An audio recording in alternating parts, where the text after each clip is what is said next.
And I always keep literally all the Discords I'm in on I have permanent. hit the go live button. I hate being pinged. All right. I am waiting for confirmation that this. And I always keep literally all in on permanent. I have hit the go live button. All right. I am waiting for confirmation that this. I believe we started, Carmen.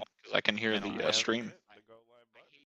Oh. I'm trying to make sure Hi, you guys are everybody. coming through. Can you hear me? If you can hear me, pog in the chat. Can everybody be heard?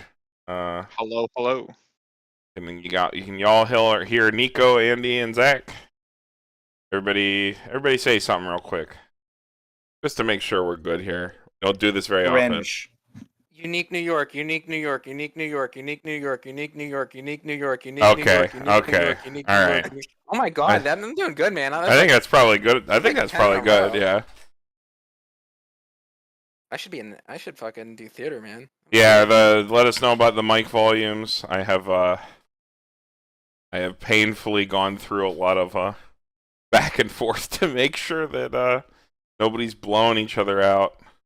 You guys have no idea how much pain and suffering it took to get us here. Yeah.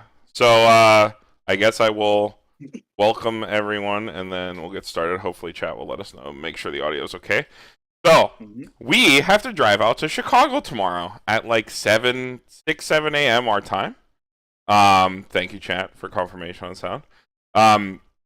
So we wanted to get this out as quickly as possible, and I do not have time to cut and edit and upload like we usually do.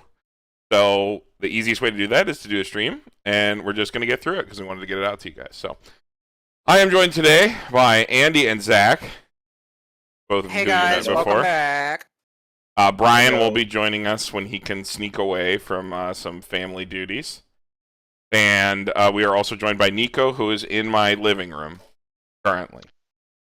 Hey guys, Carmen just gave me a headset and told me to like get on here, so I'm here. What's up? Yep. It was either that or go to the casino. Wow, Brian's in the chat, but he's not. That's probably should have gone to the casino instead. And I could have like actually it sounds there. like that. You can just do a handoff to Brandon if you need to, right? No. We're just gonna jump right into the TD. We're gonna move at a pretty good clip. Again, we have to head out tomorrow, but we will leave no stone unturned, as per usual. And yeah, we'll catch up on chat like in between colors if people take bathroom break or whatever. So let's just jump right into it. Andy, go ahead. Start us off with in the TD first card. All right, cool. We got Colt faring to safety. This character probably dies because I don't remember him. But no spoilers, but he probably dies. All your other Falco Grice and Falco Warrior candidates get 1,000 power, and he, what is it, a discard bond? Discard bonds bond. to what, either one of these actually. Yeah, either one. Cool. Well, are these other cards cool? That is the $1 million question. One of them for sure is, and I think the other one's the SP. I think that they're both actually pretty decent. So I see one is like a level 1 drop salvage and then power pump, and then the other one's like the bar support, right? Or not the bar. Climax support, yeah. Yeah, it's the climax support.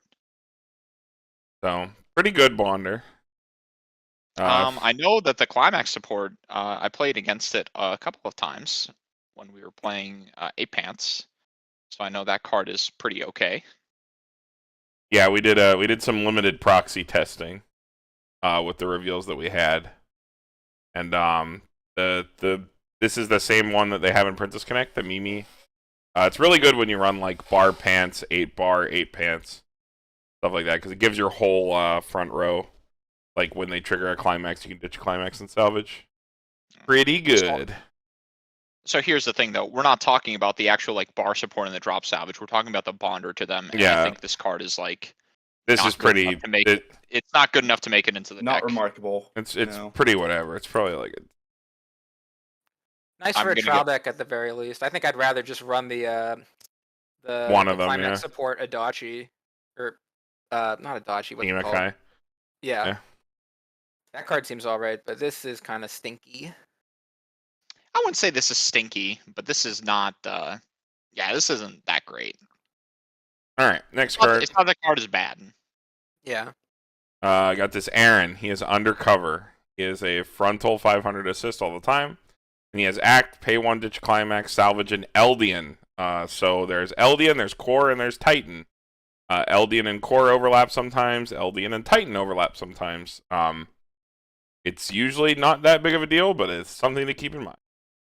Isn't there better like ditch filters? Yes. A better way to access your waiting room than this card? Yeah, so I don't Yes. think this card makes it. I don't think this card's very good. It's not unplayable, but it's fine.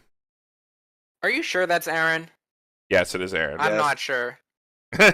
Well, he's deep undercover. Unrecognizable. All right, next card. Zach, go ahead. This Gabby 1500. Up to 2 times per turn when your other Eldian is played to the stage, it gets 1k power. And it's also a Chiuri. This card reads fine. It is a Chiuri. I don't think It's a he had one Chiuri. before. Chiuri's a pretty solid profile for a set that likes to run like events and stuff too. Yeah, you could obviously pick up gear with this. You could pick up the Azumabito, which is also in green. With this, the fact that it could swing in at 3,500 is pretty cool. That's a running theme with a lot of these level zeros. We'll see that a lot that are going to make their way into a lot of decks. They like all randomly hit 3,500 power, which is pretty cool. But you know, it's a Chiuri. It's a level 1 or higher Chiuri. You probably play a 2 of it. Like, pretty common. I think it's a solid B. B is like a profile that you would run a lot of the times. Like if you saw somebody run this, you're like, yeah, it makes sense. It is Eldian trait, which makes it hard to splash in core decks, but like, if this is a card, depending on what brainstorm you play, like the old Mikasa brainstorm is just salvage character. There are a lot of effects that are just salvage character or something like that, or pick up both Eldian and core, like the Mikasa Magro. So like, there are ways to play this with the core cards, and like, it doesn't feel too bad at all. What I'm interested to see is, well, if you have something that's just like a universal like brainstorm, like just salvage a character. I don't know if Attack on Titan has that now or in the past. They do. Yeah, the red like Mikasa one. And the new Armin one is also salvage anything, I believe. Okay, yeah, because I guess a little bit of a side note, but when I was doing like brewing around with Fate Grand Order, I was trying to like mix and match like some of the Babylonia stuff with some of the Camelot stuff, and like the brainstormers that could just grab a character from waiting room were like a godsend if you're trying to like mix and match. Yeah, I don't think AOT is gonna have too much problems with that. Maybe not, but you know, looking more competitively at it too, the card that I think could maybe pull something like that together would be maybe like the Levi Rize from like the first sets. One of the first 2 sets, which is if you're in enough green, yeah, you got to be on like you got to be in like way too much green, I think, for that card. It's like a Levi squad card, but then this is like a mill card too. But I don't think you would play that. You would probably play one or the other. It's like if you hit enough green, you play Levi. Maybe, but you know, people were playing the Armin Rize back in old Attack on Titan core, and it's like not your entire deck wasn't yellow there. You had a lot of red cards in there too, so. You could, if you run like a mostly green deck, but like splash for a little bit of yellow, you could maybe like make use of the Rize. But that's just me musing a bit here, you know, thinking about like, you know, what potentially you could do if you want to like mix and match. But there is some good green support in the older sets that could maybe pull something together. That's what I'm getting at. Yeah, there is some decent green stuff. A lot of the higher level. All right. Moving on, Niko. All right, we got these Falco. It's a drop salvage for an Eldian, and then you can power pump, and then when it attacks, it gets 2k if you have 2 other Eldian characters. Do you need a drop salvage in the set? Depends on what brainstorm you decide to play. Right? Yeah, well, I mean, here's the thing though. Do you need a level 1 drop salvage in this set? Swings at 75? Sure about that. That's not bad. Yeah. Wait a minute, 75. It's other Eldian, so it's 6/5. But well, with climax down or whatever, I'm talking like an auxiliary. Oh sure. Yeah, like as an auxiliary 1 in a 1k1 deck, this seems totally fine. If you need to add some selection, not the worst card. Like if you're not playing bar, right? and you're playing like a mono Eldian deck, and you're in like green and some other color, you don't have selection on your combo, you want to just add something in there, but your zero's too bloated up. Like, I think this card's actually fine. Yeah. I don't think. I think it could be hard to fit, but like, Yeah. I don't think it's a bad card. I don't think it's a bad card. It's just like I don't see this profile making it into like my level 1 slots, right? I think that's mainly my thing. Drop salvage is usually reserved for like level 0. I guess it kind of depends what you're running though. Like, I know a lot of like the early builds we've seen so far for new Attack on Titan. You know, I think I've seen like 2 so far, kind of like the updated core deck, and then like the blue deck that utilizes a lot of the new stuff. But if you're running the updated core deck, I don't think you'd want to like try to fit this though, because like you could run I'm gonna be honest here that salvages. I think a lot of these like Eldian cards, like even something as generalized as a Cheery, you should not be trying to splash into the core decks. Like, unless you have a mostly like Eldian and core deck. Where like there are Eldian and core decks that splash Armin, and then there are core decks. Like, and if you are the latter, you should not be trying to play cards like this. Like, at all. It just creates too much of a headache. Yeah, but I don't know. Maybe if there is like a third like deck out there, maybe that's just running like all Eldian stuff, but not the Titan stuff. You know, maybe this guy could see some play, but at least in the old school decks, I'd rather just run like the one mobility gear that just has the salvage effect. This card comes SP. All right, next card, Andy. Okay, we got Falco. This is the one we talked about earlier. This is the when he attacks, all your characters get the effect. When you hit a climax, you can discard a climax to salvage an Eldian. Eldian only. That's kind of annoying. And then also when you attack, choose one of your Eldian characters and give it 500 times the number of other characters. So I do like that combination of effects on one card. It makes for a very good flex spot. Having that like climax assist effect, as well as the Shimikai effect. It is extra nice because like blue, like blue kind of like struggles to like deal with standby boards a little bit. You don't particularly care. It's not that like kind of deck, but it's nice to be able to like challenge board where you can, as well as get the filter. So a card like this is pretty premium in a deck like that. You're playing 8 pants or something like that with the blue stuff, you definitely want to try to play this card if you're able to play green. Yeah, I think my main like kind of like detraction for this card is it's off color. Because if you're playing blue, you know, at that point you have like 2 color level 1. If you're trying to play this card down, and that can be kind of cringe sometimes. Yeah. Yeah. Maybe, but this is more of maybe like a tech card anyway. Maybe you're not running 4 of this. Yeah. You're definitely no. Yeah. This is like probably 2 of max. Yeah, it's like you run it as like a filter and another card. It's like 2 cards in one that you feel very comfortable playing as like a 2 of. All right. But I agree with Niko that is kind of like a little bit of a detriment. Next card is vanilla. We will not be wasting our time on vanilla. Oh, he's got a fucking hard hat. That's funny. That's a chick. I think that's Sophia, but with a Z, because she's edgy. Yeah, that edgy. Udo, warrior candidate. When this card is placed on the stage, this gets plus X power. X equal to the number of Eldian characters, including itself. It's all 5. This is in every fucking trial deck, and they always fucking suck. Just fucking give it an F and move on. I would rather play the fucking vanilla than play this card. I am sick of seeing this card in trial decks. Stop putting this guy definitely dies. Just put fucking early plays in trial decks at this point if you're gonna keep printing this. That's what this does for a trial deck. It's so that you can play this down at your locals into a real deck and kill an early play with it.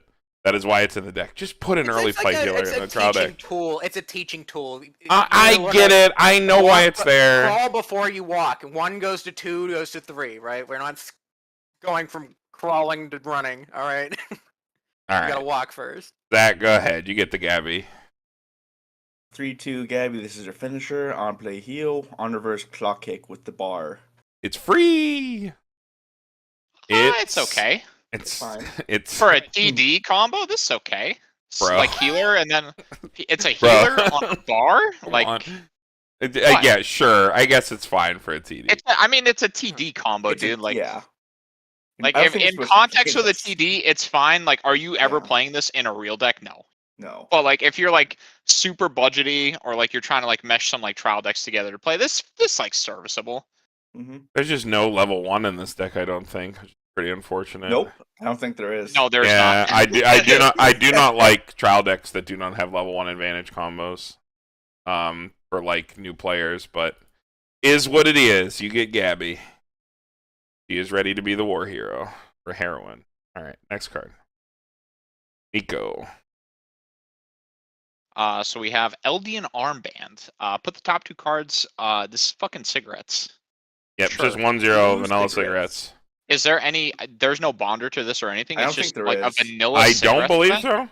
Okay, Nope. sometimes vanilla cigarettes can like make its way into Sometimes vanilla cigarettes can like make its way into decks, depending on I don't what think you it's, play. like, I don't think it's the worst profile because I mean we have Yeah. Chieri in this as well. So it's I not will like just it's give not it a like- middle of the road C. There's like nothing wrong with it. It is Yeah. a totally inoffensive event that is made better if you have good level zeros to always pick up, because that's the baseline, right?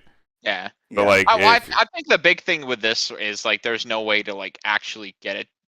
I smoothly don't to think your so. hand. Yeah, there might be Outside a of, like, bonder. Chieri. I don't know. We'll see. Yeah, Cheery gets I like it. That's I it. like the thing you bring up about the Chieri though, because like I talked about this a little bit in our Tokyo Revengers deck text we did last week, but like the cigarettes effect is a nice wild card to be able to pick up off of something like a Chieri or like Yeah. a top checking effect of some kind. Yeah. So I mean, like, so we're yeah. talking about the trial deck right now, right? So like in context with the trial deck, this is completely fine because we have a Chieri to where we can pick this up. But like, if you're trying to like maybe think about like, am I gonna run this in like a real deck or something? The answer I would think is probably no, unless you have another way to get it outside of the Chieri. Yeah, True. yeah, I can agree with that. All right, we can just blaze on forward here. I believe that brings us back to the top. Andy, get your favorite profile. Oh fuck. It's Zeke, the warrior candidate. He can pay 1 as an act ability to draw a card and then discard a card. And then he is a brainstorm for 5, and you get to draw a card for each one you hit. Generally speaking, in like the competitive decks, you won't really see draw brainstorms, but I don't know. You look at something like Hololive; they've been running these 5-card brainstorms, and you know they're doing good for them. I The think first second effect is has to pretty be good on dank. it, though. Dude, this effect's pretty good. Like Yeah. just repeatable draw ditch for 1. Dog On out. a brainstorm, Yeah. Like you get But is that good enough? no. to run a draw brainstorm, probably not, unless it's in the Yeah, exact on a right draw kind of build. brainstorm, No. But it is cool. Like this is better than Yeah. like a normal one of these. I get a C+. Yeah. Like I don't. I think what you can do with these two is like you don't have to be 4 and 0 on your brainstorms, right? You can You like, can split your split it. brainstorms. Yeah. And I think this card's not your primary brainstorm, but if you have like a flex spot for like a 1 of, and you value that pay 1 draw discard effect, you know you're probably running him for that more than like the brainstorm effect. Yeah. I think this card probably shines. I'm not super familiar with a lot of like. So I don't even know why I'm here. I don't care about AOT as a property at all. But like, Well, if you're AOT stuck in my has, like, house. Yeah, I know.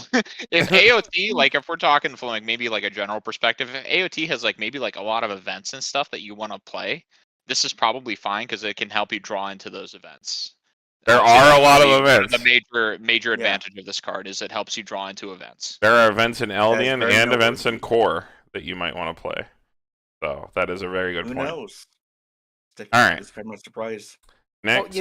I wanted to say one more Yeah, go thing ahead. too. Like with like choice trigger, because like we get a lot of good choice climax combos in this set.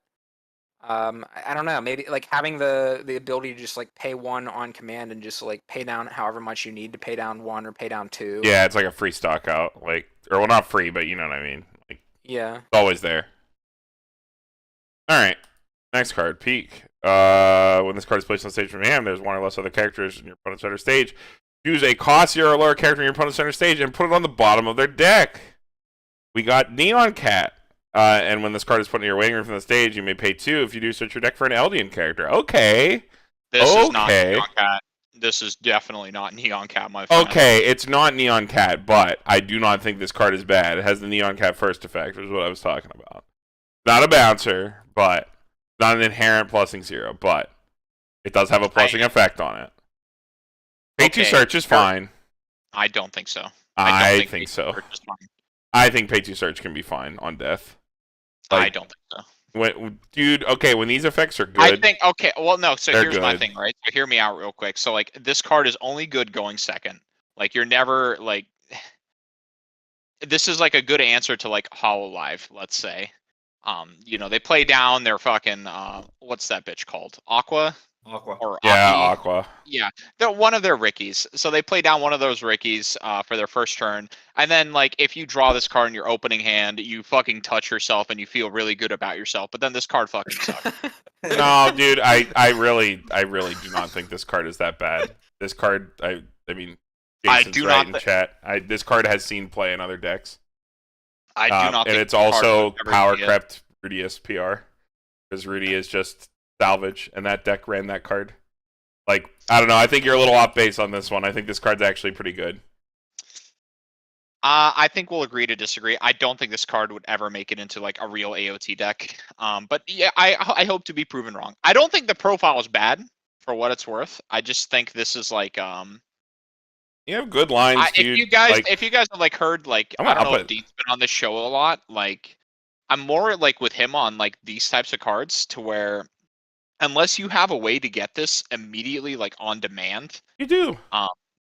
Yeah, but, like, you want a Ricky for your level 1 combo, dude. Like, okay, but if you're in a Hololive meta, or a meta that's, like, you know, back, you know, a couple while ago, like the Kaguya meta where there's just a bazillion runners, like, a card like this can be pretty good. Like, this card has metas where it's strong.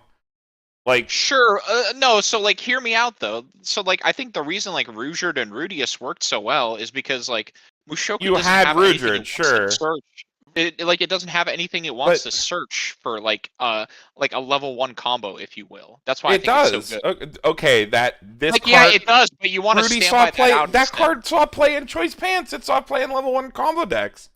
Like, I think y'all off base on this. Like, this profile is good in the right metas, where a card like this, like, is strong. And then when it dies, you get a search. What do you think, Zach? Because Zach's played a lot of Attack on Titan and a lot of Mushoku. Kind of want to hear his opinion on this one. I mean, I kind of agree with Carmen that in the right meta, it's good. I personally am not sure if that makes it a B+. I'm not sure if this is the right meta for it, and then I'm not sure if this is the right set for it. Because here's like the other thing. Want to play. Here's the other thing, Carmen. With, like, Mushoku, I didn't have to pay a stock to get this card. I just kind of clocked myself from hand to, like, fucking get this card into, or, like, this type I don't think that, like, Rugerd conceptually makes or breaks this card. I really don't think Snow Sprite makes or breaks the playability of the profile. If it's the right meta for it, you could talk me down to a B, but I will not go any lower. I think the profile is totally fine in a meta that is, like, laden with runners and sticky, disgusting cards like Aqua. A card like this, if you have the space to run it, is a good card that should be playing. Do I think that the meta right now is, like, something you should play this for, even in the blue deck? Probably not. You have better plussing zeros to go, but, like, the profile itself is not bad. You fuck up your opponent, like, and when it dies, you search something up out of your deck. I think for me, it's like, so I've been out of the game for a while too, disclaimer, so I'll, like, take my opinion with a grain of salt. I think for me, when I, like, think about, like, cards like this, it's, if, like, to go back to my example, it's like, if I'm ricking for something, I'd rather ricky for, like, a level 1 combo to, like, follow up on the next turn, not with, like... You don't have to Ricky for this. You don't have to play this to Ricky for it. In the metas where this is good, you can play it to open it. It's a plussing 0 on death. You want to play this as a 3 or 4 of? To open it in the meta where it's good, yeah. You play this down when you go second, you kill your opponent, it dies, you pay 2, you search something out. How is that bad? Sure? I think, like, maybe if you compare this to something like a Neon Cat, where it's like, yeah, I want to run like 3-4 copies of it because it's always good when I go first, whether I'm going first or second. But this seems like this is literally a going have second to- card. Dude, kinda have you to be guys going are second to talking keep like this decks card, only but play 4 plussing zeros. We know that's not true. it's You not, can but play that makes 4 going the- first cards and 4 going second cards. A lot of decks do. It makes the Neon Cat effect a lot more. The Neon Cat's there more so because it's a coin flip than because it's No, you are playing it for the first effect, not the coin flip. The coin flip's the worst part of the card. You are playing it for the first effect when you play those cards. Yes, you are correct.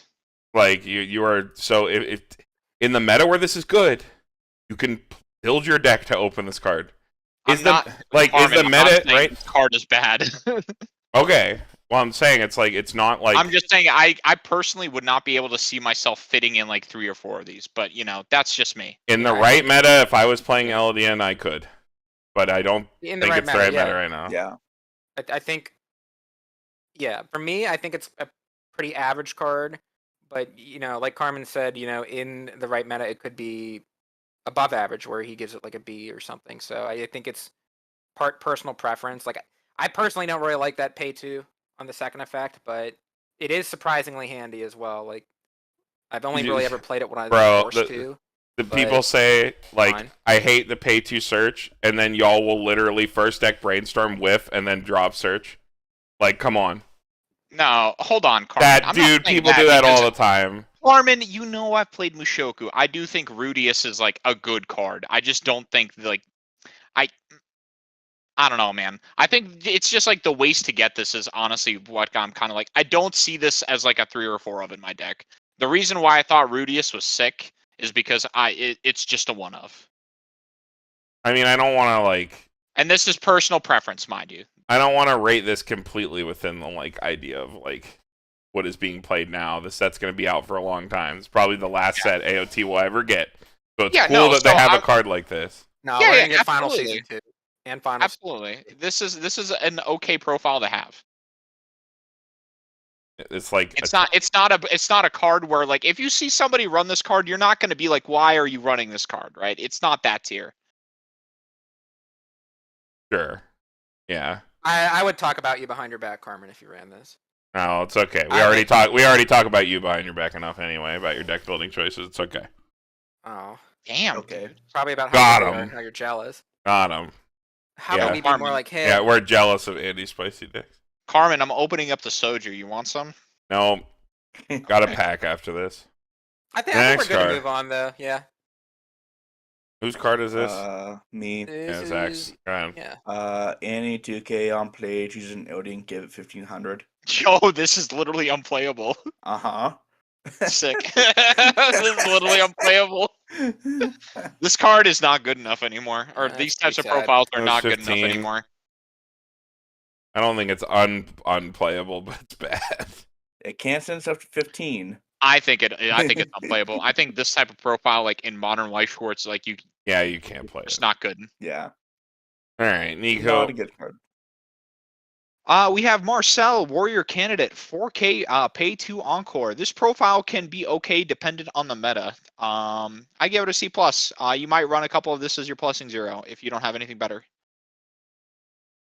I think AOT has better. I think Yeah, you have like Something's center better. runners and stuff, but like overall, this profile is not bad. Yeah, it's not a bad This profile. don't Not this, at all. this doesn't cut it anymore. Oh, it doesn't? Not an AOT, you don't think? No, I don't think if you're Well, you have if you're you have, plussing well, I mean, 0. spoilers, right? We have like the Futaba. No. I'm talking vacuously. If your vac- plussing 0 is not big and evasive, or big and a utility card, or just like the most cracked like running thing ever, like I would not just be playing a 4K because yeah, it like wins against the 3500s, and then you have 4 cards with less utility in your deck. There are so many good like slot efficient cards right now.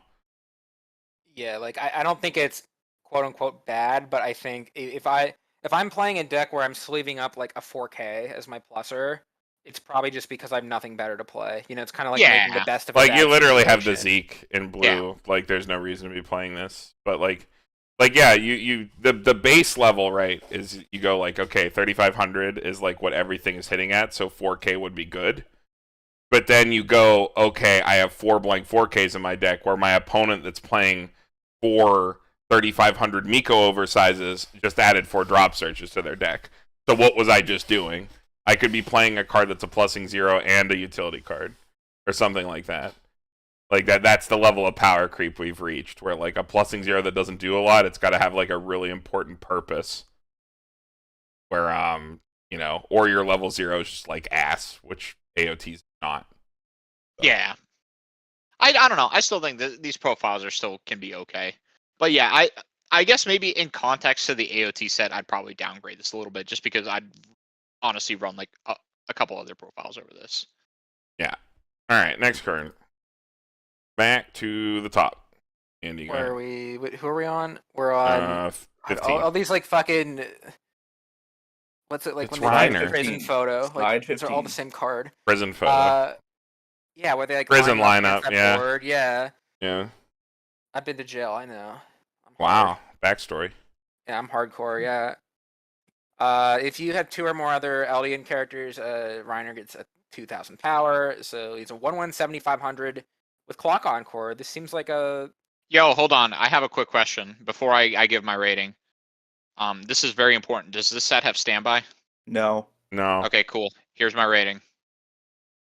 Yeah. But what if we have a cool wombo combo where we need to clock ourselves up to the next level? Yeah, Like we don't. Love Live Sick, dude. Superstar. Yeah, we don't. Sick. Yeah, I mean, I don't think we do either. So you do not play the card. Great for a trial deck. Yeah, good for TD. This is how you plus in this deck. You slam this down and you punch yourself in the face because you don't have a level 1 combo. This profile is bad. Yeah, you in this deck. In a 1K1 deck, you just punch yourself forever. All right, next card. 2/1 counter. It's a 3500 backup. You know, this exists. We're not gonna talk more about it. Next card. 2/1 Birdholt. It's a 500 power times level assist in front, and he has act, rest this, draw a card, ditch a card. Pretty good for a level assist. That is a thing that you want, because there are a lot of 2K to front assists that you could be playing, 2/1s or otherwise. So if there's a reason for you to play a level assist, like you have level 2s or something like that, you have something that can benefit from it. The draw ditch is pretty nice. I think Zach can agree he's played enough slime. Indeed. Tap draw ditch is pretty strong. Assist. But yeah, Especially so decent. if you're running like 8 pants or something, or you know. Yeah, it lets you just like filter something out like immediately without cost after it's down. Not bad. Don't slime it. It's a flat 2K instead of a level assist, which is a little bit better in that deck anyway, since it's 2K to level 3s. So this would be a bit smaller. Next card, Zach, go ahead. Holy shit, this card sucks. Why would you? 7500 level 2 like on attack. Minuses, dude. On attack, choose an Eldian or Titan. It gets +X power. X is equal to the number of Eldians or Titans. Wow, it's just as bad as the other one. No, I think this is actually worse than the other one. At least the other one can hit like 12-5 by itself. This can hit like fucking. Like, what does this card do? What is? Oh wait, yeah, this is a double F. Yeah, this FF. is terrible.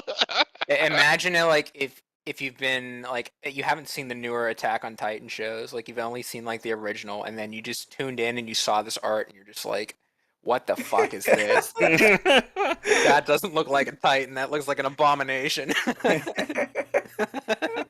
All right, next card. Okay, I think we're back to me, right? Yep. Yeah, go ahead. Reiner, man on a mission. It looks like Solid Snake. When this card's placed on your stage from your hand, you look at X cards, choose one card, and add it to your hand. X is the number of Eldian characters you have. Nice little top check X. And when he attacks, you can pay 1, ditch 1, mill 5, and burn your opponent for X, equal to the number of climax among those. Yeah, it seems fine. Seems solid. Like yeah, pretty solid little off finisher. And it kind of like it kind of plays into like what the Armor Titan finisher already is like kind of doing, just like having a bunch of climaxes in your deck and milling. Yeah, this one mills them out, the other one keeps him in. So you could do this one last if this was like your third lane, which would be pretty nice. And it was a top check if you somehow whiffed your pants anyway. So, or if you don't have like a whole lot of climaxes in your deck or something, this can be like a panic button you can hit. Mill through the rest of your deck, refresh, and then your armored titans have climaxes now to hit. You know what I mean? And like rip through. If there's only like one left, you don't want to like burn if your for deck's like all 1/1. pretty clean, like you can just be like, okay, I'm gonna just get through the rest of this deck with the Reiner effect. It's not gonna really. Hey, this card processes 11 cards during its like play into attack step, because it can check up to 5, can attack, and then pay 1, ditch 1, mills your top 5. So this card processes 11 cards. That's a lot of cards. Maybe this is what you need, Carmen. You're complaining through your proxy testing, like, oh my god, when you don't have any. Yeah, sometimes like it's like, damn, canceling made my combo worse. But like, the combo is actually so ridiculous, doesn't matter a lot of the time. But like, this is still like something I would definitely consider for that deck as like a one of. Card's pretty cool. All right, last card is just a blank pants. It's the Reigning Titan. It's ironic because they're not wearing pants. None of them. None of them. Man. No pants. This TD doesn't have any two soul. Is that a common thing nowadays, or I'm not sure if that's weird or not. I mean, this TD also doesn't have a level 1+ in combo either. That is also true. Yeah, it just has. They don't give them like a premium one, but they'll usually give them something like an old school Shimikaze or something. Mm-hmm. It's this TD is a little. Yeah, this TD is a little weird. I was going to ask, what does everybody think of the TD? There's definitely some cards that you might want to pick up from the TD. Gabby Chieri, the Falco drop salvage, maybe the Falco Mimi here, the Shimikai and the filter, and then the Reiner, the off finisher. And probably the Peak too. Are all cards that you would just want to have. Maybe the cigarettes as well. The TD itself, I mean, it's probably fine. The fact that instead of a level 1, the fact that the level 1 quote unquote plussing engine for the deck is a 1/1 clock on core 7/5 is probably gonna make a lot of people feel bad, which kind of sucks. Yeah, I would not give this TD to a new if a newer player came up to me and be like, should I buy this TD to learn the game? No. I would say absolutely not. Yeah, that sucks. Do not buy this. Listen, man, I learned the game with a Haruhi trial deck. All right, this is miles better, yeah. Premium, yeah. This looks like an S tier deck. All right. Does anybody need a break, or are we good to just trudge into yellow since product's pretty short? No, keep charging ahead. The pizza is here, Carmen. If you need a slice, by the way. I can survive a big lunch. Go ahead. Let's get through yellow, then we'll take a little bit of a break. Okay. All right. Yeah, we're gonna press onwards. I saw some talk in the chat about the peak. People saying, yeah, it was running Gochi. A 3 to 4 count for that kind of meta in that kind of space. So that is that's cool to see. That is true. All right. Yeah, we'll just move on with yellow. We'll just start over. So Andy, you get your favorite profile. Of course, yeah, I'll do it. Yep. There you go. Oh wow, he's double trouble. Look at that. 2 brainstorms, 1 card. Look at that. Way to go, Armin. Just for you, Andy. They knew you'd be number 1. All right. Brainstorm effect. Flip over 4 cards from the top of your deck. This is a only day salvage brainstorm. It's traded, but he gets Eldian or Core, so that should get pretty much everything. That's not like Blue Titans. Yeah, that's that. No, yeah, even pretty much everything. Yeah. Yeah. So can't grab the original Colossal Titan stuff with that. That's kind of ironic. And then Brainstorm effect number 2. Pay 2, rest this card, flip over 4 cards on top of your deck. Each climax revealed, you salvage a climax. Awooga! Yeah, pretty interesting.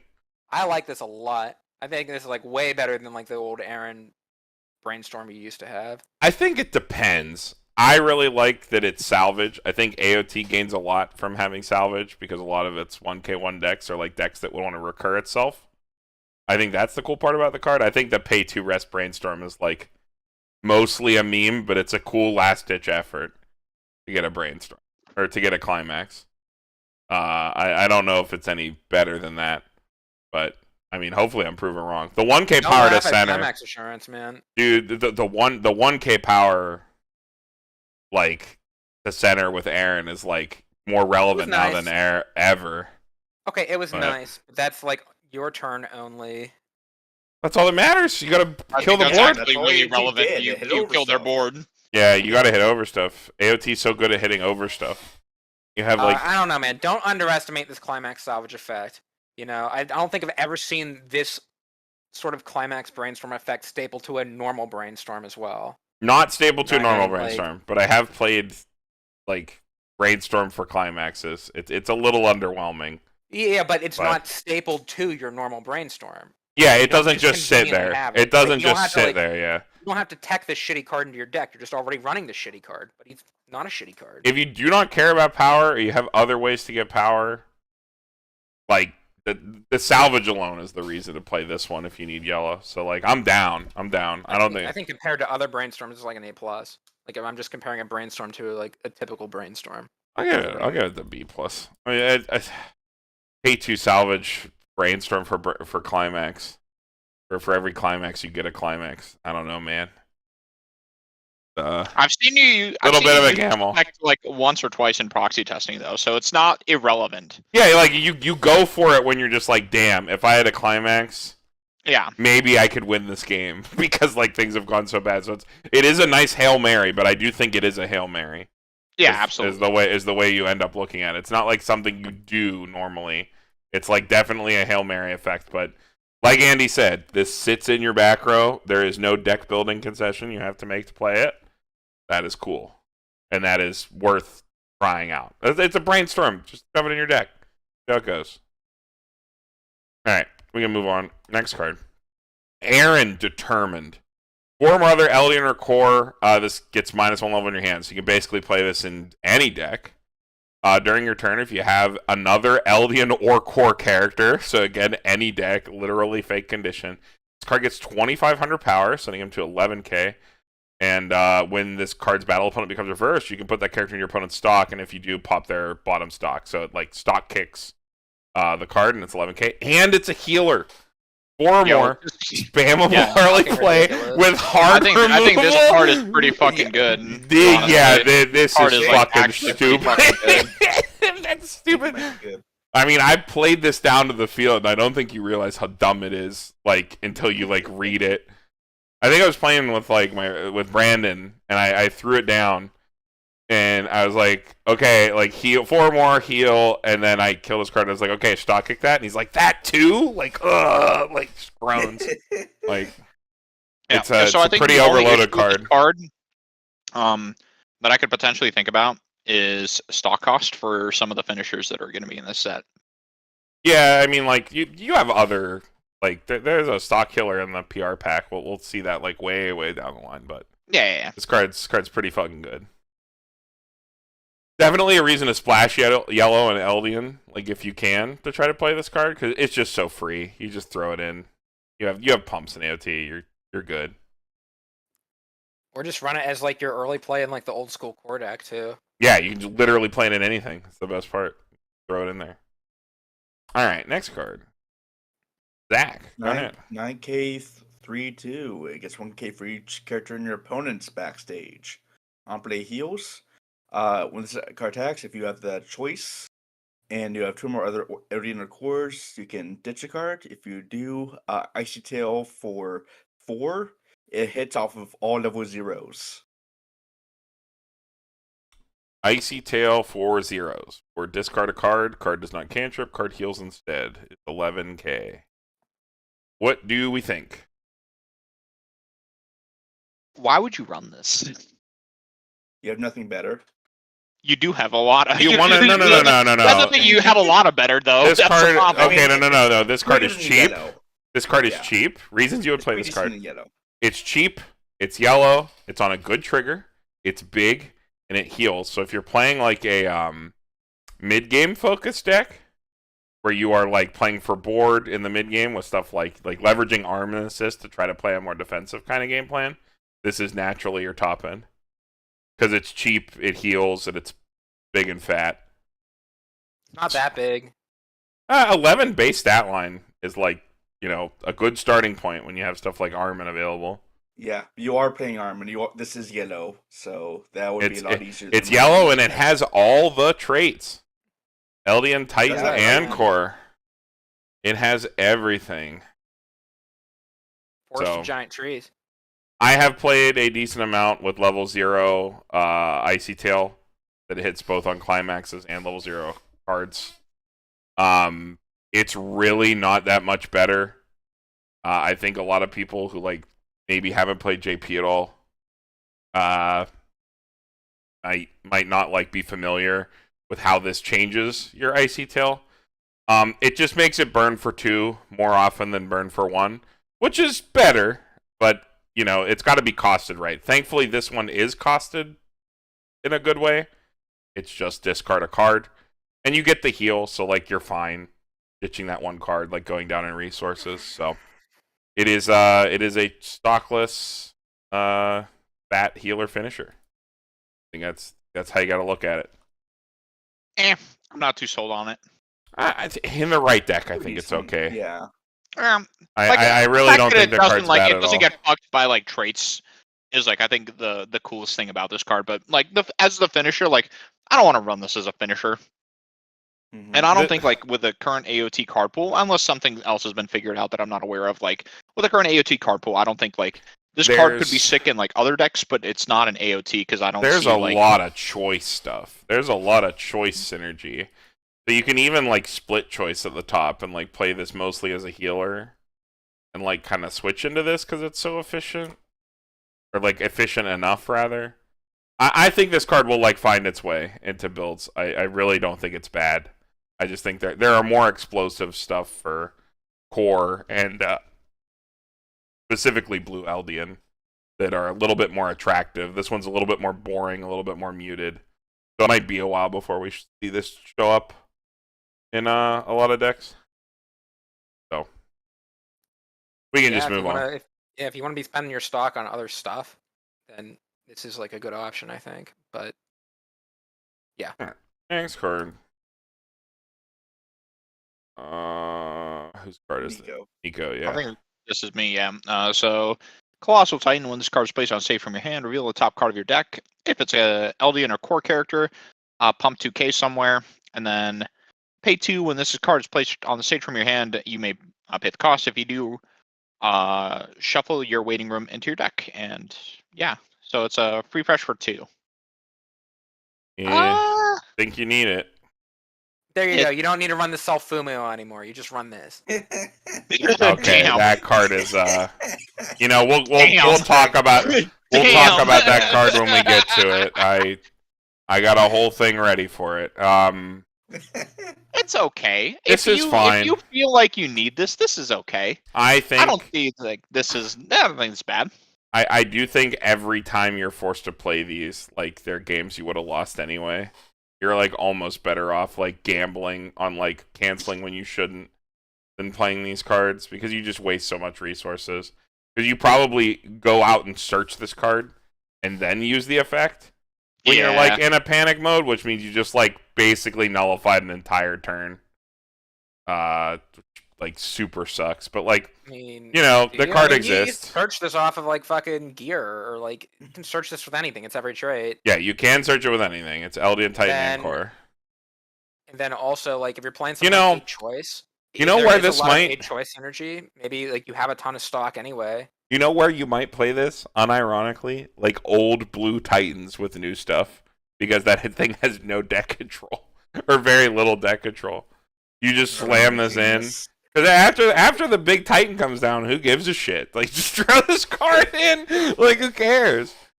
Because it hits anything. You'll never get the first part because you'll never hit on anything other than itself. But it exists. Yeah, you do have choice. Chad is right, and you have there's so much choice. Wait, what do you mean? Chat's right. I'm right. I said that. No, me. Wait, what did you say? I said it first. They're copying me. There's a lot of when I was talking. There's a lot of choice synergy. So in an 8-choice deck, maybe the stock cost. You have a ton of stock. Maybe the stock cost is negligible. I said that, but you were speaking in okay. indoor voice, so you couldn't hear me. Yeah, you're right. Is my indoor voice. Yeah, cards. It's okay. All right, next. Ooh. All right, I think we're back to me. We have Yep. Aaron, Titan, alternative plan. When you play this bad boy, choose one of your LD or core characters, and that character gets 500 power times the number of blah characters you have times 500. It's like I'm seeing a pattern here. Every single card seems to pump on play. And then when you play this from your hand, you can discard an Eldian or core character if you do draw a card. What? So I suppose it's like an interesting little flex spot to have like some on-play power with an on-play filter, but I don't like it. I don't know. If you're trying to fix yellow and some of the Eldian stuff, I could see this being played. If you're Sure. playing eight choice, Especially- choice, You know, especially if you're trying to like make the power lines in the blue focus decks less cringe, because those decks are not good at challenging big board decks in the mid game or at level 1 in the early game and the mid game, and are super susceptible to getting like mem kicked and other garbage. So like maybe this is a decent yellow splash for those decks. I don't think so. I think unless like you're hurting for other hand filter, and you're like desperately needing the power pump, I think this card kind of sucks. I mean, the I don't pump like can go anywhere. It I mean, counts sure, yeah. anything. the It's pump can go 2,500. anywhere. It's okay. It's 2,500 power, dude. That's a lot. That's a lot of power for like a level 0 card to be thrown around, right? And Yeah, so but here's the thing, right? So like this doesn't even filter like climaxes. I think that's like the other big reason why I'm down on it. It's I have to Well, ditch a character blue- and then I'm gambling on a card because Well, it's if we're not talking like about you're the gonna blue get deck, anything right? guaranteed. If you're talking about the blue deck, you have so many other ways to filter climaxes. Like I don't really think it matters. Like as long as you can filter out a heavy card and like also get the power, this card could easily find a place. To like at least fix for yellow in the LD index. I don't think this card you would play it in something like a core deck, like for power pump. You have like Aaron Global and other stuff, but like I'm thinking know. more for like 8 choice. 8 choice, 8 pants. Choice only salvages like soul character, higher level characters with soul icons. So if you want something lower level, this is a good way to filter a character out of your hand and like re-roll that. But it is kind of underwhelming. It's just a fucking like easily splashable card for Eldian, I think. I don't think you probably play this card in like core unless you really need this like random 25.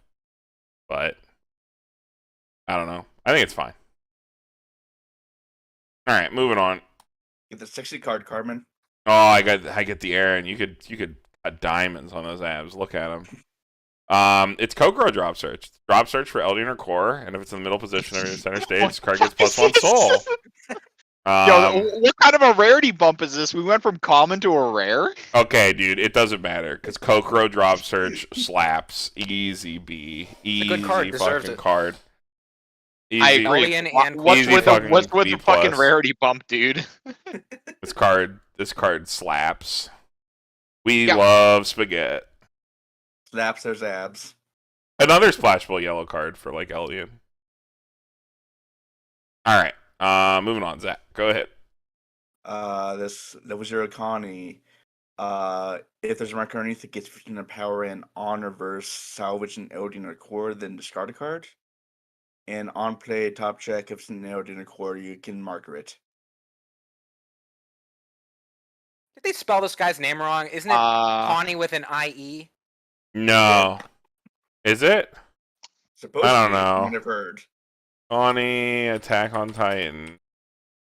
Well, okay, when I type Connie with a Y into Google, it gets auto-corrected with Connie with an IE, so I'm going to assume it's wrong.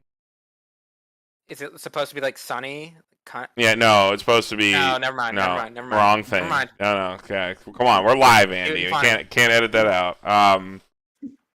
If there is... Okay. This is a 3,500 on reverse. Oh, okay. This is kind of like what's it called? For Marvel, Black Panther. right? Black Panther Black for Panther, Marvel, yeah. yeah. But Black Panther hit like 45, right? Yeah, it did. Yeah. Okay. Is this card good enough? No. I'm not sure. I don't think a level 0 Hambo is good enough. Doesn't get like big enough to challenge level 1s with climax. This is just a power crept Futaba, right? No, it's not. Like This doesn't it's get a a level. 3500 Futaba. It doesn't get a level. It instead gets that other ability. I think the level's a little bit more valuable if you're talking about this as a plusing 0.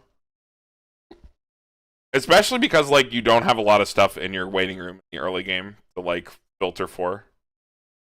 Like it's mostly just your mulligan, so yeah, I don't really like it. I don't think I'd play this card. I think the timing is right bad. now. I think the timing's bad. Decent idea, bad timing. Okay, next card. Niko, go ahead.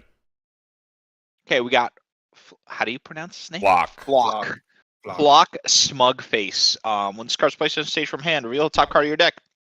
If it's an Elden or core, choose one of your characters, gets 3k until end of turn. And then it has pay 2. When this card is put into your waiting room from the stage, you may pay 2 if you do salvage an Elden or core character. This card is really dank with all the like 8 choice synergy decks. Yeah, I think if you're like playing like mainly like yellow focus stuff, this card seems okay. 3k pump's a lot of power. Yeah. 3k pump is a lot of power, and pay 2 salvage, I think at that point for that deck is probably pretty relevant. Yeah, especially for like anything that you can do like end of attack phase with like choice to like leverage the stock to like turn it into something more selective to grab something without a soul trigger or something like that. It's like pretty good. Also really good with the like Aaron choice combo that they want you to play at 1 to just like make sure that card can get over. So I think this card is like very like good for 8 choice and like probably no other deck. So it's like C+. See, I think I'd rather run this than the peak. The peak's like a different card. Like the peak is level 0 though, right? So that's a little different. The peak's like a completely different kind of card. Like the peak is like I can play a lot of this card. I throw it down at 0. When I go second, I kill my opponent's card, and then I can sculpt for 1. This is more just like all game. If I'm playing like a bunch of choice, I get rewarded by giving out a bunch of power, and when this card dies, I just like get cards and pay out my choices. This one scales a lot better, I guess. Well, not scales a lot better. It's better in that specific scale deck. Better, yeah. Alright, next card. Alright, we have Connie spelled wrong again, I think. Yeah, it's spelled wrong again. Man, I can't believe they're gonna have to errata every fucking card with him on it. They probably won't. They won't. Because it's spelled this way in the old sets as well. Oh, is it? Yeah, it is. Oh, okay. Then I guess they're okay. I'm the one who's wrong. When you use this card's backup, reveal top card of your deck. If it's an Eldian or core, you get to draw it and discard. He is a 2k leaf a counter. Nice thing to have, especially in a set that makes you want to play 8 choice. Maybe he has a nice little soul trigger on him. Yep. Literally in 8 choice decks is just better than a 2k backup if you wanted to play one. And it's a leaf you can play at 1. Cool. Next card. Colossal Titan, facing a foreign land. When this card attacks, if you have another Eldian or core character, it gets 3k power. 7k. When this card's battle opponent becomes reversed, if there's a climax in your climax area, reveal the top card of your deck. If it's level 1 or higher, put this into your hand. So if you have a climax down, this card's 8k, and it has a climax agnostic plusing effect. So long as you have a climax down, you have a chance to plus off this. That's actually pretty cool. As like an auxiliary level 1, if you are like a combo or die deck, this is like the best possible like auxiliary level 1 you could play because you're going so hard, you're mulliganing so hard to get off your level 1 combo every game. If you draw any other copies of this, it's like, you know, it's half as good as your normal level 1 combo. It still might just plus. Can also add Gears to hand, can add Azumabito to hand. Can add a lot of dank stuff to hand, actually. Level 1 or higher. So, I'm actually a big fucking fan of this card. This card's pretty fucking cool. And that I'm thinking like some of the applications of this card, like you're going to be a lot of the times, if you're playing this in yellow, you might still run like the fucking global 1K during your turn support. So this can also just randomly run over a whole bunch of like level 1 profiles that are currently running around. Yeah, If not, really and good if deck. not run over, you force them to burn counters, which is as equally as important. Card is like really fucking cool. Yeah, for an auxiliary level 1 slot, this card is pretty sick. I like it. I think you'd have like a hard time fitting this in your deck though, other than like maybe a. It's an Couple aux days. slot. You run like 1 or 2 of this, I would think. It's like if you're And trying to an aux find an slot. auxiliary level 1, right? Like you're trying to find an auxiliary level 1 card to play, and you're in yellow. You're like, oh yeah, sure. I play a level 1 combo. This card seems good. Because, like, you know, if you have to play it, it's not like you need a climax to get the 3K, like other cards like this, right? It's just always 7K on swing. So it's not even the worst, even if you whiff combo. Like an auxiliary card. Any other thoughts? Can we move on? Good? I think it's a pretty cool card. All right. Zach, go ahead. A 1/1 Armin. Level assist for Eldian and Core. On climax placement, choose up to 2 characters to get 1K. This card sucks. Why would you play this? It has a soul I don't trigger, I know. guess. If you want a level Yeah. 1 assist in your... What does the level 1 assist do for anything right now? I don't know. In AOT. It doesn't. They didn't Okay, say that. also, They didn't say the card was good. yeah, this card sucks. Why would you play this? Another thing about the other card that we didn't talk about, it has every trait. You play this in any deck. Eldian Titan Core. It has everything. Alright, next card. Oh no, Niko, your box. It's gone. What happened to your box? My box? Oh, God, yeah. Oh no, your boxes are gone forever. Okay, well, whatever. I'll fix that after this. Okay. Is it my turn to... Is Yeah, this, yeah, my this card? is your card, yeah. Okay, so we have Aaron, Conversation at Sunset. He looks kind of whatever. When this card is placed on stage from hand, it gets X power until end of turn. X is equal number of Eldian cores you have times 500. If you reverse your opponent when you have the choice climax in play, and you have another Eldian or core character, you can search your deck for an Eldian or core character, show it to your opponent, and then you choose another character and it gets 1K power until the end of turn. Yeah, cool, sick, dude. It's a Shimakaze in fucking 2022. Fucking amazing. You don't play this card because the combo's good. You play this card because you want to play 8 choice for all the other 8 choice cards. Okay. Because that's your only option. Is the other 8 choice stuff good? It can be, yeah. This is like, honestly, I would feel like this. If I see this, I would think this was initially belong in the trial deck. That's like how mad this combo is. Vacuously, I don't think it's good, but it is the level 1 with a choice trigger. So if you want to try to play that deck, you play this card. I mean, it's not bad. It's not like egregiously bad. It's not like I'm being like, wow, this card sucks. The flock that we looked at, this card is like fine. Yeah, it gets pretty fucking big. You can actually challenge standby lanes with it, even against like MTIing. So I think it's fine. Nice to see that. It's nice to see that they're kind of pumping or power creeping the Shimakaze combo a little bit. You know, now it's kind of like a Minami where you get the reverse, you get the search, and then the power also. You know, yeah, it's kind of nice to see them kind of like power creeping that a little bit, making it a bit more reasonable. You know what I mean? Yeah. At least he gets big, and he gives a little bit extra power. But you're gonna be playing him for the trigger, not for the combo. All right, next card. I believe this is back to Andy. Andy. Oh boy, the card that no, I'm not gonna get my opinion on it. I'll let everyone gush about it first. Flock leading the Jaegerists. If your opponent has a level 3 or higher character, you can play this card early at level 2. He gets 1500 power for each of my backstage characters. And when you play the choice climax, you choose up to one of your opponent's characters, bounce it back to their hand, and salvage 2 characters. This is the what? The 8 choice card. Wait, what? You're playing 8 choice to like play Are you trying to do like a weird climax split, like 3-3-2 or something? No, you're doing like 4 Aaron to this to Aaron Titan probably, and you're playing like yeah. So you're doing a weird climax split then. Okay.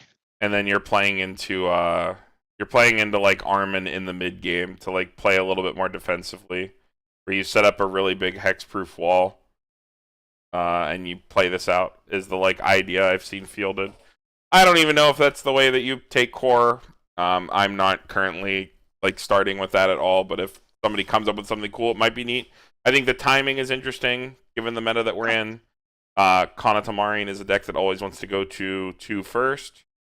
So the fact that this card is level 3 or higher to play it means that it will always work, and it like is really good at disrupting that board, as well as like being hexproof. Because like Kanata's pretty small on offense.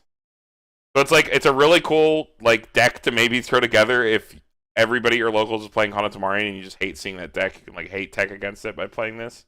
Well, I think this is don't like know how an actually good it is. anti-meta pick in general, right? Because like you can say the same thing about Mushoku, because like let's say Mushoku hits level 2, they're like, oh dude, I'm so good at this game. Like, I just fucking hit refresh and there's a paw in my waiting room and I just triggered it in the front row, and then you just bounce their paw when you play this down. So I think it's like a really interesting kind of like a meta hate card currently, but I don't know if this is like good enough later on down. Like in a vacuum, I don't know if this is good enough. Yeah, I don't know either. This might be. Right. I think if you're talking about like the current meta that we're in, this is probably good enough. I'm not gonna mess with it, but if somebody comes up with something cool, I'll definitely throw it together and give it a try. I think it's definitely neat. Yeah, it's considering all the other 8 choice support that I know is in this set. I think if this was like vacuously alone with just the stuff that we've seen so far, I probably wouldn't care. But there's a lot of other reasons to be playing 8 choice. I think it's mega shit. Okay. Not mega shit, just kind of shit. I think you're high on Kanata Marine, but this isn't Kanata Marine. I think the fact that this is locked into just adding the cards to your hand and you can't like play from ahead and just generate a bunch of stock, like you can't mix and match it at all. I think that like kind of just kills the card. Yeah, I mean, like I don't think you're trying to loop this. The only play with it is to over plus, which I don't means think then you're losing so. those cards anyways. I don't think you're playing so to like loop wouldn't this, the play for this wouldn't be something like Kanata Marine player sets up their board, you play this down, you bounce all their stuff back, and then like with this you grab back like a memory kick counter and then you just stare your opponent in the face being like, yeah, go ahead, dude. I guess you know what, actually maybe this plays really well into the Aaron finisher. Yeah, I think like this plays like kind of like decently at the moment. That probably plays really well into the Aaron finisher. Actually, hold up. Yeah, because it gives you your hand back to your hand, and then Aaron's cheap, and then uses your hand to discard. That is definitely the intent of this card, to be played in this 8 choice deck where you play a split of the Jaegerists combo and the Aaron Titan combo. Maybe that is definitely what we're trying to do. Maybe you don't even run the level 1 choice combo. Maybe you just play this stupid big colossal Titan that just draws a card when you have a climax in play, and just like say, okay, I'm gonna just play a level 2 combo and no level 3 combo, maybe. But you could, yeah. I don't know. Maybe it's better just to like tech it in, because it is kind of cute still. I mean, in sets like that have like climax swaps and stuff, you can get away with playing like weird splits. Especially in AOT, where it's core focus. Where if you play 8 choice, it will be core focused. You could play gear if you wanted to. For like on-demand selection. As well as Armin Rize, which can add gear. I don't know. It seems like a nice stepping stone along the way. To bridge the gap from 2 to 3. To like disrupt them into your Aaron finisher. Yeah. If that's like... Because Aaron finisher is kind of unremarkable, you can have a stronger mid game because at least he's cheap. So you can like play something like this for a strong mid game. Wow, I thought I was coming in going to be the one hating this card, but I've talked myself into it. I'm such a good salesman. Alright, well here is the other, a little bit more destructive, like 8 choice option you could play. I gotta give Niko's blocks. I love that climax art. The fucking slap, dude. Yeah, speaking of destruction. Yeah. I believe it's your card, Andy. In the face? We're back to the top, so go ahead. What? I just read flocked pop. Did dude. you? It's your turn. Oh my god, it's me. I'm so stupid. On play, draw 2, ditch 1. Activates up to once per turn. When damage dealt by this is cancelled, as long as you have this choice, this specific choice. In your climax area, reveal top 9. Shuffle your deck, deal X. X is equal to the number of choice trigger icons you reveal. I do not like that this card is on cancel. I do not like it. I do not like that it is on cancel, but it is free. Yeah. It is free. So if you're just like, damn, Aaron Titan, that's not cheap enough. We need to go even cheaper. This card refunds itself in my hand and it can do damage. Then you play this. But like I think it's fine. I don't think there's nothing offensively bad about this. It's actually probably pretty okay. But like I would not be playing this. I would rather play the Aaron Titan. This is a little too whatever for me. But it is free. The benefit of this, I think, is if you're playing the benefit to this card is if you're playing the like a weird climax split, like doing like 3 different climaxes. This can draw you into another like one, help right? Sculpt you into it. Yeah. But I don't know. I feel like my knee-jerk reaction would be to try the Aaron finisher first, and then if I was having like significant problems getting the finisher lined up. I don't think like that's actually. I don't think you ever need like the draw to ditch one, right? Because a lot of the times, if you're going to be playing yellow, you're most likely going to be playing the Armin, and the Armin already digs you. So I don't think there's like a real need for the draw to ditch one. I guess you have the Armin Brainstorm, and then if you're going off with the flock combo too. Well, no, you have like a double. You have like. Well, no, you have old Armin. We're talking about old Armin. Salvage. Yeah, I'm talking about the core. old 3/2 Armin that digs you cards. So you have that. You have climate swap. Because the flock is also core, so he works with Armin. Yeah, it's like I just don't think the draw to ditch one is like really a selling point to this card. It's like you have a whole bunch of like better options, I feel, in like from older sets of this property. All right. Probably. I really like the comment too. Someone made a comment of it's the poor man's Bofuri when talking about flock. I think. The flock, yeah. I don't know. I thought that was really funny. Nice comment, man. Next card. Niko's boxing. Zach. Level 0 Armin, all of your global 500 Eldian and cores. On trigger check of a choice, you can ditch an Eldian or core, and if you do, salvage an Eldian or core from a waiting room. Return to hand, choose a character, give it 2k. This is the card. This is why you're playing 8 choice. You know the part where your choice sucks because it can't pick up something small? Well, what if your choice was a door that could also give you stock? This is the card. It also, like, okay, the 2k power pump is the nutty part. I was gonna say, I think the 2k power pump is also really fucking relevant. Yeah. This is the reason you would try to play 8 choice. I'm a fan. I mean, it's an effect you do every time. Even if you want a card with a soul trigger, you just pick it up, you discard it, and then you add it back to your hand so you get the 2000 power. Yeah, it's just free. You just always get it. Like even if you want the card with the soul, you don't have to like make a not get the effect. Power. Yeah. You can always get it, and it works with everything. I'm a fan. This card's cool. Only works with choice, but it's fucking sick. See, that's a good card, man. That's a good payoff card. That's nice. Well, it just only works with 8 choice. Yeah, it's like it's literally worthless. In 8 else. choice, that is the reason you're playing it. 8 choice. Yeah, like in the choice deck, this is good. The reason. Yeah. Next card, Niko. All right, we have Dot Pixis. Rest this card to give something 1500 power. By something, I mean Eldian or Core. And then you can also pay 2 rest this card to search your deck for an Eldian or Core, reveal it, and add it to your hand. It's okay. I mean, it's not offensive. I don't know if you just run this though. In before Carmen gives it an A. Why? What? Why would I do that? I don't think this card would ever get any. It's a joke about peak. You gave it pay 2 surge. So good. No, that's a card that can attack. The card's never attacking. Yeah, I think this is this Not the card. I don't worst. think would ever see play, but like this No. card in itself isn't terrible. It's fine. Yeah, the profile's okay. There's just a lot of better stuff that you're probably going to be running, and this card just probably will never make the cut to get into a deck. Andy, go ahead. All right, we got Connie providing support. During your turn, if you have another Eldian or core character, this gets plus 3k, so 7,500. And when this card, when you reverse your opponent, that character cannot use Encore. Just that character, not their entire field. Get fucked, Miko. Get fucked, Miko.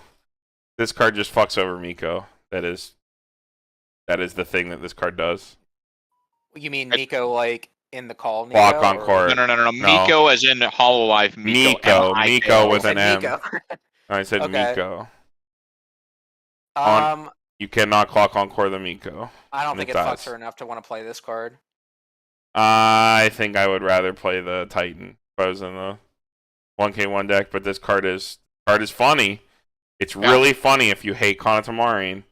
AOT has a lot of pumps. Maybe this is funny against Quince too, because like the 2/2 is small, right? Yeah, the 2/2 is like I think only like 7 or 8k on defense. You can very easily get over the 2/2. So like yeah, I mean like it's a meta call, right? It's like a decent auxiliary card into Kanatamarine and Quince.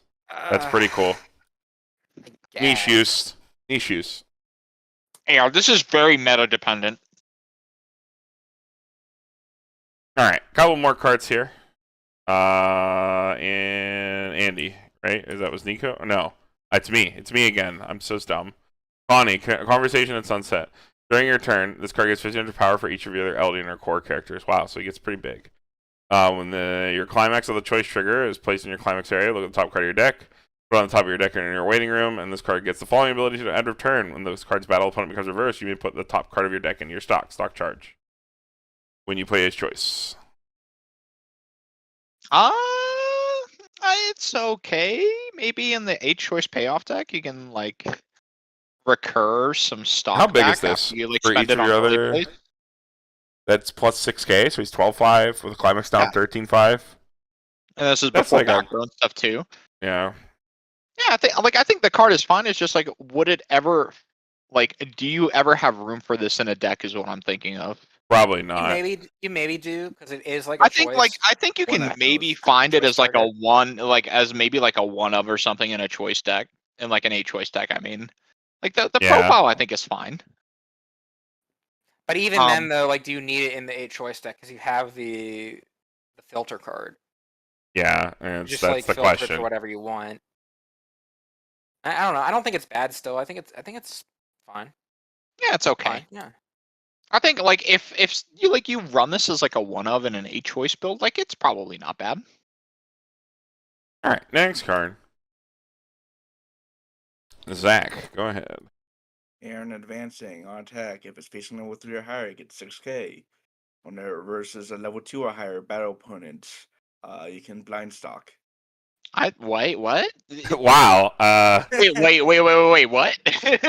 Hey, this card is just infinitely better than the last card. Yeah, this card is quite almost like 100% better than the other card. What the fuck? Wait. The only thing the other one does better is kill big level 2s. This is most of the time always better. He's also free. I am free.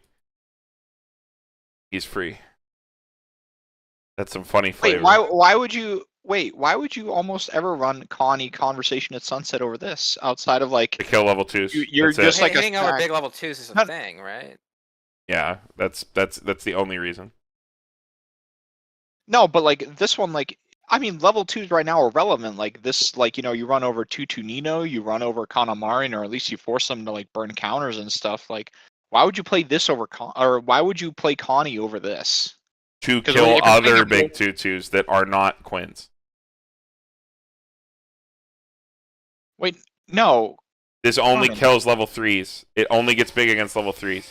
Oh, level 3s. I'm sorry. I misread the card. I thought it said level 2 or higher. Yeah, you're absolutely right. Yeah, you only do that to kill 2/2s.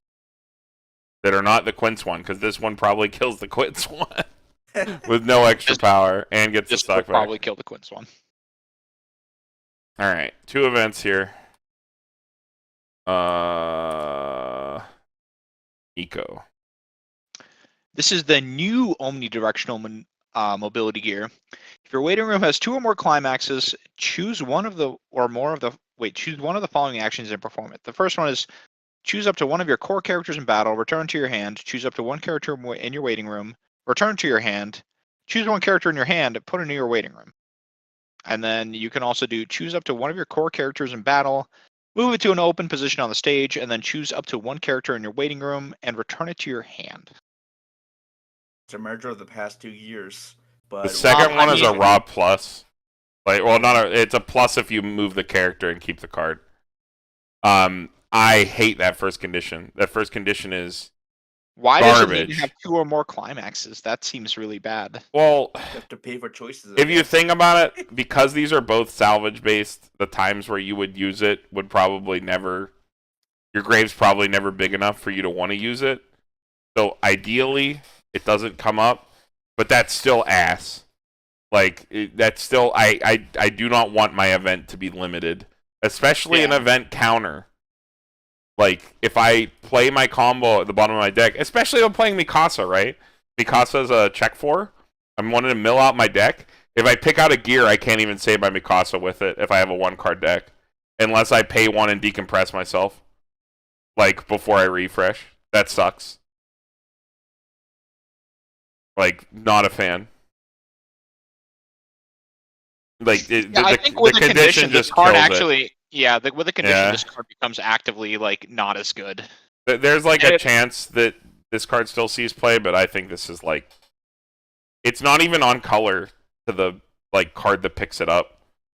I'm not red. even going to give it, a C-, dude. I think this card kind of sucks. I don't want to write it off completely, but, I think it does kind of suck. Well, is there a new combo that works with this? The Mikasa Maguro can pick it up, but has anti-synergy with its own combo. Because you cannot use it if you mill out your deck. Unless you do it on first attack before you refresh. And decompress yourself too. Which, sure, dude, go ahead. So...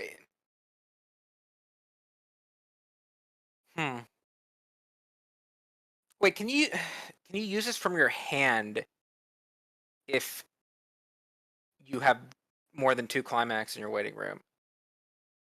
You must have 2 or more climaxes. If you have 0 or 1, you cannot play the card. Well, no. That's just for the counter effect, right? Can you play it if you have 0 climaxes? No, you just on your cannot. turn? You cannot at all.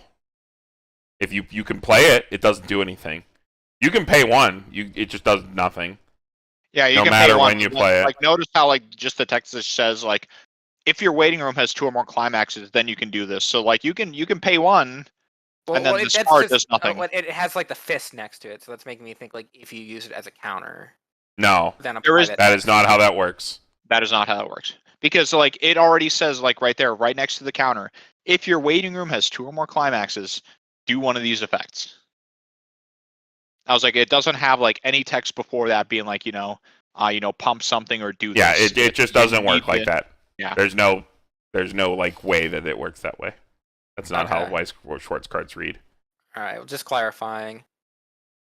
I guess maybe if you wanted to run a 5th gear, this is a 5th gear, but like in a conventional core deck. But I don't know. I mean, in a conventional core deck, you can't even pick this up. No, I guess not. I mean, you could get it off Armin Riese or no, Armin Riese can't even grab it. No, he cannot. Yeah. I was so you can't even grab this off of the old core stuff. That's what I'm saying. I think this card actively kind of sucks. Maybe a flex spot if you really just want a flex spot, but I don't know. That's I think there's almost better cards to flex spot than this, dude. Yeah.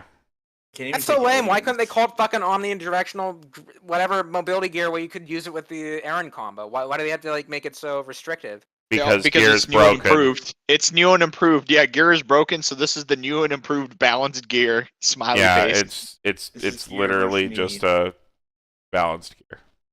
All right, last yellow card. This is This is back to me. I thought that said anti-Malaysian volunteers for a second. No, I was like, Marlene. damn, I wish. Anthony Marley and volunteers. Top 9 cards of your deck, reveal them. Shuffle your deck, deal X damage to your opponent, equal number of choice triggers among them. Rather play this than Armin. It's the same burn effect that the Armin has, but this is just like the Did main burn phase climax version of it. Yeah. Card's cool. I don't think this card's cool at all. You have Why would plenty you of, ever run this? you have plenty of ways to add this card to your hand. If you're playing a choice, you probably play this. You probably play at least 2 of it. You know what? Especially if you're using like the Aaron finisher or something. Yeah. It can maybe be a little underwhelming in terms of damage push. You can like run these in your deck maybe to like help supplement that like main phase. The free payoff card for playing a choice. Just free main phase damage. I think this is actually pretty shit. Really? Yeah. Oh, I know. I don't agree. I don't. Do you actually get to build that much stock with a choice to like burn this? I don't think you do. Yeah, you do. I think on its own, the card's probably not that great, but like in context of the deck, like where you're running this Aaron finisher that doesn't have a lot of damage push necessarily, this is like if you're sculpting into this with like the Phlox, let's say, you can like sculpt. You can't get into this, but you can't sculpt into this with a flock, though. You're right. No, but like a Chiuri, but you're playing Armin in that deck, Niko. You can get into whatever you want. Can maybe like help shore up like an issue that the deck might have, but I don't actually think you would have the stock for that. I get it, dude. It's a choice. I get it. I can't imagine it right now. I mean, you might be right. I would hope. Maybe I'm proven wrong, but like I think this card kind of sucks. With no other way to like add it outside of like Chiuri or drawing into it. Yeah, you have the Armin. You could play the Armin with this. Which draw 2, ditch 1. Armin also, the other one, checks 5. There are blue, the check 5 Armin, yeah. There are blue Eldian cards that you could easily splash in 8 choice. We already saw the Reiner off finisher that checks X. Like there are ways to add this card. Yeah, but I mean, I don't know. I don't know. I don't think the issue that Niko had with it was like you don't have ways to get it, but it's like do you have the stock to play it? I think you will. I was like, so like, nah, I don't see. That's the thing though. So like, if we're playing like the early play, we're burning stock on like the early play Jaegerist card, and then we're also still probably playing our finisher and stuff. Like, you're not going to be triggering that many climaxes in the game to where you're going to have extra stock, like that much extra stock to burn on like these types of events. All right. Yeah, well, we can leave it there. I think that's fair. That sounds right. Short break. I'm gonna hit the bathroom and grab a slice of pizza and something to drink, and then we will be back with Green in like 2-3 minutes. Anybody who is not doing any of those things, feel free to catch up on the chat. We'll be right back. Yep.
any chatters who are here. What are the cards to look forward to in green? Give me the insider information here.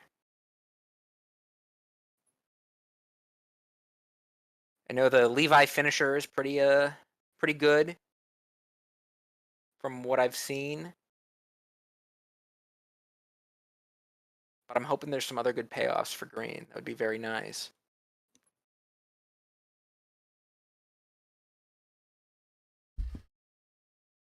Brian Stevenson saying new gear is cringe. That's a little harsh, and I were Brian. having a sitcom moment. Especially someone who's not even in the video. Wait, what?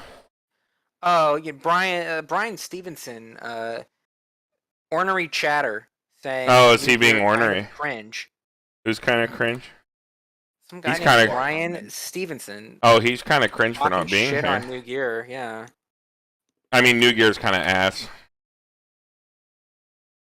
Tempest CFV saying Levi Ricky and Levi Finisher are the big cards.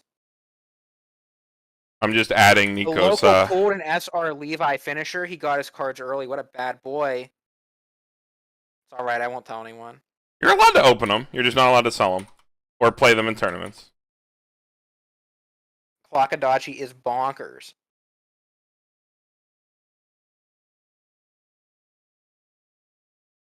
Wakadachi's pretty good. That's also in green. It's unfortunately Eldian. He doesn't have core trait because he's in disguise. We'll talk about that when we get to it. You guys get a preview of the set as I... This is the only way in Google Slides to add an object that's interactable on every slide. You click every slide individually and add it. So you have no choice but to just play with the entire deck? Yeah. Slide deck? Wow. I mean, it That's doesn't pretty really cool. matter. Yeah, people want to look at the full card list. It's literally out on the it's out on Encore decks too. Pulled that earlier. Does the core deck get significant upgrades? Yes, it does. Almost every version of the core deck does get an upgrade. Did you put the promo card I sent you in earlier? Okay, you got it. I have every card.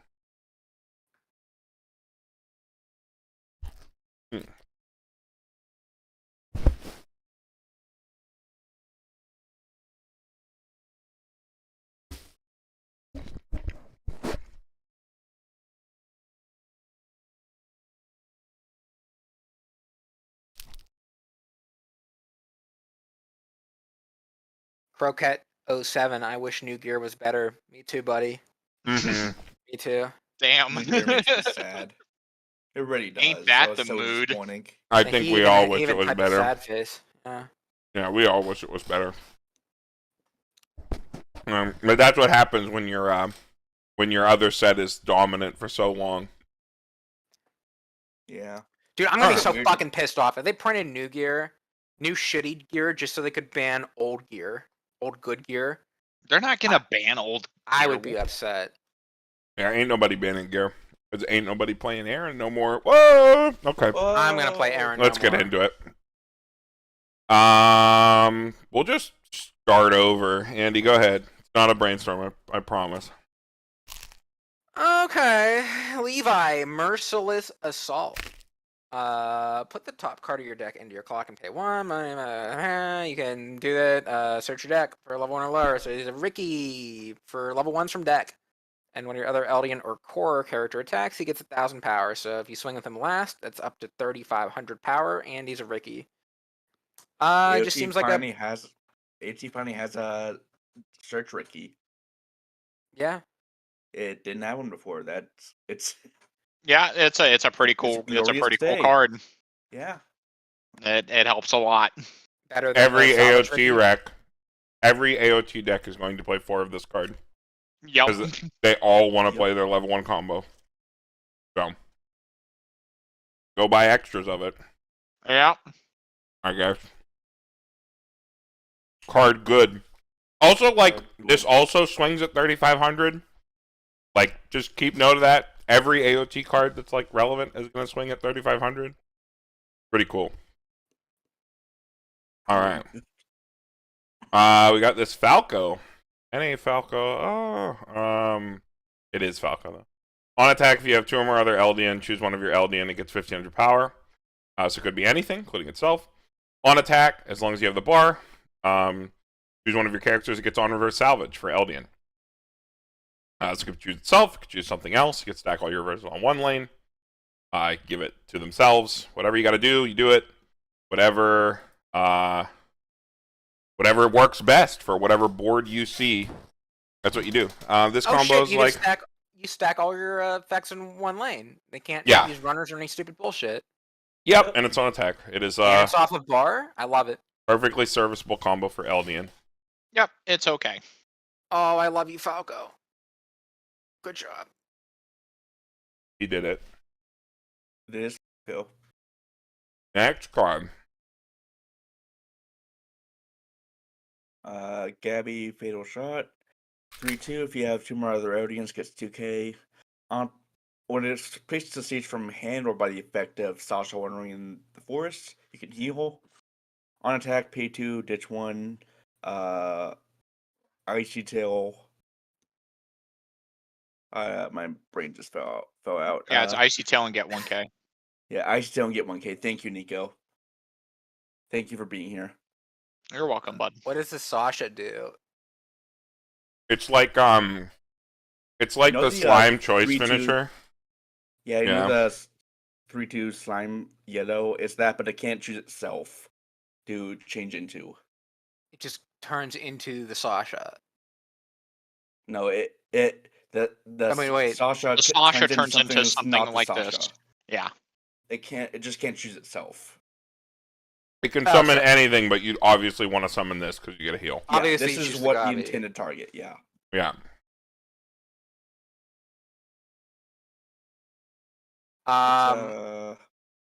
It's fine in that deck, I guess. Fine, pretty stock intensive. Yeah. Well, it's sneaky, right? It's a lot more efficient than it seems because you're getting a lot of extra attacks. But obviously, I don't think you're ever getting the Icy Tail effect off when you're doing the Sasha combo. You just want the extra swings. Mm-hmm. I hate these 2-part combos. I fucking hate these. When you have a card where it's like, oh yeah, heals on play, and then you turn into your real finisher. I hate this shit. Well, the Sasha... Unlike the Slime one, and unlike the Tokyo Revengers one, this is inefficient as fuck. No, the Sasha refunds a card, and this card heals. So if you're just trying to get the attacks, it is sneakily efficient. But sneakily, we have to run all these level 3s in your deck. I'd rather just like tri-field like my good combo. It is a lot to ask, I think. The minimum's probably 7 slots to support this. But I don't know. Why would these cards even work together? Why would the Sasha summon the Gabi? That doesn't make any sense. Bro, spoilers. Okay, let's calm down. I didn't spoil anything. It is some I'm spoilers. sure the answer lies in spoilers. I watched the show and I don't know the answer. This card Okay. heals. Whatever. That is the important part to remember when we talk about the Sasha. And when you summon her with the Sasha, you are probably never doing the Ice Tail effect. So just think of it as an extra attack that heals. Next card. Niko, go ahead. All right, so we have this hang, sure. Anji. Hanji, okay. When it's placed on stage from your hand, now look it up to 2 cards from your deck and put them on top of your deck in any order. And it's also a clock bomb for level 0. I don't think it's good enough. Yo, she's got sunglasses on over her eye patch. That's pretty badass. Well, she lost her eye. Spoilers.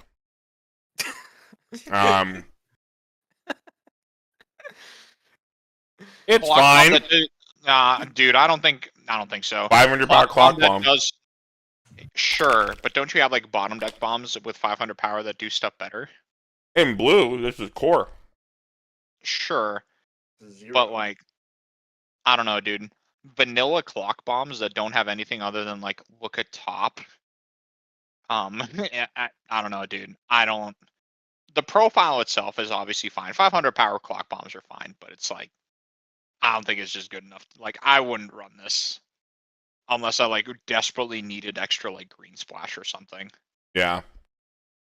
Yeah, It's definitely not the best thing out there. I, for one, really love top check 2 rearrange effects, but AOT is like the one set that doesn't need it. Or doesn't give a shit like at all. Next card. I believe this is back to Andy. Gabby, involuntary witness. During your turn, if you have another Eldian character, this card gets a level and 1,000. We're at 3k. When you reverse your opponent, choose one of your other Eldian characters. Oh, it's a clean cut!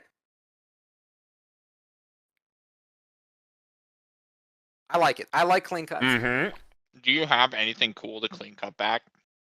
Who cares? You just clean cut a fucking card in plus. What? Just plus, you hit him with your brainstormer, you pull it back. Doesn't need to be cool. It's just a clean cut, man. It's fine. I don't think clean cut's very good right now.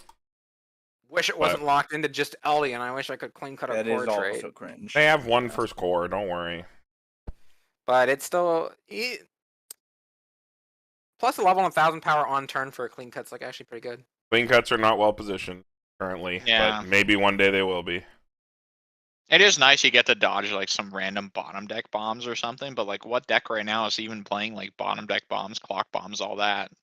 Any deck, Donmachi, and any deck that's trying to hate on Hololive, actually. Okay, so Donmachi. Not the most irrelevant. Well, I mean, okay, so like, sure, I give you Donmachi. What are the other decks that are doing it? Anybody who's trying to hate on Hololive. I said that are relevant. What? That's you said that. I don't think so. Okay. All right. Next card. This is a Carmen. ditch to anti-change backup. Shaken. Goes to clock. If you have that one person who will not stop playing Love Live Sunshine, you put this in your deck and you make them cry. Because not only do you get rid of their yo, you remove their clock condition. It's funny. That's mean. Actually, against any deck that has like a clock condition early play, that's pretty grody.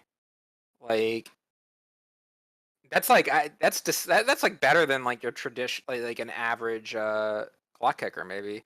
Or well, it's different because if your opponent like has an early play healer or something and they heal off their clock, then you can't do this, right?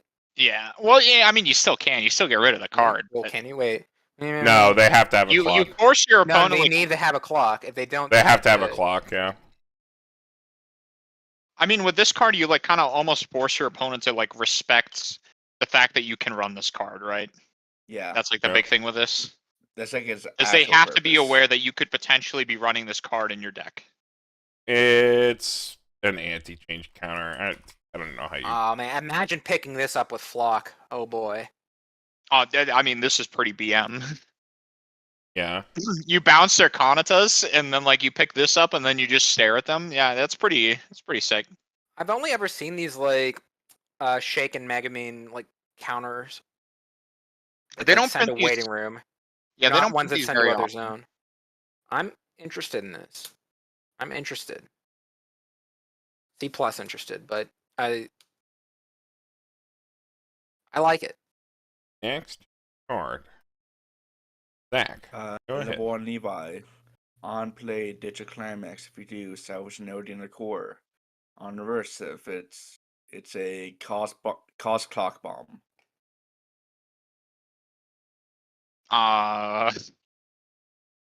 It's Sakura bomb. I was like, I guess you get to hate on Miko. Get it off the board if they just play it, right? Mm-hmm. Yep. That's about all this card does, though.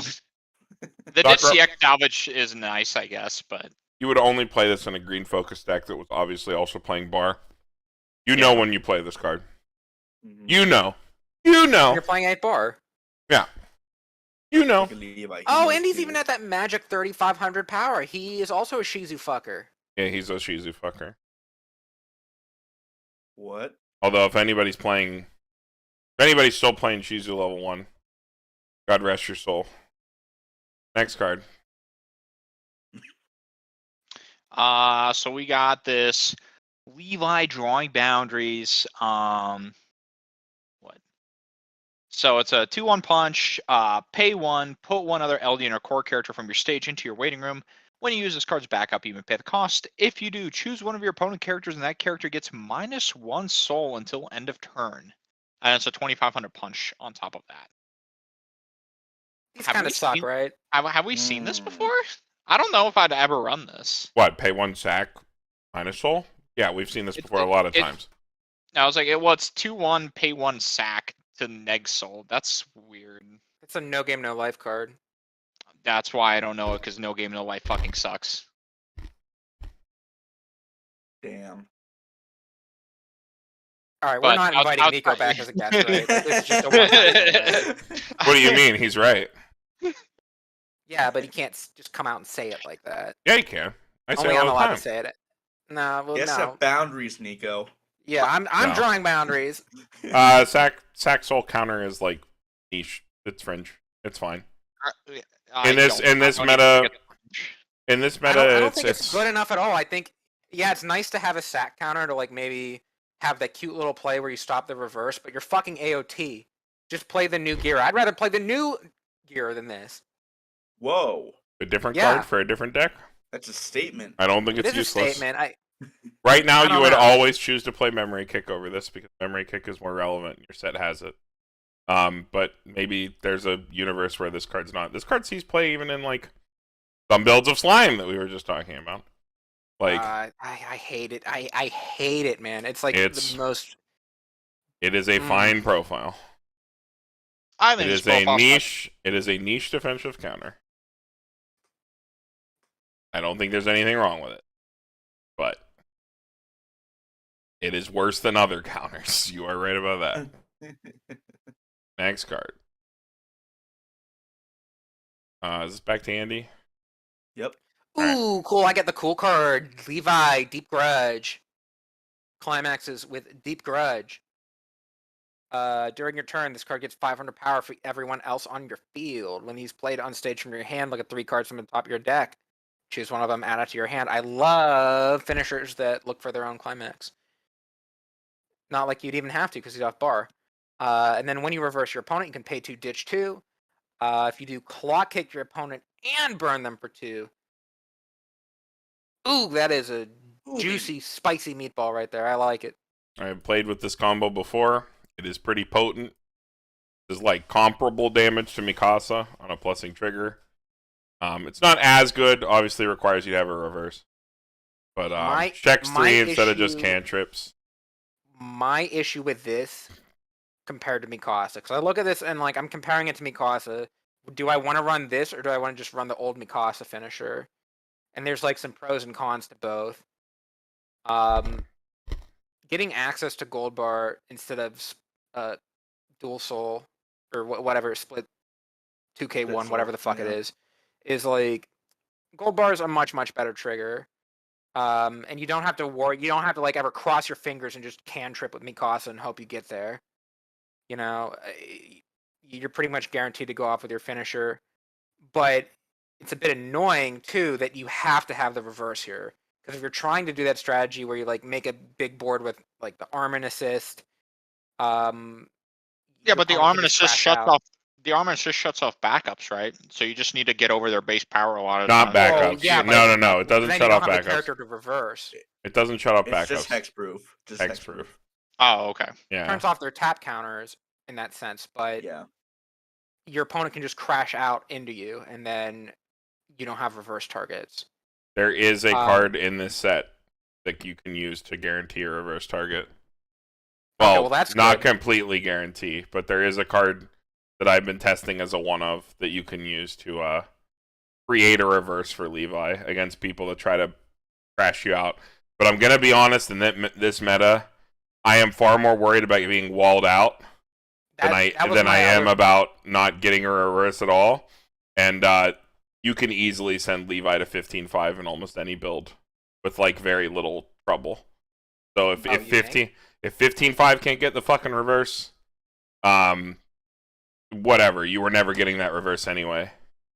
So because that's the same power as Mikasa, right? 55 is only like a real struggle against what, like Rusia? The 15-5. My point of saying 15-5 is 15-5 is exactly the same as Mikasa. If you put Mikasa in front of Armin and you give her the 2K. Yeah. This card also only costs 5 stock to double, and replaces itself in hand. Very efficient. Pretty fucking destructive. Good trigger.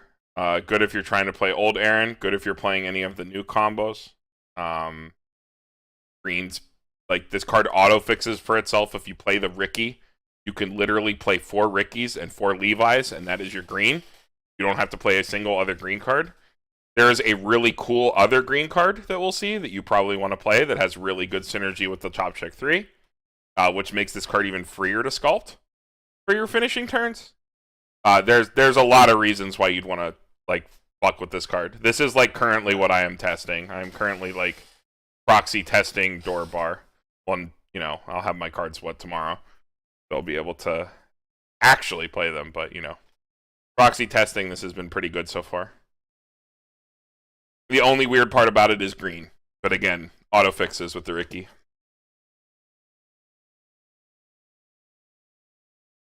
The way you would get the card to 15-5 is he's 12-5, Armin 14-5, and Aaron Global 15-5.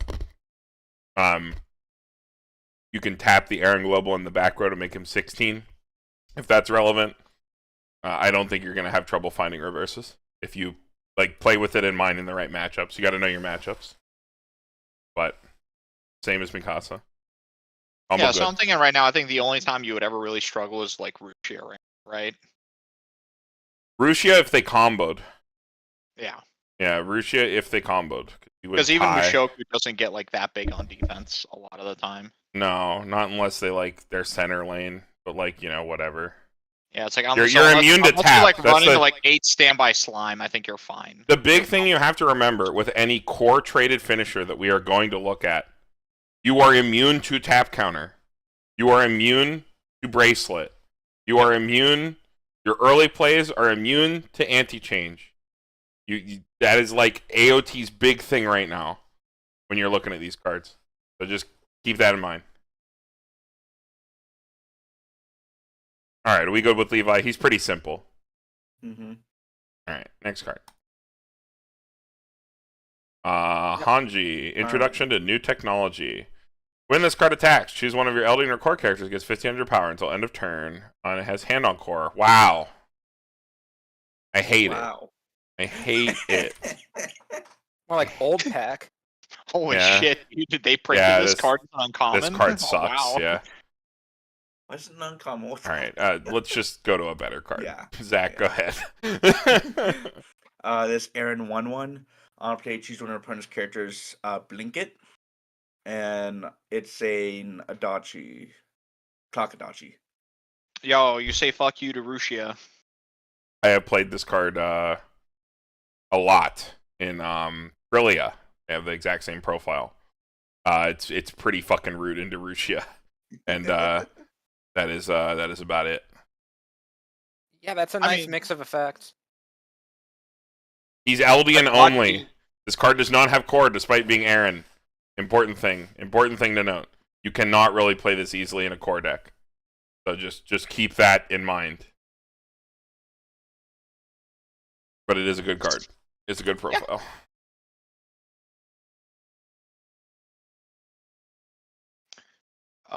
I guess this is me. So this is Gabby on the run. When this card attacks, if you have another character, Eldian character, it gets 1500 power until end of turn, so it becomes 6k. When this card is battle opponents, it becomes reversed. If there's a climax in your climax area, you input the top card of your deck into stock. These profiles are pretty fucking nice. So this hits 7k with a CX, and then you just get to stock if you kill something. I like it a lot. Yeah, I'm a fan. I'm a fan of these in general. If your set can support them, like outside of like the choice combo, I don't think there's too many like on reverse stuff. So like you can always just use this to kill like the thing you're reversing. The Falco bar combo is the obvious pair to this, right? You give the Falco the on reverse salvages, and then this also stocks. Yep. That can give anywhere. You can also play this pretty well in the pants decks, because it's Eldian. That's the only trait they care about. The blue stuff doesn't really care about Titan at all. It's Eldian. So that's another deck where you're going to slam Climax a lot because of the 8 Pants triggers.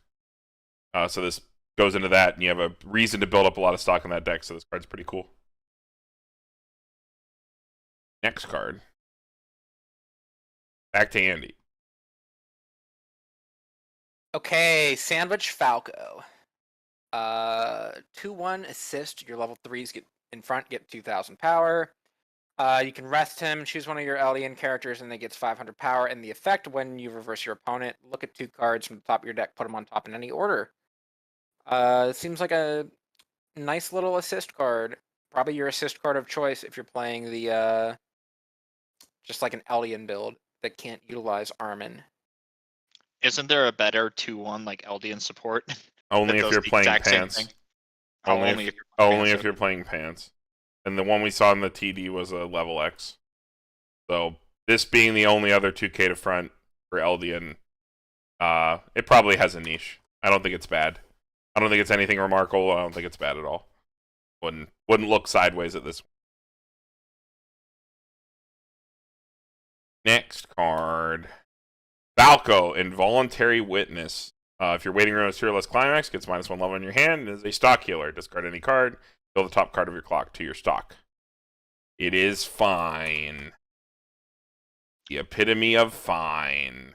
Yeah, they started printing a lot of this like generic type of profile in like these types of slots. I agree. It's okay. It's fine. If you are a deck that like just doesn't care about your mid game at all, this might be the early play that you decide to play, because it is like no conditions, no fancy stuff. It's a heal, and it Just light on your stock. Play the fucking Aaron. Well, that costs 2 stock. You want to I pay guess so, 1 you're stock. right. Yeah, that's why he's here. That's it. That's his niche. He's That's fine. all he's got. All right. Next card, Zach. Go ahead. Theo, on attack, choose a character gets 2,500 power. Importantly, this card does not have Eldian traits. Oh, this card's unplayable. He's a shit card with shit traits. Nothing gets this. Nothing. Literally nothing gets this. He's just useless. Just useless card. Okay. Look at him. Look how useless he is. Yeah, it's just funny. Who is this guy? He's the Marleyan There's general. Theo Maga, dude. He's the Marleyan general that I believe he trains all the kids. Yeah. The new age kids like He Falco, looks like Gabby. every other angry guy in the fucking show. Yeah. All the other angry adults look like this. They have the same angry face. They do look kind of similar. All right, Niko, go ahead. All right, so we have Falco running errands. At the beginning of your climax phase, choose one of your Eldian characters, gets 500 power, and then you can also brainstorm, pay 1, tap this, flip over 4 cards from the top of your deck, pull them into your waiting room. For every bar and gate that you reveal among those cards, sir, cards, yeah. that is a door. That is not a gate. Continue. Shut the fuck up. No, I will not. Don't If you're gonna be on this fucking channel, touch you're gonna say the right thing. It's door. Go ahead. For every bar and gate that you reveal. It's okay. You're muted. I'll read it. For every bar or door. Lay an egg, Carmen. Lay an egg. Nope. For every bar or door, search your deck for an Eldian, reveal it to your opponent, put it in your hand, shuffle your deck, choose one of your characters, gets 1,000 power. You're not allowed to call it gate. This is not enough of a payoff card for the climax split. But I guess this is the build path they want you to go on. This is like the how do you call it? Like the can build. They're Yes. kind of like shoehorning you into like the level 1 bar combo, which I like, into the level 3 door combo. I feel dirty saying that. That I don't like. And I don't know. What I don't it think comes this down to- brainstorm- I don't think it's enough of a payoff to make me want to play the door finisher when I could just play the bar Yeah. combo I like into a finisher I do like. That's what I said. I said it's literally this is not enough of a payoff card. 1,000 power. Who gives a fuck? Like, I don't care. Maybe if he brainstormed for 5. Honestly, I don't know why this doesn't brainstorm for 5. Why the hell not? Because they made a Because brainstorm monkey for power. 5 in another color. Who cares? This locks you into a specific fucking deck. Yeah, they made another one. Not allowed to have two. You get plus 1,000 power. If you're trying You to make me play get this 1,000 power, Sasha Andy. finisher. You get 1,000 power, Andy, and you'll like it. Or you can play No, Armin. I won't like it. I'm just You can not just gonna play it Armin. You can just play Armin, or like any of the old Brainstorms. You literally just play Mikasa Brainstorm too, the old one. Salvages anything. You can play it with Eldian. All right, we can just go to the next card. Back to Andy. All right, we got Colt Grice. I guess that is his last name. When this card is placed on stage from hand, reveal the top card of your deck. If it's Eldian, put it in your hand, discard a card. When he is placed on stage from your hand, mill 2 cards. If there is a climax among them, you can pay the cost. If you do choose, which is discard a card. It's a free drop salvage if you mill climax, and then he is a console effect as well for Eldian. I guess like if you want to double filter, in like your 8-bar deck or whatever, I guess you could play him, but I'd rather not. The second effect's random. I don't care. It's like not unplayable, but it's also forced mill. So if you ever play this down on like your second deck or whatever, you're never gonna feel too good about it. Yeah, it's like not the best card. I wonder if Brian is literally ever gonna join us. I wonder. Still in chat? Probably. What a nerd. Next card. Gabby, War Hero. If you have 2 or more other Eldian, it gets a level and 1,000 power, and it's hexproof. Card attacks, it gets X power, X is equal to the number of other Eldian characters you have times 1,000. The 2/1. This is like the weirdest out, quote unquote, to tap like that you could ever play. Wait, what? This is like really weird. Okay. Oh yeah. As like a third lane, right? It makes it so you only have to side 1 lane with tap against tap counter. You don't ever have to side a lane against tap counter. Well, it's only one. It's only one hexproof. No, Armin gives you Well, this card. This is Eldian. This is Eldian. Yeah. Okay, this is an Eldian card. Yeah. This is yeah. It's. Look, this is like hyper niche, and I don't think it's good, but it is funny. I like it actually. It'd be like an Eldian tech. It's like an Eldia only tech.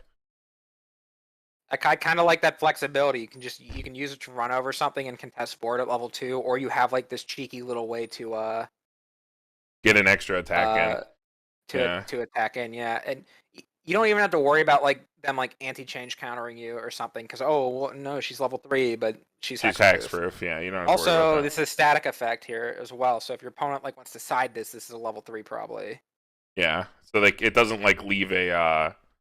If it wins its lane, you're not like leaving a side attack for your opponent either.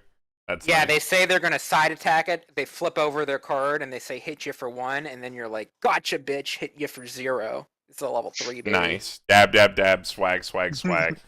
And then you just eat the next lane for 4 and you die.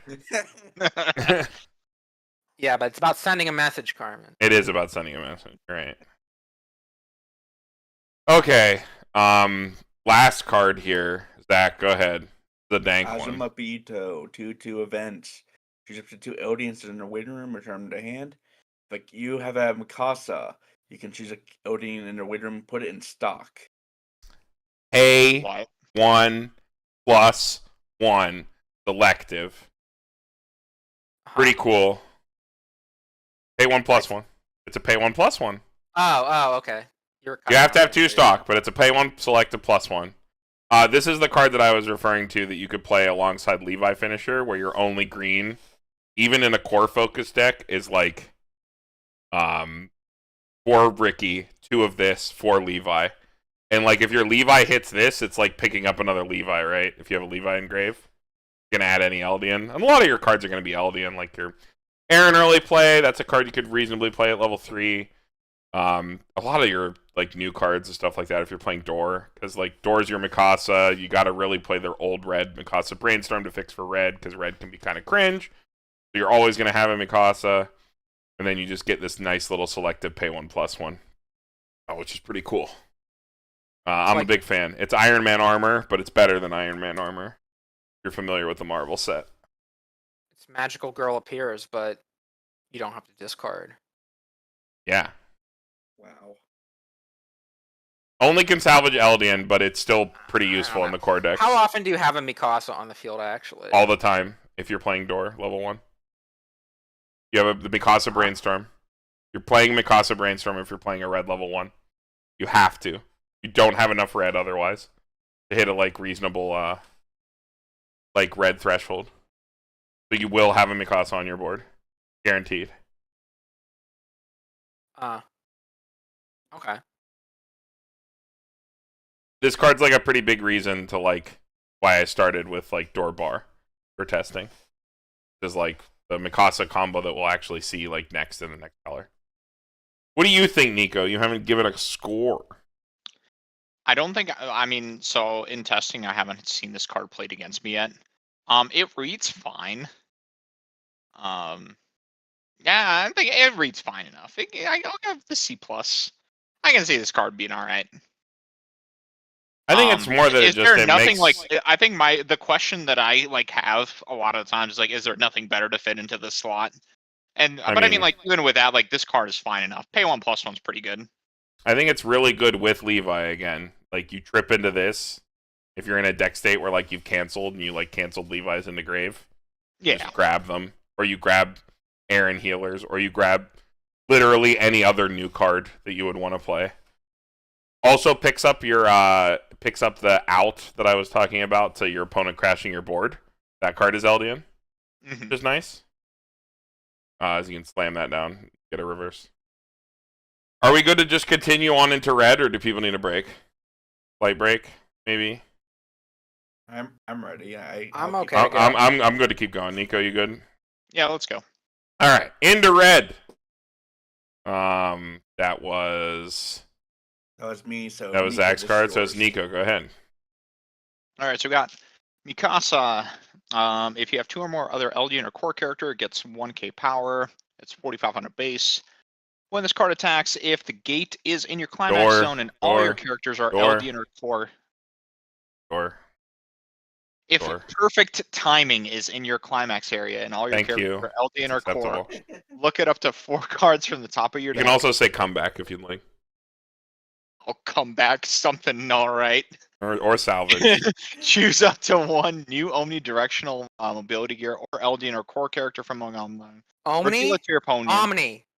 Shut up. Oh my god, Aaron, you are not allowed. Andy, you are not allowed to correct people on pronunciations. It's a fucking Maguro. You can grab a character or you can grab this fucking gear, okay? And then it gets an extra 1k power. It's a 7/5 Maguro base. Sick, dude. Amazing. Card's good. Big fan. Fine. You want to know the main reason I think this card's so good? I don't think you can play Aaron anymore. I don't think you can play Aaron. Aaron's not actually doing anything, and all the new cards are off name for Aaron. Aaron, more often than not, in my initial smoke testing, swung for 6,500. But Carmen, with normal boards.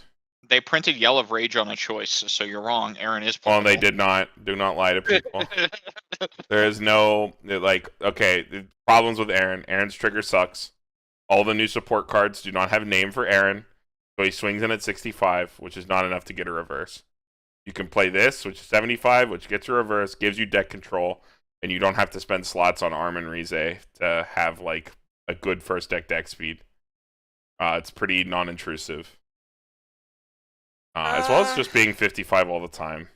It's been pretty good so far in my initial testing. I just don't think Aaron cuts it, and I don't think enough decks actually care about Aaron anymore. Nobody cares. That and Door's a better trigger than Wind right now, because with Wind, what is Wind actively hurting? Every standby deck. Yeah, not at 4 all count. All these dumbass Hololive decks. Not at 4 count. Not at 4 count. Oh, when you trigger it, you trigger it. When you're saying, so here's the thing, Andy, right? When you're saying all these dumbass Hololive decks, what are you doing? Are you bouncing the fucking Kanata back to their hand so they can heal again? Yeah, it's pretty neg.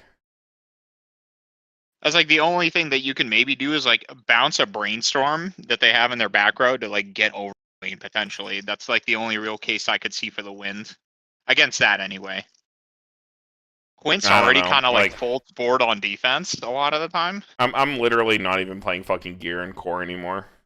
I just don't care. Like, gotta get with the times. Play a normal deck. Wait, you're not playing gear and core? No. Why? There's like no point. You have real triggers. Just like scald dude, naturally. I don't know how I feel. I don't know how I feel about it. I think this Mikasa is fine. It's like definitely like a solid, good card, but I don't know. I love my Aaron. I love my Aaron, and I love my good gears. Have fun with your Aaron swinging at 6,500, where a trial deck 2K backups over you. You lose your plus. God, I'll just run even more Aarons and more Armins, and I don't know. I'll make it work. You can't. There's not enough. All the good cards that you'll have lingering from level 0 are the wrong name. You're just gonna play over cards to lose name. I'm gonna try to make something work with it, but I don't know. I mean, yeah, like okay, you can play it. Mikasa, if I end up sleeving this up, it's gonna be reluctantly so. I don't think it's bad for the deck, like at all. You get to play a modern trigger and like a modern plussing combo, as opposed to like. But at what cost? You're losing all the things that made the set great. You have to use shitty gear. You're not losing anything that made the set great. You're not losing Armin. Armin's the only. Yeah, like Armin's literally the only tool that matters. Like I think modern sets have enough selection to like make it so that who gives a fuck about gear, because denying reverses doesn't mean anything. Because nobody gives a fuck about that anymore. Like there's not a single deck out there that cares about like its reverse being denied, because they either like have dumb enough plussing tools at 0 that they can just deal with it, don't care. They have these fucking +2 Rickies that are like also plussing 0s, or they just play on attack combos, or they play standby. So like, who gives a fuck? Also, Quince is like a fucking like a thing people are fucking playing. They throw out 1/1 unreversibles, which who cares how big your Aaron gets at that point? You ain't getting shit. Play the Mikasa. I guess it really is like a metagame. It's not that on attack. I saw a thing from chat. Like, yeah, the Drop Check 4 isn't exactly modern, but it is a 7/5 on attack combo. Modern, the wrong word. More like just a better normal position combo, a normal better position combo. I don't think you ever sleeve up that fucking new Omni gear though. That card's ass. Maybe not. I don't know. Maybe you're right about Mikasa, but I don't know. It seems like something to be as objective as possible. Like as metas shift, it will be nice to be able to shift as well. And you can either play this, or if Gear and Old Aaron are the call again, you can sleeve those up and play them, and the deck will function pretty similarly. Yeah, standard is a good term. It's nice to have that selection. Yeah, if like for some reason everybody cares about reverse and like you can justify like Aaron being like 65. Yeah, because like that's something AOT didn't have before. They didn't just have like a good general on attack combo. No, so okay, I saw a comment in chat about Aaron Power. Aaron Power, you have to remember, does not go off trait. It goes off name, specifically only Aaron's, Armin's, and Mikasa's, which conflicts with a lot of your good level 0s that are added in the set that are also core trait. Aaron, more often than not, in my smoke testing, was 65, 7k sometimes. Because specifically the Levi, which is the best card that was added to the deck for that kind of strategy, is not on name and does not count.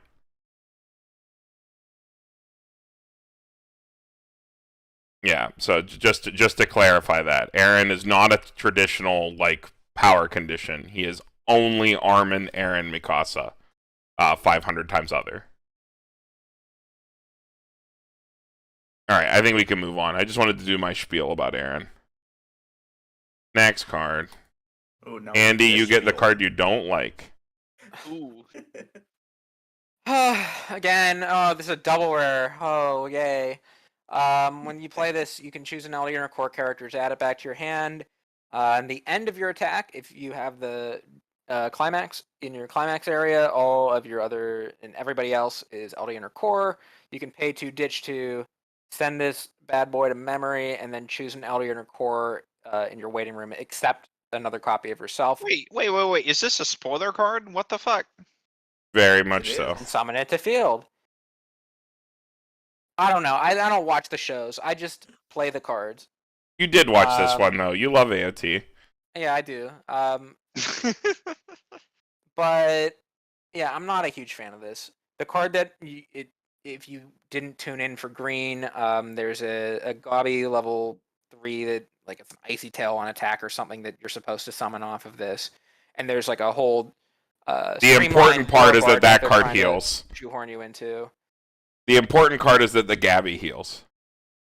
So the idea being you play this, you salvage, so it's effectively pay 2, ditch 1, the Gabby comes to field, attacks, you attack with another Sasha, you have 2 stock, the Gabby comes out again, attacks.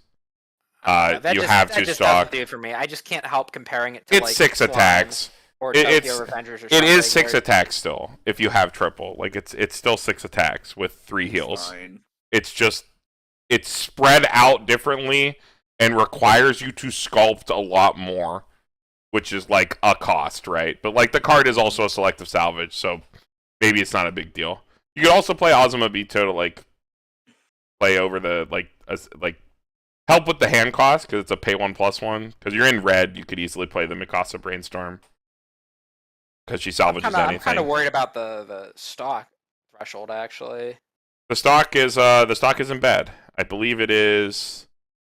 What is it? So they pay for themselves, right? So if you have 1 stock floating, you can triple combo. You need 7 stock because Just 1 floating. Yeah. So the Sasha swings in, generates 1, summons the Gabby. Gabby heals, attacks, generates 1. Sasha swings.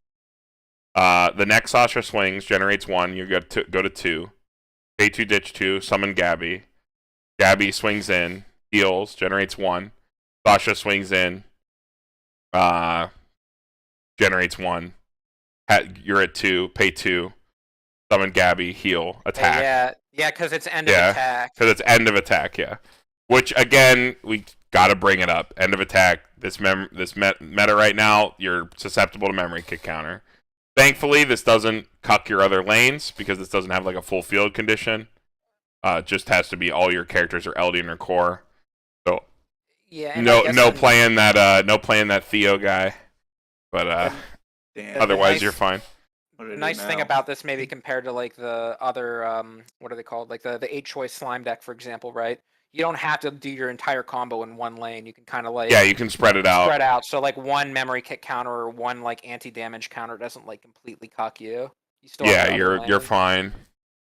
I think it's definitely worth playing with. I think the really big problem I have, and it's not really a problem, it's like a deck building thing, is if I'm playing this as a core deck where I play 2 to 3 off-trait Gabbies that are like bricks, quote unquote, that I just have to like try to set in my grave somehow. Which again, like you can ditch off this card, which is nice, right? Like you can have them in your hand if you draw them, or you can salvage anything with this. You can keep them over refresh somehow. It's not that bad. But like you're playing 7 cards to facilitate your finisher. Maybe that's fine because this is like pretty efficient to play. But you know, it's like this or Levi. They're like both decently efficient combos. This just doesn't need a reverse, and also like pushes some heals. So it's whatever you want to do. If you have the deck space to play the Gabby, you can totally throw it in and just play it. I don't think the combo's that bad at all. I guess it doesn't need to be Gabby either, too, because like you can summon anything. Yeah. Waiting room, so maybe I'm just getting lost on the Gabby icy tail. I don't know. You maybe won me over a little bit with it. I'm not like I don't know, man. It is way more efficient than I initially. Yeah, it's sneaky. It's really sneaky with how efficient it can be because you see pay 2 ditch 2, and you're like, damn, that's a lot.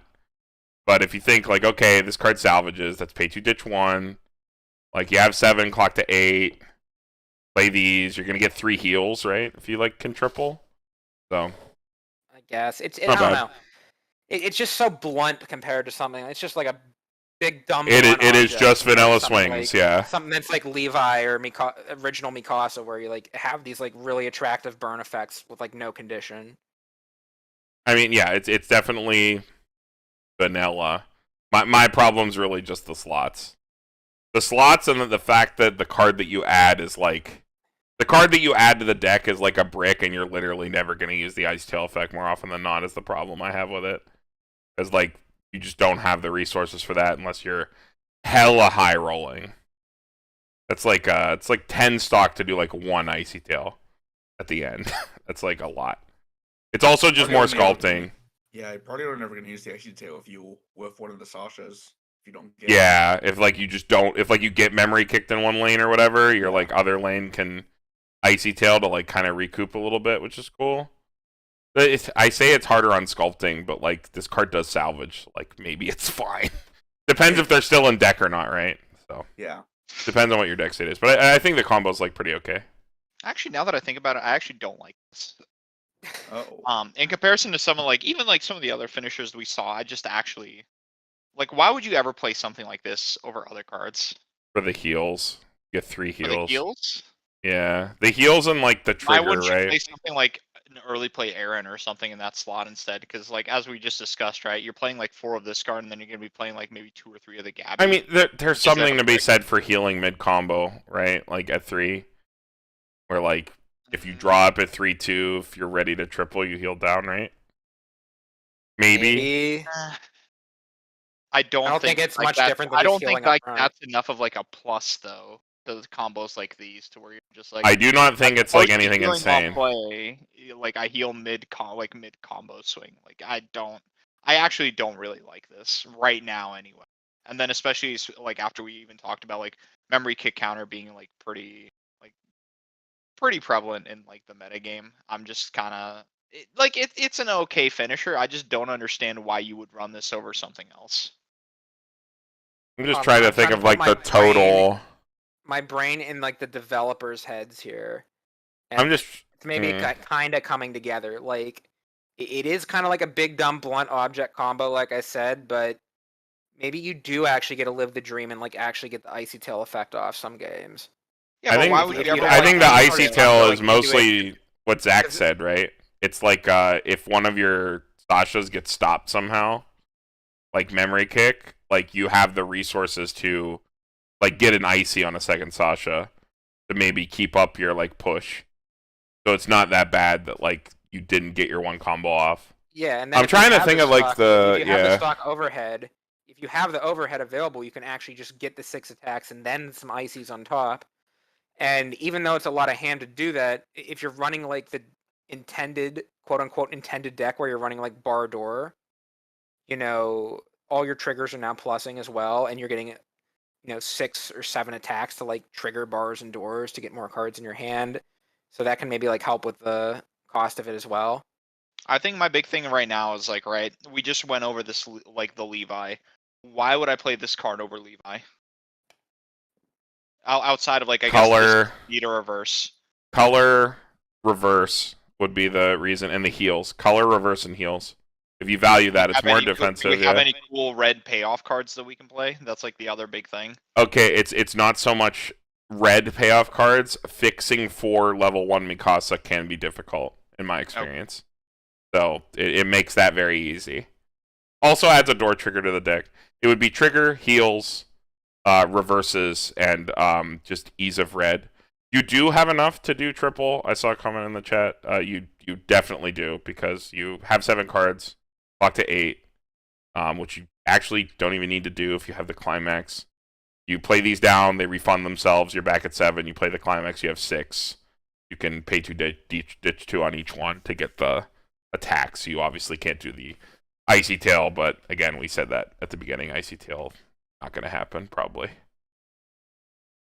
But it is a lot. It is a lot. I mean, so is Levi. Over the other stuff, though. All right, we got to pick up the pace. It's getting late. We still got to drive out tomorrow morning, so let's pick up the clip just a little bit. I think we're through a lot of the spicier stuff. So, all right, Zach, go ahead.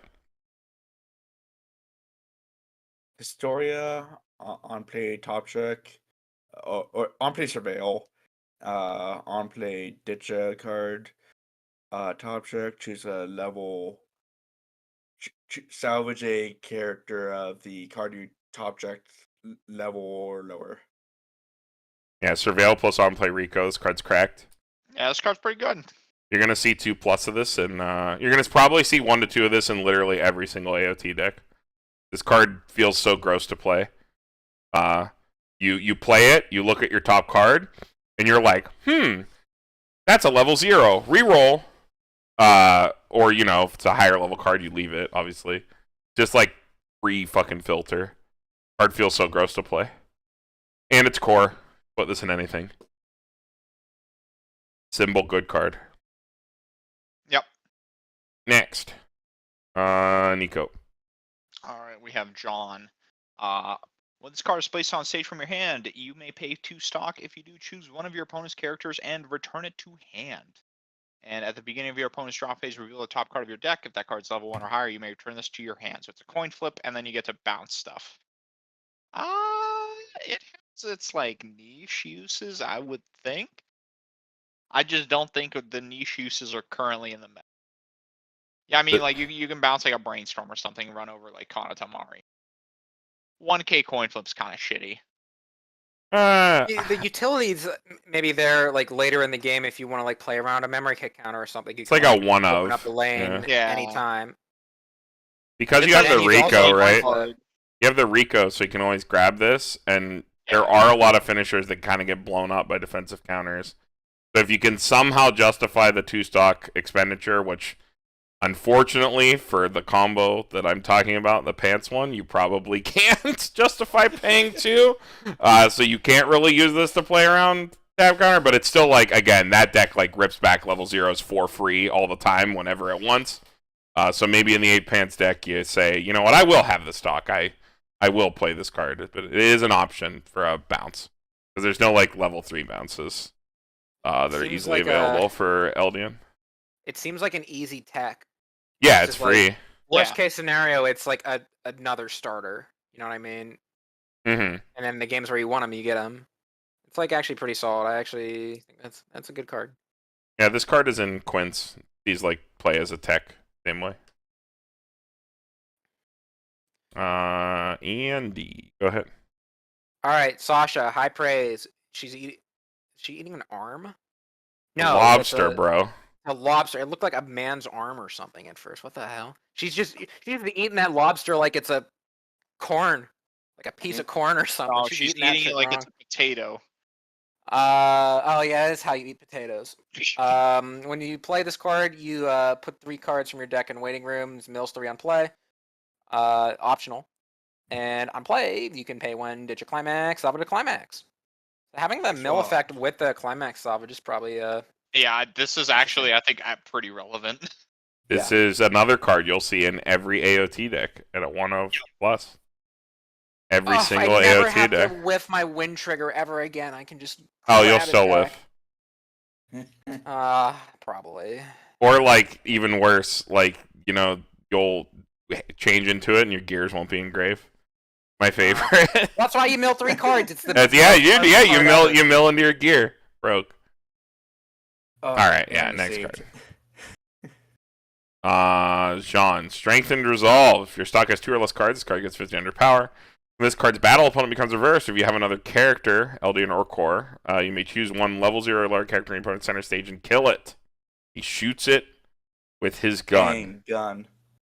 I am trying this before I give up and play the level 0 Sasha for red fix. I think it's kind of cool that this card's 3,500. I was pretty impressed with this profile when I played it in MTI. Lets you kind of grind the level 0 to a halt. It's really funny when you go second, your opponent opens like, or not when you go second, but like the level 0 goes like kind of long, and your opponent plays like a 3,500 and like another card, and the Jean just kills the other card, and then kills the 3,500. It lets you do stuff like attack once and kill 2 cards. If you want to like take the level 0 really slow, like leave your standby opponent stuck at 0 or something like that, or you don't want your opponent to get to 1 because they play something like Oboro, you can kind of like stop them in their tracks while making sure that they don't plus, which is pretty cool. It has some very niche applications, but I don't know. How is that taking the level 0 slow? Because if you're getting because you attack once, if you're getting the double kill with this, then that means they already attacked you 2 or 3 times with a that's dual what you or want. tri-field. This is a situation where you would prefer to go to 1 first, which is typical for AOT to 1, especially if it is playing Aaron. That seems very risky. Where it's like, okay, I went first, I hit you once. Your first turn, you swing like 2 or 3 cards at me, and then my second turn, I play the Jean, attack once, and try to get cute about it. Well, it's not cute if your opponent's at low damage. Then your opponent just blows you out by just tri-fielding again and pushing your shit in. I don't think it matters because you'd rather go to 1 first. It's for decks that prefer to go to 1 first, but it's also a 3500. I don't know. I don't like it. I mean, you gotta finesse this card. It's not just a card you like just throw in and go like, haha, I killed your other card. You don't just use the effect willy-nilly, right? True. I mean, there are ways. Worst case scenario is at 3500, but it's, I don't know. The fact that this card is a 3500 2 or less stock is like the most important part about the card, because the other card was 3k and didn't do anything. But it is very strong at controlling the pace of the level 0 game, if used correctly. But it's not just a card you just slam in and throw in there and be like, haha, your card is dead. You gotta use it the right way. Yeah, I definitely see that. I think the biggest issue that I currently have, a lot of the stuff that you kill, just already straight up resolves. It just hits wait, and you're just sending it to waiting room. So you're not actually denying anything. You're just kind of I don't know the best way to phrase it, but that's it's not there for denial. It's not there to deny effects. Rather, it's there to be another 3500 alongside Arm and Runner or something, right? It's not a value engine; it's a tempo engine. Sure. I mean, there's also you're not denying the Ricky effects or whatever that happen when you hit waiting room. You're controlling the pacing of the game, which is tempo. You're able to put a 3500 in 3500s in 2 side lanes and kill Aqua in the center, which is nice to keep your run option open, because there are some cool things you can do in red with the old Mikasa runner with Armin already. If you don't know what the Mikasa Brainstorm does, if you happen to open it with the Armin, when a card moves in the attack phase, you can give that card 500 power, and the card across from this cannot side attack. So it literally just blows up Hololive for playing a 3500 center. So you have some nasty things you can do at 0 already. So maybe this card's not needed. Maybe you just play that Sasha Bomb that top decks cards, but it's something I'm messing with while, I wait for that card to come in, because I did not buy it. But there are definitely some cool things to do with this. I was impressed with the Eris, so giving this one a try because it's just better. Moving on. Jean Covering Fire gets 500 for each of your other Eldian cores. On play, chooses a character in your hand level equal to or lower than level, summon at the stage, and that character gets 2k power. And on attack, pay 3, ditch 2, burn 4. Elbow drop. You're familiar with Megumin. It's a summoner that gives the power to the other character, the character that you summon, not itself, which is nice. Well, as being burn 4, which is, I think it might actually be a little bit better than burn 4. I like this card with the Levi. In the games that your opponent just didn't reverse you, or didn't leave you a reverse, it just gives you another way to deal damage. And then if you are playing the Levi, it just makes it stock light, right? You get for 5, if you have the 5 stock double turn, it gives you another level 3 beater. And also gives the Levi power. It's just another way to give the Levi power, as opposed to playing more Aaron globals. You can play one of this one Aaron global is what I've been trying, just as another way to pump Levi over.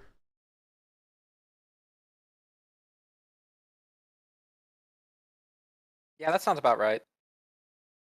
Pretty simple card. Helps you with efficiency. Next. All right, so we have Mikasa. Pay 1, ditch a character from your hand to your waiting room. When this is placed on stage from your hand, you pay the cost. If you do, look at up to 4 cards from the top of your deck, choose up to 1 card from among them, add it to your hand, and put the rest into your waiting room.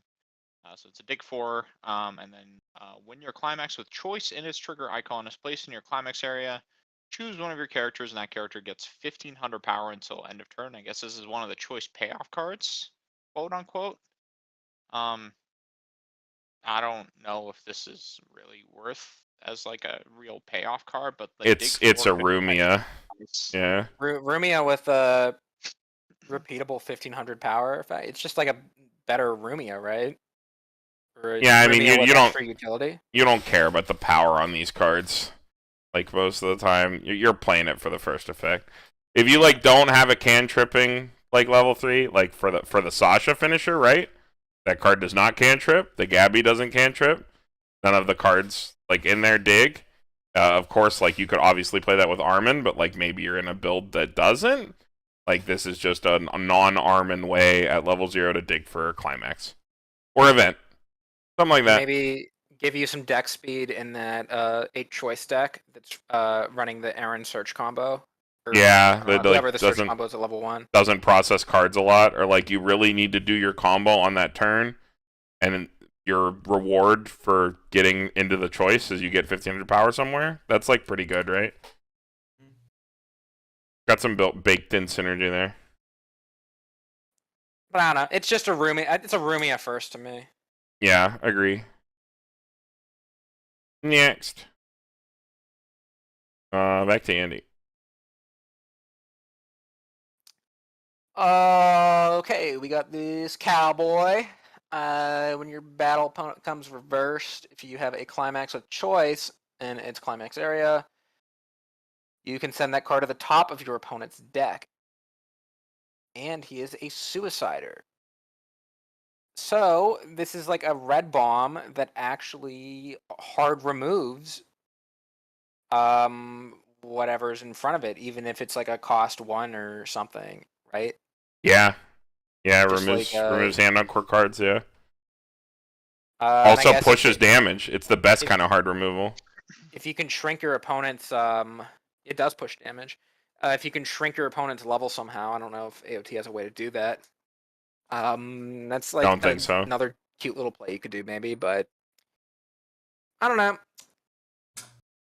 Doesn't seem like the big payoff card for 8 choice, but it seems okay. Pretty good auxiliary card. Yeah.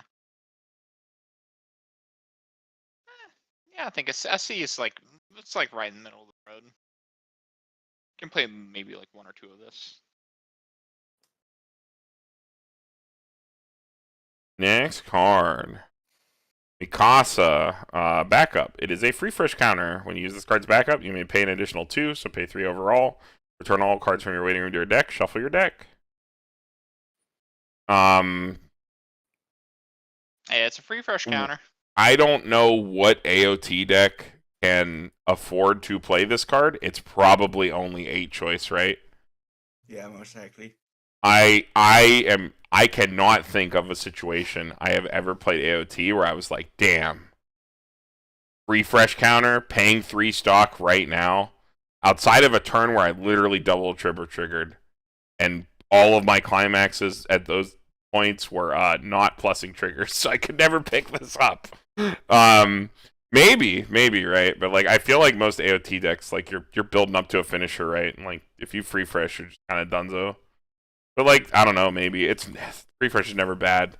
I just don't know what AOT deck it goes in. It's just a utility counter. If you don't want to run memory kick, you maybe run this. I don't know. Yeah. Well, you also have to think, right? We reviewed a card earlier that's also like a pay 2 refresh on play. Mm-hmm. Oh, that is true. You already have that ability. I would rather have it as a counter because, like, if you're playing a plussing trigger, you can pick this card up. Save yourself from a triple trigger situation. But like, I don't know. I kind of I always prefer more like that. being able to do it on demand. Just because like if you pick up refresh counter, like your opponent can still punish you. I like having the extra 0, level 0, just to so I can hard maul for my combo. Next card. Yo, it's the Oh card. boy, it's time. Yeah, Zach, read carefully. On play, rest one of your standing characters. When this card is placed on stage from hand, you can do that. If you do, your opponent chooses one climax in your waiting room. You return all cards except that card from your waiting room to your deck and shuffle your deck. On attack, give X powers from X's number of other Eldian core times 1,000. Imagine. It's not a mistake, guys.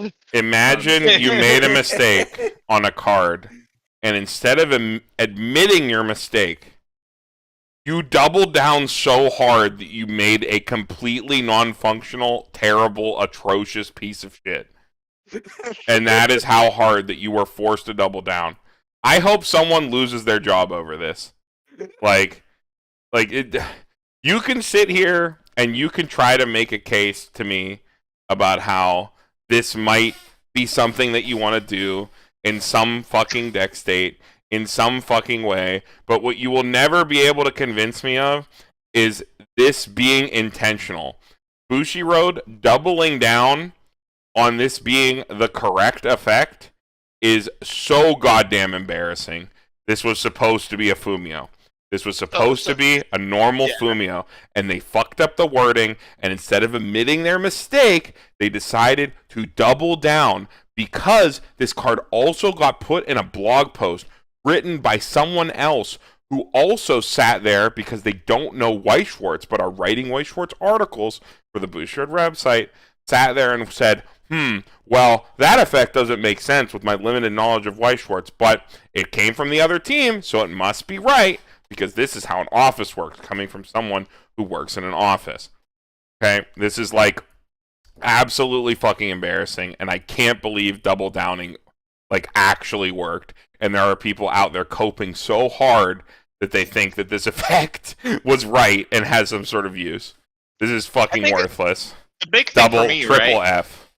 is like if we just even going over the cards that we already saw printed, right? Like, why would you ever play this over pay to refresh?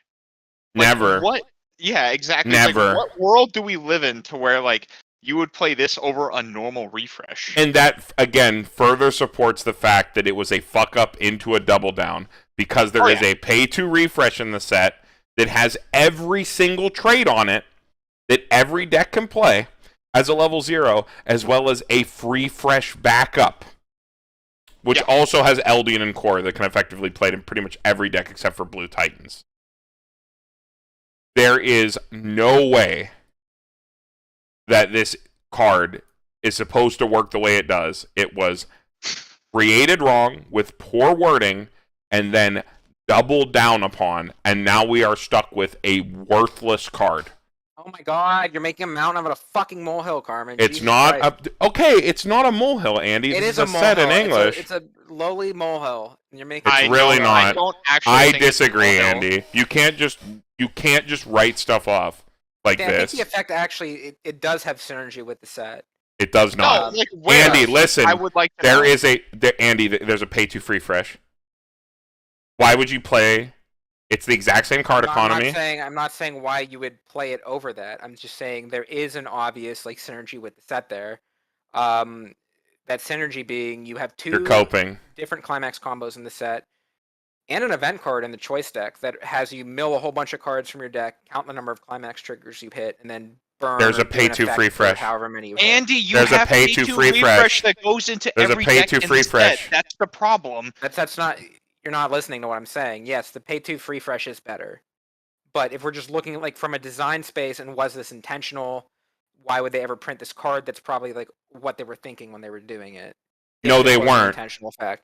It was not an intentional effect. This was a fuck up into a double down.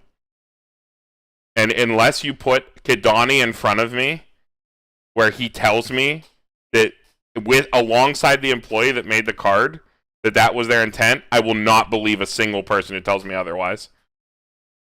I could see it being their intent for the reasons I mentioned. You know, the multiple different combos working off like milling climaxes. I saw it, dude. I hope this card fucking gets eroded. I would love there to be like a decompression tool in AOT, which I'm pretty sure this card was supposed to be. But I will not entertain any like thought that this card was intentional.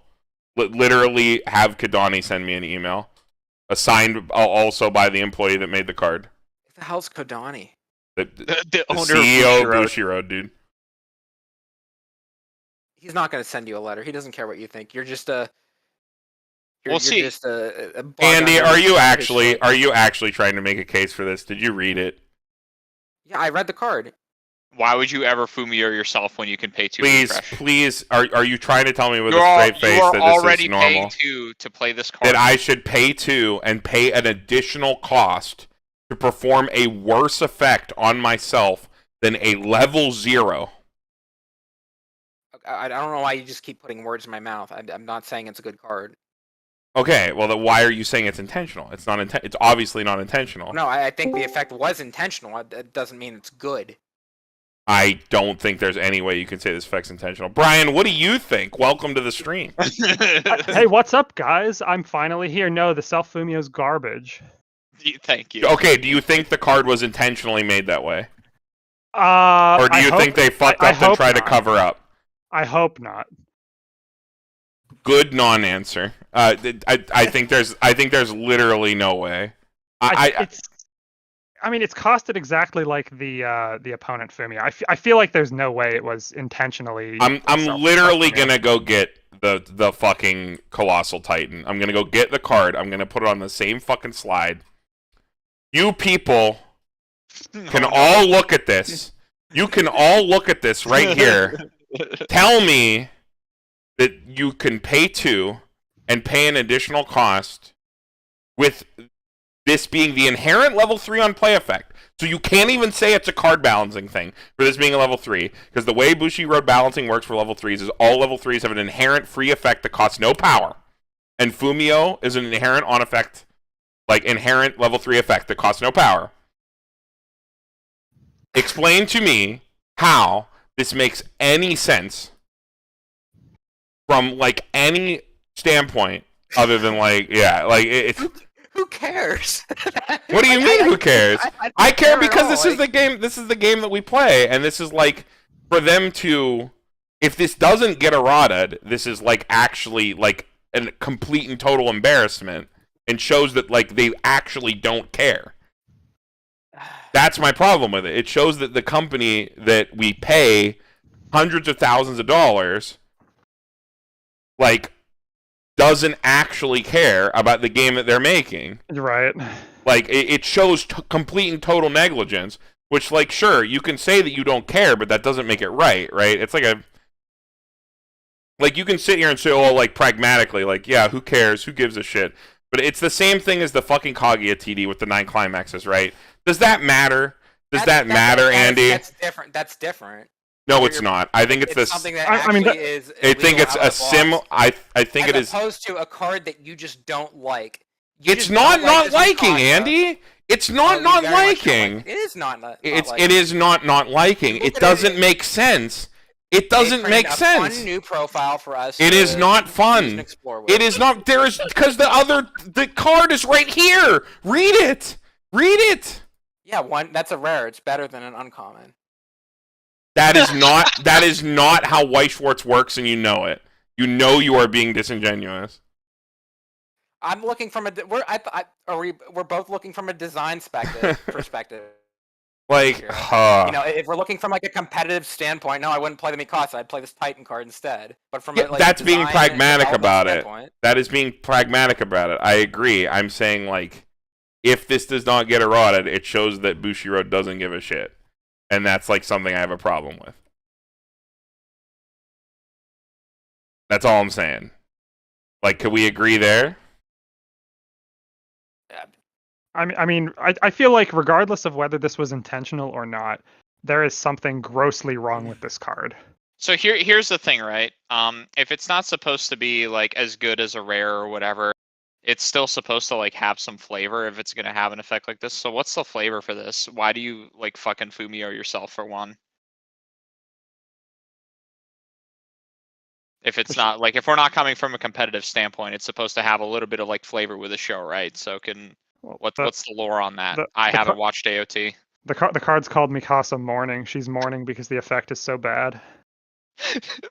I don't care about the effect being bad. I just care about like Bushiroad getting away with this kind of stuff and people writing it off. Like, that's why I'm being passionate, chat. I'm not trying to like fight with Andy. Andy and I have fought about like, Andy and I will sit there and yell at each other where I'll say the sky is green and Andy will say no, the sky is blue, and we'll sit there and fight for 3 hours over beers. We've done it before, we'll do it again. I'm just trying to stress that like I see people in all the social medias and stuff like that going like, oh, well, like, you could use it like this, you could use it like that. I think that instead the community should just be calling it out for what it is, because it's like really, really negligent. And when Bushiroad is quiet about this kind of stuff and just tries to let it go, like, I don't think the community should like let kind of stuff like this go. Like, instead of trying to like cope and say, no, it's like this, it's that, maybe it's this, maybe it's that, I think we should call it out for what it is and say, hey, instead of doubling down on your mistake, maybe you should just fix it. Like, come on, we all know. It's like, call it what it is. But that's all. That is all I'm trying to say here. We can leave it at that. I just had to get that out there. Yeah, like, I don't think anyone's like holding it against you. I mean, you're passionate about the game. There's a lot of people out there who are like, you know. I just hate seeing people try to say that like this was intentional. Like, it's obviously not. It was just doubled down, and like, if we're gonna let Bushiroad get away with that, like, sure, like, we'll just completely be an acknowledgement that our company doesn't give a crap about us and they're just bleeding us for money, which, you know, they always were. But like, it's cool to at least have the illusion that your company cares about the people who play the game. So, I mean, if we assume for 1 second that the effect was intentional, why is this effect costed the exact same way as Fumioing your opponent? I feel like that is it literally makes no sense. Yeah, literally makes no sense at all. I think you could say at that point it's a novel new effect that has not been printed before, so they just kind of came up with what they thought would be appropriate for it. What it reads like to me is someone, if it was intentional, is someone who does not play Weiss Schwarz, has never played Weiss Schwarz, has never finished a single game, and has not looked at any other cards, said, cards like this exist where they do it to your opponent. Let's change it so it does it to yourself. And that was the most that they thought. They didn't talk to anybody, and then no one else looked at it. And it snuck into the final set. That's how you get new cards. That's how you get fun new effects. Not everything's meant to be a double rare. This is an uncommon for a reason. It's not about it being a double rare. Andy, no. Weiss Schwarz cards have a well-defined and agreed-upon balancing system. This breaks it in the worst way possible, where it's just non-functional. Like, so one thing I do want to point out, this should be a demerit. That should be a demerit. Like, for doing that, that should be a cost. The way that Weiss Schwarz cards work is that should be a cost to do a super strong thing because you did a bad thing to yourself. Yeah, the one thing I want to point out here is this set is an English exclusive. 7 Deadly Sins before it was also an English exclusive. 7 Deadly Sins had opponent Fumio for the same cost on a 2/1. This card is that effect to yourself on a level 3. Something's really weird. It reads to me like they told an intern to go print this effect on a card, and the intern had no idea what Weiss Schwarz was, and just made a horrible typo. And someone's covering for the intern. The person who writes the articles is covering for the intern instead of going to their manager and saying, "Hey, we need to make an errata." Guys, like, you can't attack intern Matt like that. Come on. Well, it's definitely. Shit, guys, it's definitely. Well, look. I've seen the things intern Matt tweets. It's definitely not intern Matt, because intern Matt knows enough about Weiss Schwarz to not make this card. So, shout out to him. All right, okay. Let's just move on. Yeah, let's move on. Sorry about it. I just had to get that out there. I don't know whose card this is. Brian's here. Niko. Brian, you read the card. Okay, we've got right. Sasha's dad. He gives frontal 500 power to your characters in front of him and has act, rest 2 of your characters. Choose one of your characters. That character gets on reverse blind stock for the turn. This card slaps. This card's sick. Yeah. Card's awesome. To note, it's rest any 2 of your characters, does not have to include him. So you can use this effect multiple times per turn with just a single copy of him on the field. Your blue finisher has a card that act changes for free to stack itself into a finisher that you can use to tap down, and that finisher is stock costed, that you can use to tap down that card before you change to give something multiple instances of blind stock. Pretty good. Which is really cool. Card's sick. Only in the right deck, but it's sick. It's also Eldian only, so like you can't try to like splash this in like 4 or whatever. But you can choose any character, so like if you had a way to like get this into your hand or whatever, you could like generate some extra stock. Might be cool. Yeah, just play like a salvage brainstorm or salvage brainstorm or something. Yeah, like we were talking about the. Yeah. I keep bringing up the Mikasa from set 2, the like single ray of light. That thing grabs Yeah. anything, Mm-hmm. so you can always play that.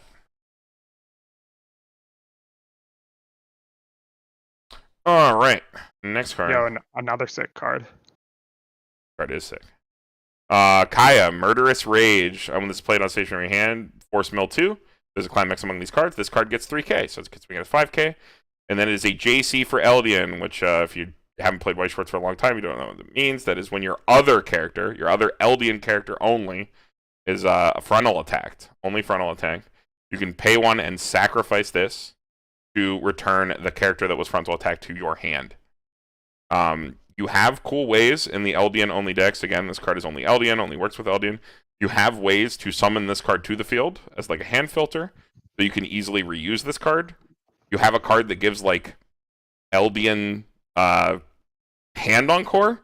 So if this card's like in the center, you can do crazy plays where for exchanging a junk card in your hand, you can like bounce both of your lanes using 1 JC, which is really cool. The card has some neat applications in like specifically the 8 pants Eldian deck that can leverage a lot of those blue only filter tools. But the card's definitely super sick. I think JC is like a B- profile. Yeah, B definitely. B- just because it doesn't work with core. Doesn't work with core at all. Only works with like the.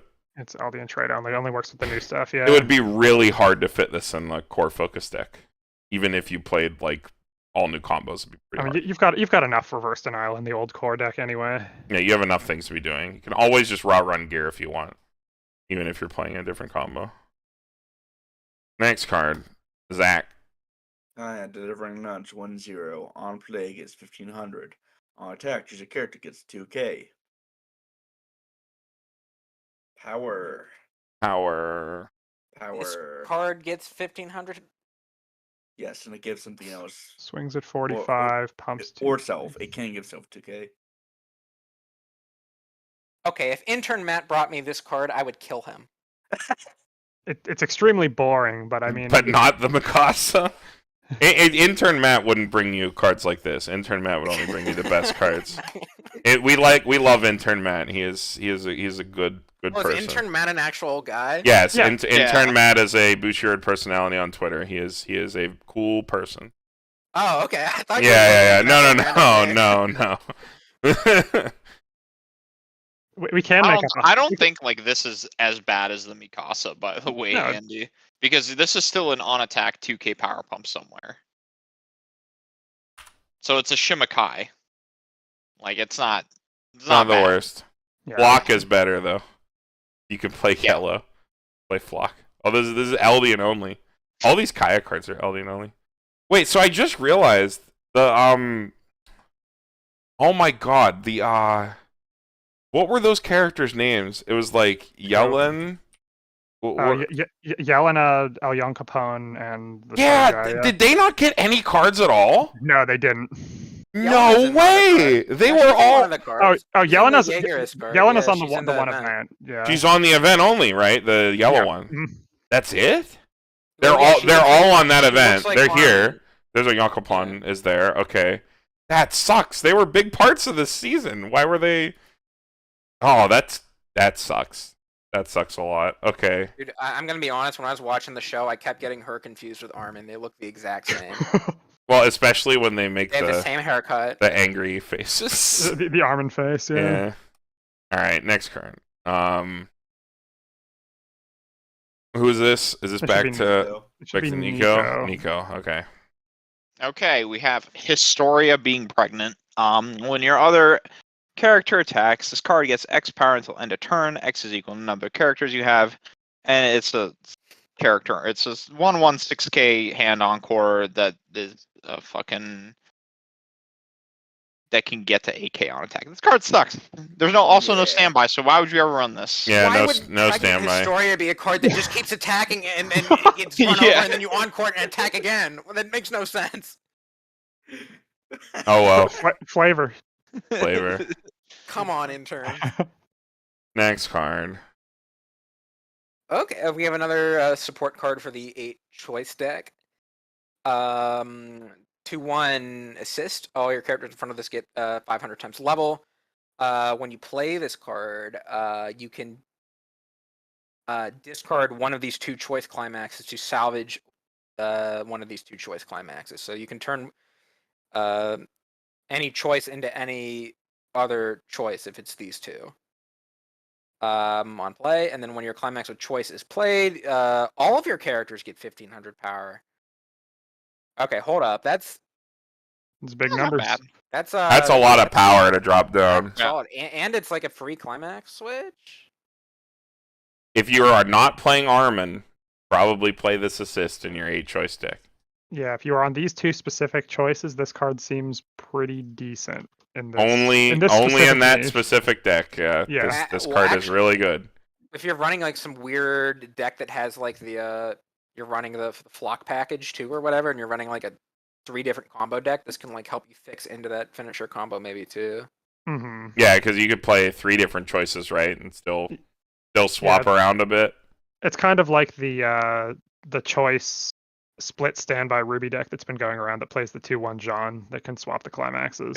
It's actually really good that it works with specifically the Aaron choice, which is probably the one that you'll play 4 of. Yeah, because it's If the you're level playing 1 over combo. at split, Mhm. yeah, makes it a little better. It's probably outshined by Armin because all these cards are core, but this card's still pretty good. I Yeah, don't for- think so. You know? No, because it doesn't actually. Well, I guess if you're playing this, you're committing to like the Armin finisher, which I don't really like. But like, you can't change into the Aaron, or this card can't grab like Aaron finisher, and this, I think, more importantly, it can't grab Jaegerist, which is like the level 2 combo that Can't you grab would want. Flock, yeah. Yeah, so I think that's kind of like what makes this card kind of worse. The timing on it is kind of awkward because you would Yeah, so like wanna I think play the You deck would level want 2. Jaegerists, yeah. I think if it could grab like Jaegerists, I would probably be more kind of like being like, yeah, this card's pretty sick. But because it only grabs those 2, I think this is kind of shitty. All right. Moving on to the events here. Ryan, go ahead. 1/1 event Crestmark. If you do not have a Mikasa, you cannot play this card. Look at up to X cards from the top of your deck. Choose up to 1 card from among them, put it into your hand, put the rest into your waiting room. X is equal to the number of Eldian or core characters you have plus 1. So top check up to 6 if you have a Mikasa. It's an okay event. Pay It's 1. fine. Yeah, pay 1 mill 6. Grab anything. It's I think fine. that's- Yeah. I would rather just play Armin. But, you know, maybe in some decks you can't. The way to dig. Mm-hmm. I guess if you're really missing a gate and you don't want to like climax swap for it, sure. But Well, why would you play this in a deck that's blue? well, why would you play this in like even a red deck? Well, because it's red. I was The making top is fun of red, the I fact guess, that you yeah. called. I was making fun of the fact that you used the wrong word for door again. You don't just get to decide the right name. For Oh, it. I do on this Sorry. channel. Just call it comeback. I'll throw you out of my house. I won't take you to Chicago, Nico. You can sit on the ground. Next card. yours. Spiked wine. Wow, that's fitting. You may choose one of your Eldian characters, put it in the waiting room. If you do, choose a Titan character with level equal to or lower to your level in your waiting room. Put it in any position on your stage. That character gets 2,000 power. That is very flavorful, but I do not think it's good. Is there some way to combo that with like the old Blue Titan? I am sure there is. I mean, it lets you, if you're in red, pay 1, sack off a worthless 0, and pull out like a finisher or something. If you're playing the Blue Titan deck. Very flavorful. I suppose, yeah. I don't think it's horrible. I think it's interesting. I don't think it's super good, but I think it's cool. All right, that is it for red. We are going to take a very short break. We can catch up with chat here, and then we're going to run through blue. All right. Oh, there's a lot of cards in blue. Yeah, it's a third of the set. Oh, really? It's a whole third? Yep, 67 to 100. 33 cards. Holy shit.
Oh man, some of these comments are really good.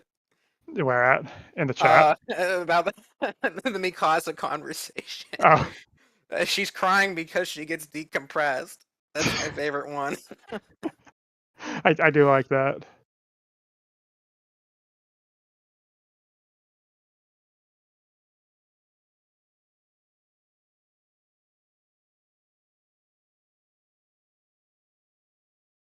Yeah, Rack is right. There is going to be more final seasons. They're just going to keep milking it. You weren't there the other day when I was talking about Attack on Titan is basically just like they're pulling the same shit that Mike Lindell does with My Pillow. You know the My Pillow guy? I do, yeah. You know, he actually got sued because I heard. his pillow commercials or whatever, because he had his like he like broke some like monopoly or trade commission thing by constantly saying on his ads like, oh, 50% off for a limited time, but you know, then the limited time never ended. You're right. So he's just cashing in on that hype. You know, and that's what the person who made AOT's doing that too, man. It's just My Pillow. They're just like AOT final season, but you know, just kidding. It's not the real final season. Then it's the real final season. You gotta watch this time. The final season, yeah.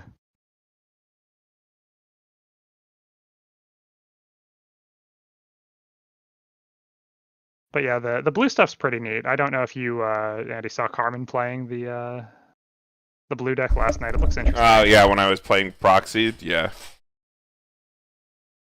Yeah, the cards were printed out and a little bit blurry. I couldn't really tell what was going on, but it was looked pretty cool. What's Reiner or Titan? I don't know, the level 3 finisher that like mills a bunch of cards twice. There are a lot of cards in blue, but thankfully not all of them are very cool or good, so we can move probably pretty quickly. There's also a lot of promos in here that kind of suck. The promo pack stuff's the important part. So there are not as many cards as there seem left here. Rolling up in chat, I apologize for getting heated. I can't. I just get really I get really upset when people like kind of just keep giving Bushiroad free passes because they love Weiss Schwarz, and like I get it. I also love Weiss Schwarz. I don't love Weiss Schwarz. And I like want to see the game succeed. But it like when Bushiroad, like specifically Bushi C, who runs the English side of the game, continues to like screw up and not get called out. No, specifically, I said the promo pack's good. I said that the Chimi stuff you probably don't have to worry about. When they keep getting like people like going like, oh, like they didn't mean it. Like, come on, like give them a break. Like, come on, like come on, like you gotta stop doing that, because if you don't, like, if there isn't like a community uproar every time something like that happens, they'll never change, because they know that people will just keep buying their stuff. Yeah, I don't know what you're talking about. Bushiroad can do no wrong. Oh my god, has never done wrong. All right, is everybody back? You bring up a valid point. I'm just easy to please. If you're easy to please, you're gonna love these blue cards. I'm here. Yeah, I think Zach's muted. He's still prepping. Yeah. Zach's dead. Okay, Zach's okay. All right, we're good. Let's get started on blue. Let's just start from the top. Andy, it's not a brainstorm, I promise. Go ahead. Zeke succeeding the beast titan. If there's a marker under him, he gets 1,000 power. When he's placed on stage from your hand, reveal top card of your deck of his Eldian character. He goes under him as a marker. Combo. At the beginning of your opponent's attack phase, you can put the top card of your deck in your waiting room. If that card is an Eldian character, you can move it to the center stage. He is a top check. You may get it as a marker, so it's like a weird mix between like a what are they called? Futaba and Mill Runner. I like it. It's a handsome card. This card's pretty good. 3K Futaba Mill Runner. Okay. Yeah, I think as a runner, especially if you're in like an Eldian trait focused deck and you can't fit the Armin runner from the first set, I think this is a decent enough substitute. Yeah, I think this is like for Eldian. This is like I remember doing some brewing like in the beginning, because like people were like, oh, like the 8 Pants deck looks pretty cool. And like, do we run 3? Do we run 4? After playing it, even in the current meta where everything's 3,500, I think you just play 4. The fact that it's a Futaba, it retains a little bit more value throughout the game. The mill run's good unless your opponent tri-fields. Like, pretty good. And even a 3K into a tri-field, it's probably living. You can probably run in front of something that can't get that big. All right, let's have a conversation. Oh no, here we go. All right, so level 1, Reiner, haunted by his own advice. During your turn, if you have another Eldian character, this card gets 1,500. So he's 7K with Climax on turn. When this card attacks, if the pants is in your Climax area and you have a full field of Eldian characters, you may discard a card from your hand. If you do, mill the top 2 cards of your deck, add up the levels of all the cards sent to the waiting room by this card's effect, and salvage 2 characters whose levels are equal to the sum of the cards added to your waiting room or less.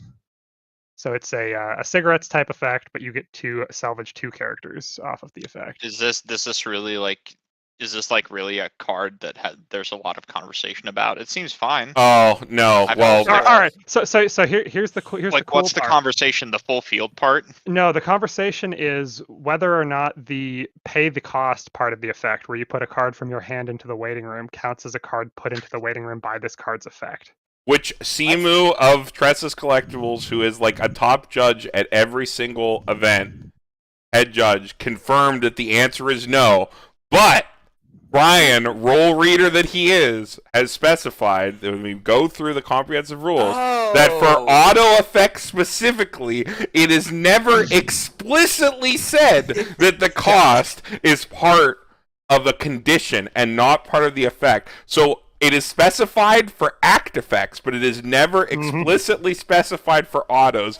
So therefore, as the rules stand, if you want to be an insane, crazy rule reader like Brian, the card that you ditch would count towards the level of cards put into the room by the waiting room effect. That is unfortunately not how the card works at a tournament. You will get judge called, but it would be sick. It would be sick. Did they errata it or no? So the way the rules read is that auto effects are written cost effect text, where in this case the effect text for Reiner includes the phrase "pay the cost." So paying the cost is part of this effect that Reiner's effect refers to. Yeah, that's kind of how I would read it. After you it's the way a lot of people would read it. So if they aren't as it's written, if you want to be annoyingly semantic like I am, you want to get technically, judge called. yeah, exactly. Wait. What do you mean? Do you want to get judge calls? Is that the way it works, or is it not the way it works? We Does the card count towards it? we don't know. It's been ruled by Simu that it works the way that you would think it's supposed to work, but What's the way I think it's supposed to work? you discard a card, you mill 2, you add the level of those 2 milled cards together, and you salvage twice off those. Not counting the level of the card you This is something that like should be errated or should be addressed. I think for clarity's sake, it should be errated to the total level of the cards put from your deck to waiting room by this card's effect.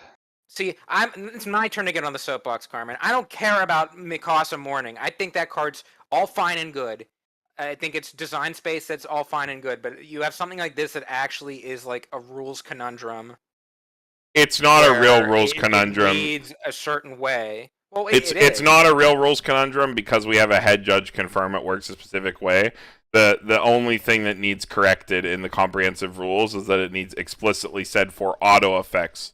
That because in the section of the rules, it is worth noting, which is something that is being omitted from this conversation. It is worth noting in the comprehensive rules that the section for how costs are paid and how effect text and things are worded for act effects, which specifies that cost is part of a condition that must be met, immediately precedes, like I'm talking the subsection before precedes the auto effect version. All right, so it is meant to be implied that cost is part of a condition also for all effects, not just acts. Brian's in full rule reader mode. So here's where I am on that. With regarding act effects, paying the cost is the activation effect for an act effect. In this card's case, the effect triggers when it attacks with full field while the climax is out. Paying the cost is a result of that. Secondly, the auto effect here includes the string "pay the cost," whereas act effects do not. Yeah, they do not. They do not include "pay the cost." I think it's something that they should put in the rules to clarify. But you know what it is? It's cost and then effect. The effect refers to you salvage level X equal to the number of cards put into your waiting room by this effect. Not by the cost and effect, but just by the effect. Right. Where this card's effect includes everything after the close bracket for the cost by the rules right now. Okay. Yeah. So even though it says pay the cost, put one card in your hand in the waiting room's in the bracket, so therefore it is part of condition. Okay, so it works the way it's supposed to. Yes, it works the way it's supposed to. Anyway, the way the card actually freaking works is that you have to fill your board to play it, which is really fucking annoying. But you've never felt stronger when you mill like level 3 worth of characters with this effect, and you can take back double of anything after ditching garbage. It's definitely a better combo than like it reads. It's definitely pretty good. There are a lot of cards in blue, specifically blue Eldian, that help you fill your field, so this isn't freaking cringe to play. And it's like pretty easy to loop because of a couple other things, notably JC and the Brainstorm that can give this card hand encore. So you have like a lot of ways to just keep this going, keep rolling the dice to salvage back the level 3s you need to pop off with your combo. It is pretty freaking decent. I did not think this card was going to be as good as it was. It is definitely more than fine for the deck that it's going to be in. The only problem with the blue deck, the blue shell with this combo, you have a hard time challenging standby, even though this card's like 7k. Which is like kind of whatever, because like the blue deck doesn't have access to all the power pump that the core deck does. So it's just something to keep in mind. But combo's fine. Now that we had that fun discussion, you have a like giant level 0 toolbox that's worth noting to pull back. That's like really good. Moving on. We got the card Titan, providing cover. At the beginning of your climax phase, choose one of your Eldian or Titan characters that gets 1,000 power. That's every climax phase, no matter if you play climax or not. And it is a spammable search ditch brainstorm. That's fine. Yeah, it's like the Blake from Ruby. The 1,000 power is useful. Spammable is a good effect to have. Yeah. Fine card.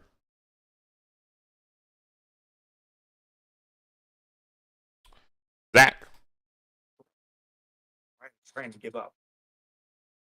On play gets 1,500.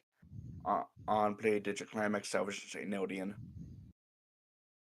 I think you got better filters than this for blue, but it's okay. It's okay. I mean, bottom line, it is a climax stitch filter, so it's not the worst card ever, but especially in a color that's pushing 8 pants really hard. So Yeah, he gives himself the power though. That's pretty useless. Yeah, he's only 3K. Well, it's good. It's good early game. It's worse later. All right, Niko. All right, we have Beast Titan Supreme Artillery. When this card is placed on the stage from your hand, reveal the top card of your deck. If it's an LDN or Titan character, this gets 2k power until end of turn.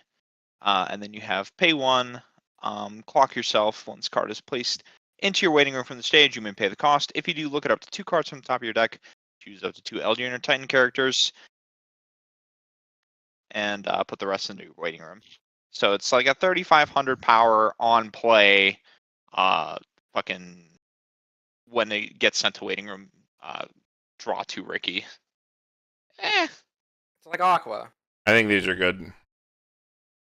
I think that all the +2 Rickies are like pretty fucking good, especially for this deck. That like I was playing the Levi when I was testing this, but I think I'm actually gonna put the Beast Titan in just because it's just more raw cards, and you have like good enough filter that I think it's fine. It also lets me not move the Levi around or buy more Levi's. But like that joking aside, I think it's probably actually better for this kind of deck. The extra raw card when you're trying to get the full field for the Reiner combo seems. Yeah, that's where I'm at. Yeah, because you have good filter to like turn those cards into something else. So I think it's fine. I like these. I think these are all like worth playing. Yeah, the extra +2 can be just randomly helpful when you need it, especially early game when you're trying to hit full field for your level 1 combo. Yeah, keeps up your gas. Moving Niko, on. what do you think? What do you think, Niko? What do you think? About this? Yeah. I don't think like this card is as good as Aqua, but it's fine. Mm-hmm. I mean, well, nothing's as good in as regards Aqua. in regards to like Levi, I don't know. I can get like snake bitten on these a little too easily, but I don't think this is like I'd probably play something like Levi over this. I'm not like super sold on a lot of these, so I'll give it a C+. It's not a bad profile. It's just something I probably wouldn't really go to. All right, fair enough. Next card. Back to Andy. Okay, we got the Jaw Titan retaking of the Founding Titan. If you have 2 or more other LDN or Titan characters, this card gets 500 power and Encore from Hand Encore.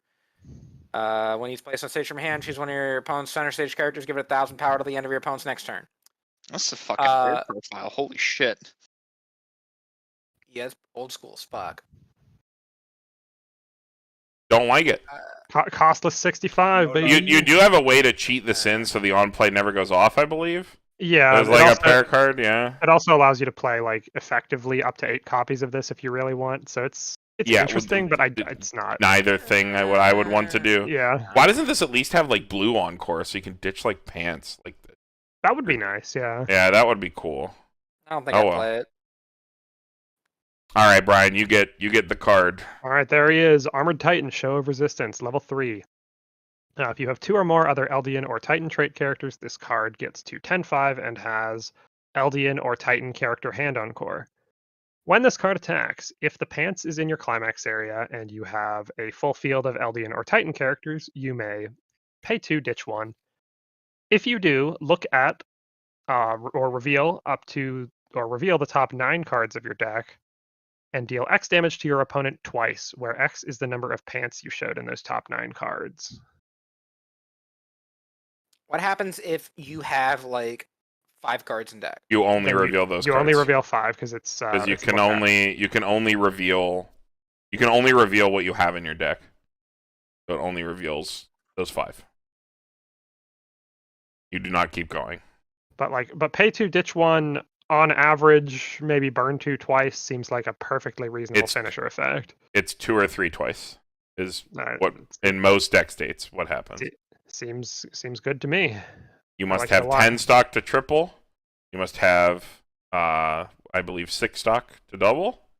The big thing with this combo, if you notice, this combo is small, even though he has hand on core. You don't have a lot of ways to pump him because he is not core. You cannot play Armin. You are susceptible to tap. You are susceptible to Neg Soul, which you don't care about too much. And most importantly, you fold completely to memory kick counter. You memory kick a single card, and this finisher stops working. You only eat the first one. It's full field, yeah. You must have full field, the same as the level 1 Reiner. These things are bad. However, this combo is actually so disgustingly ridiculous. Yeah, the that numbers seem great. You can probably side out, and you're playing 8 pants. You're probably playing a lot of triggers. You can probably get away with siding out your opponent. It's actually so dumb. So the combo is definitely super fucking ridiculous. It's almost like 8 choice Assault Lily level of levels of instances of damage that this puts out, where it's like a lot of 2s and 3s. Mm-hmm. You hit him with the side attack, reveal 7, burn 7, burn 7, easy. Yeah, easy game. That's 2 whole levels. Kill him from level 1. But yeah, I think this combo is definitely really freaking good. There is support for it. This card has no unplayability, as you notice, but there is a card that quote unquote gives it an unplayability, and there is a reason you would want to play that card to also make the stock threshold part of it not too big of a thing. But we can talk about that when we get there. As a free changer. Hey, Carmen, I do have a quick question for you on this card. Yeah, sure, go ahead. Hey man, where on this card did you happen to read that this card gets a 4,500 power for existing? I thought that it was 1,500 power global per copy because this card had no unplayability. So I assumed that its passive power condition was better because of that, since the card was so small, despite having no unplayability. That's usually how these go. But it does not. But it does not. Proxy. Yeah, my proxy was too blurry. Okay. So I could not read it. Which is my mistake. I should have actually read the card. But yeah, it's definitely a lot of damage. It's definitely something worth messing with. Moving on. We got Zeke. Early play. If you have the Porco Harsh Words, which is 2/1, 2k to front assist, and the Brainstorm, which is a 5-card Brainstorm for only pants, this gets -1 level in your hand, so you can always early play it if you have that condition. 500 power for each of either Eldian, so he can be 11k cross turn. And then he is a discard any card heal to stock. So he's mash power. Same mash early play, but you can just spam it as long as you have this stuff down. Which you think is really cool until you realize that you're trying to build up a ton of fucking stock for this finisher.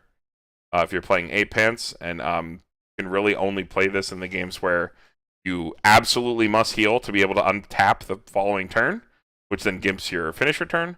Or the game has gone so long that you have such a stock overhead that you can still threaten double combo while playing this down. Which is sad because I like this card a lot. The early play condition's really good. With the 2/1 that you have to have in the back row, he sits at 13. I like it a lot. Mm-hmm. Conceptually pretty sick, but I don't think it plays well into how much resources you need to do this finisher. Yeah. But on paper, if you were just playing blue and you were trying to do something else, this card's pretty fucking good. This spammable fucking mash early play, can't say that's bad. Yeah, I can dig that. I can dig that. Zach. Porco level 0. It is a bomb deck bomb for level 0s. And as an act, pay 1 sack it, look at 4 cards, take an Eldian, put in your hand, just the rest. Pretty good. Seems fine. Yeah. Good against Hololive. This seems pretty okay. With another okay-ish auxiliary effect. It's the Tay from Bang Dream or whatever her name is. You have so many ways in this Eldian deck to just rip back level 0s. That you can easily get this card when you need to either do deck control or you want to deny somebody's level 0. Yeah, it's good into a world where Hololive is everywhere, right now, and it's a card that scales decently. That's a lot of utility. decently into the late game, yeah. Niko, next card. Okay, we have the Brainstormer. So your other Eldian character in the middle position of your stage gets Hand Encore, and it's pay 1, rest 2, Brainstorm for 5. For every Pants trigger you hit, you get to salvage a card. You play Pants, you play this Brainstorm. Yep. You play A Pants, you play this A Brainstorm. Pants, this is your Brainstorm of choice. That first effect is really fucking good for a card that sits on your board all the time. Yep. Like 5-card Brainstorm, of course, even though you have to rest 2 is really good. But you have, like, again, on your finisher turn, if for some reason you need cards instead of stock, you can tap down additional cards to do additional Brainstorms. You can do the normal. You don't have to rest this and another card. You can rest anything. Rest any 2 characters, yeah. Any 2 cards. So just to give like another like little bit of input on this, Bang Dream used to have like a draw Brainstorm that also gave center slot Hand Encore, and they've played this before, so this is just like a straight up buff, and it's still kind of bonkers. Yeah. Like getting to just like always just like save your level 1 combo unless they like hard remove it into clock stock or like bottom deck or something. Because you're just trying to crazy. build up resources for your fucking crazy finisher, you like save your level 1 combo more often than not to like keep fucking getting cards back. Right, yeah, because the Bang Dream one was a draw Brainstorm. This is a significant Yeah. upgrade from that. Yeah, this is like a hard buff over it. Alright, next card. Back to Andy. Okay, cool. We got the Warhammer Titan. Variety of weapons. During your opponent's turn, all your other Eldian or Titans get 1,000 power off turn. Beginning of your climax step, choose one of your characters, give them 1,000 power for the turn. So 1,000 power pump somewhere on turn, and then 1,000 power to everything off turn. This is Priestess Global, right? Yeah. Similar. Yep. Don't know Yeah, what deck wants this, but maybe to set 1 Colossal Titan wall, maybe? Does it have a set back row? That'd be funny. it does. Does It it? does. Yeah. Yeah. Oh, no. Okay. The arms and butt are in the front row. Yeah, Female Titan. the female Titan, yeah. The burner support. Okay. Yeah. Well, I don't know where this goes, but I like 1,000 power It's on your fine. opponent's turn. It's cool, yeah. Could be useful somewhere, maybe. It's not bad. Next card. Okay, level 3 Warhammer Titan. When this card attacks, this card gets plus X power until the end of the turn. X is equal to the number of Eldian or Titan characters you have times 100. Or times 500, excuse me. So it gets 2,000 power on full field on attack. And has... during the turn this card is placed on the stage from your hand, at the end of this card's attack, you may pay 3, ditch 1, and sack a character if you do restand. So this card... Okay. Yeah, it restands. It gets to attack twice, so it gets its power pump twice. So it swings big. It's an off finisher. It is it's fine. Yeah, seems okay. Seems like I don't know if you would play this over like the Icy Tail, because I think that one has like better auxiliary effects. But this is still The fun. Reiner from the TD. The trial like Reiner. Okay, yeah. Yeah, the Reiner from the TD is like pretty fucking good. I don't like the condition to like have to sack a character either when you have your Reiner finisher that needs you to have a full field. Could maybe be awkward. Yeah, you definitely don't play this with the Reiner, I guess. Yeah, because you need full field. Yeah, you would always, run like, this as swing like with its last. some Unless other you're doing it deck. in your last lane, yeah. Of course. Yeah, I don't like. I like the trial deck card better. Next card. Alright, we got Reiner, Past Shadows. When this card is placed on the stage from your hand, you may heal. And it has an act ability. You may sack this to choose the Armored Titan finisher and put it in the stage position this card was on. This is the card that you will use to tap down to do some cool stuff. If you need hand, obviously you can use the Brainstorm. Or, because this card has a ridiculous stock cost, what you can do is you can use the Artur Bra, Sasha's dad, to tap down these Reiners. So typically if you were triple comboing, you would have 1 Armored Titan already on the board, and you would have 2 of these Reiners.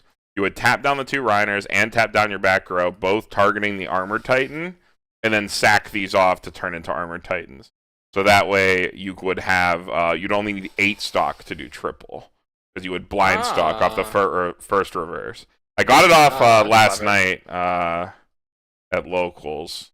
In 2 of the games, I was able to do it to like extend my finisher lines. Yeah, it When I looked was proxy cool, testing. yeah. Yeah. It's definitely a lot more feasible. And even then, I was only playing 1 Artibros, and I'm pretty sure I'm gonna up that to 2, and like cut all the mid game stuff to just focus on playing to the finisher. But it was definitely really sick. Definitely something worth figuring out. And this card definitely makes the no on playability of the Armored Titan like a lot better.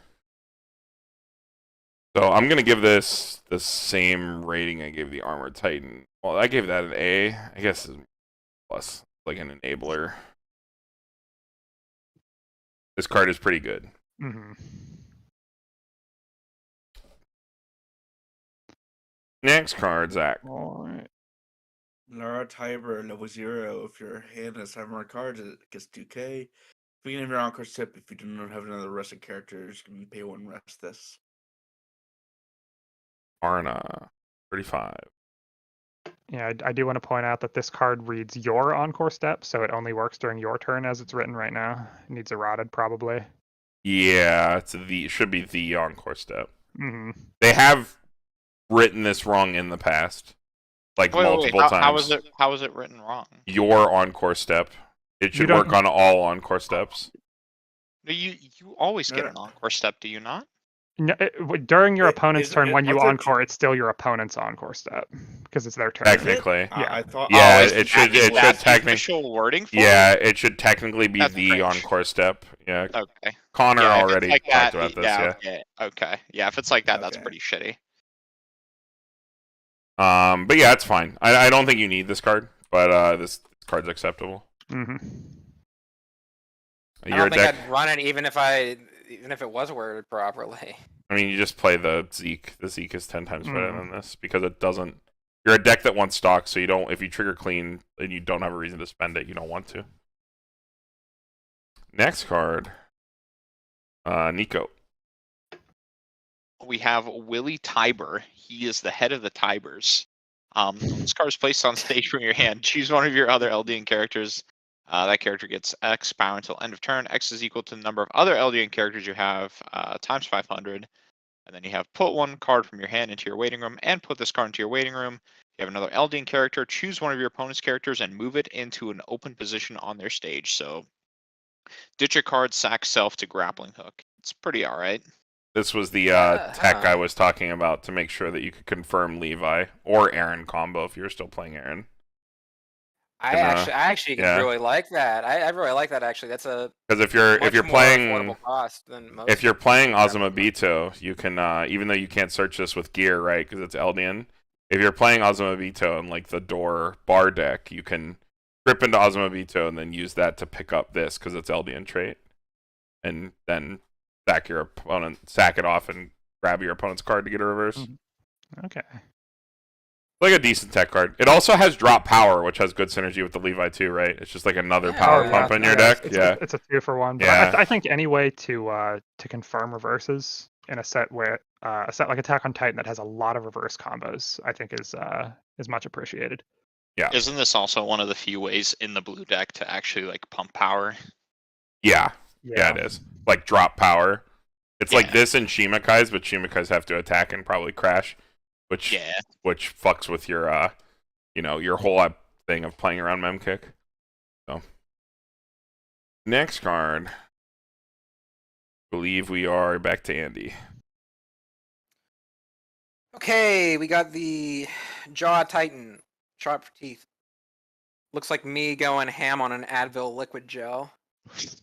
Jesus. All of your other Eldian or Titan characters get 500 power.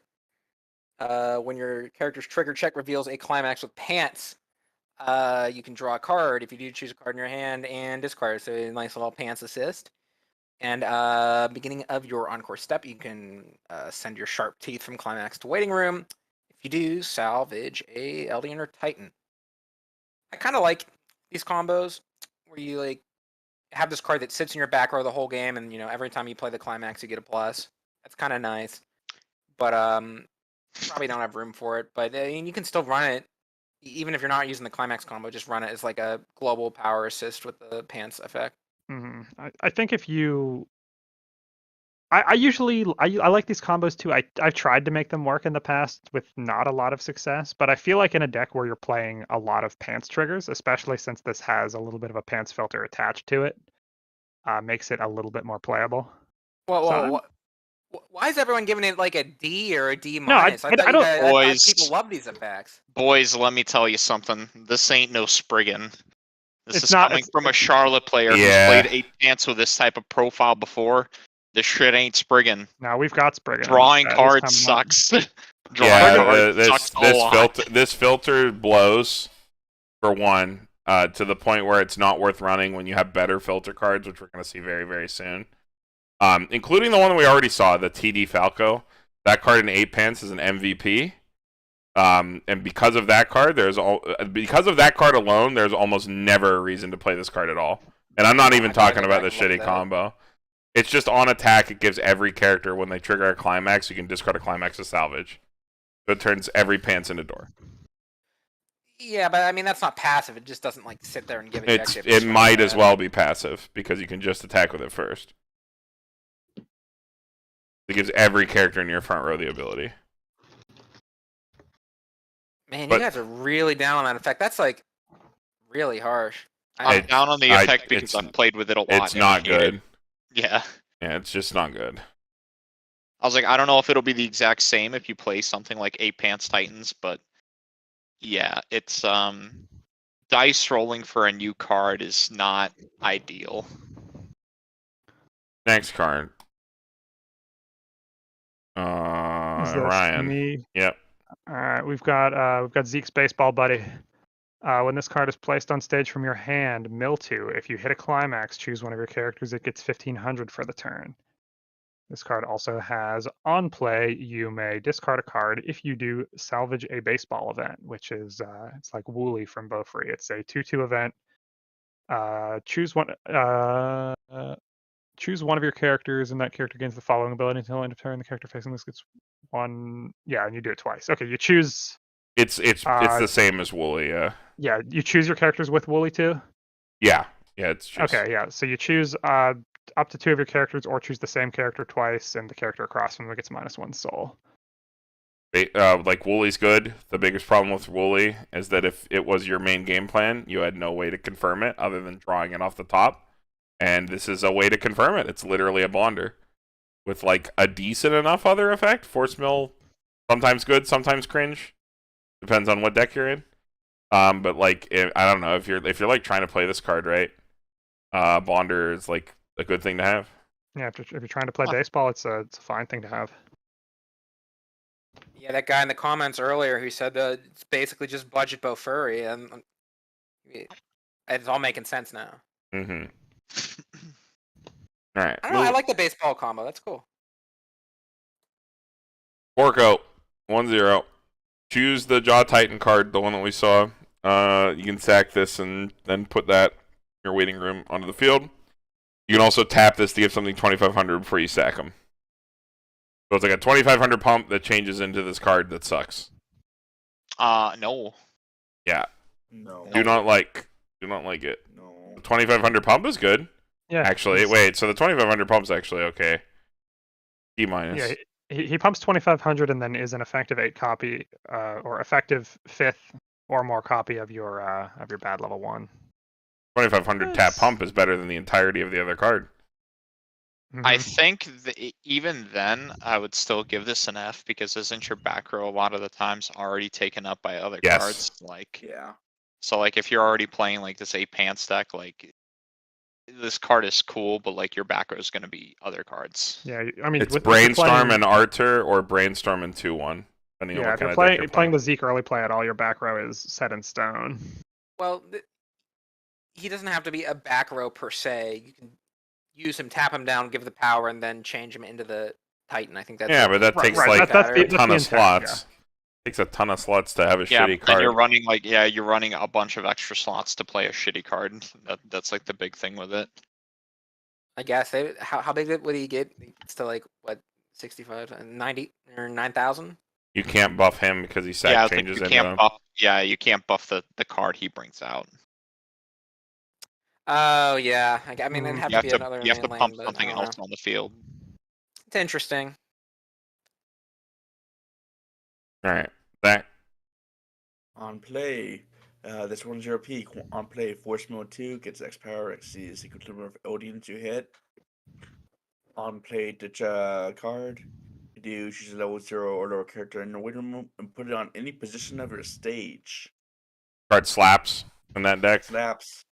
Yeah, it's a filter. Filters out anything, turns it into back row pieces that you need. Helps you fill your stage for your combo. Is a serviceable attacker by having, instead of a climax hit power effect, like other versions of this card that's been printed, just the milk character's power effect. This card is usually, after climax is down, like 6 or 7k, which is a lot more reasonable than these cards usually are. You can also use it to spawn JC, and then use that to loop your combo on a follow-up turn, which is really cool.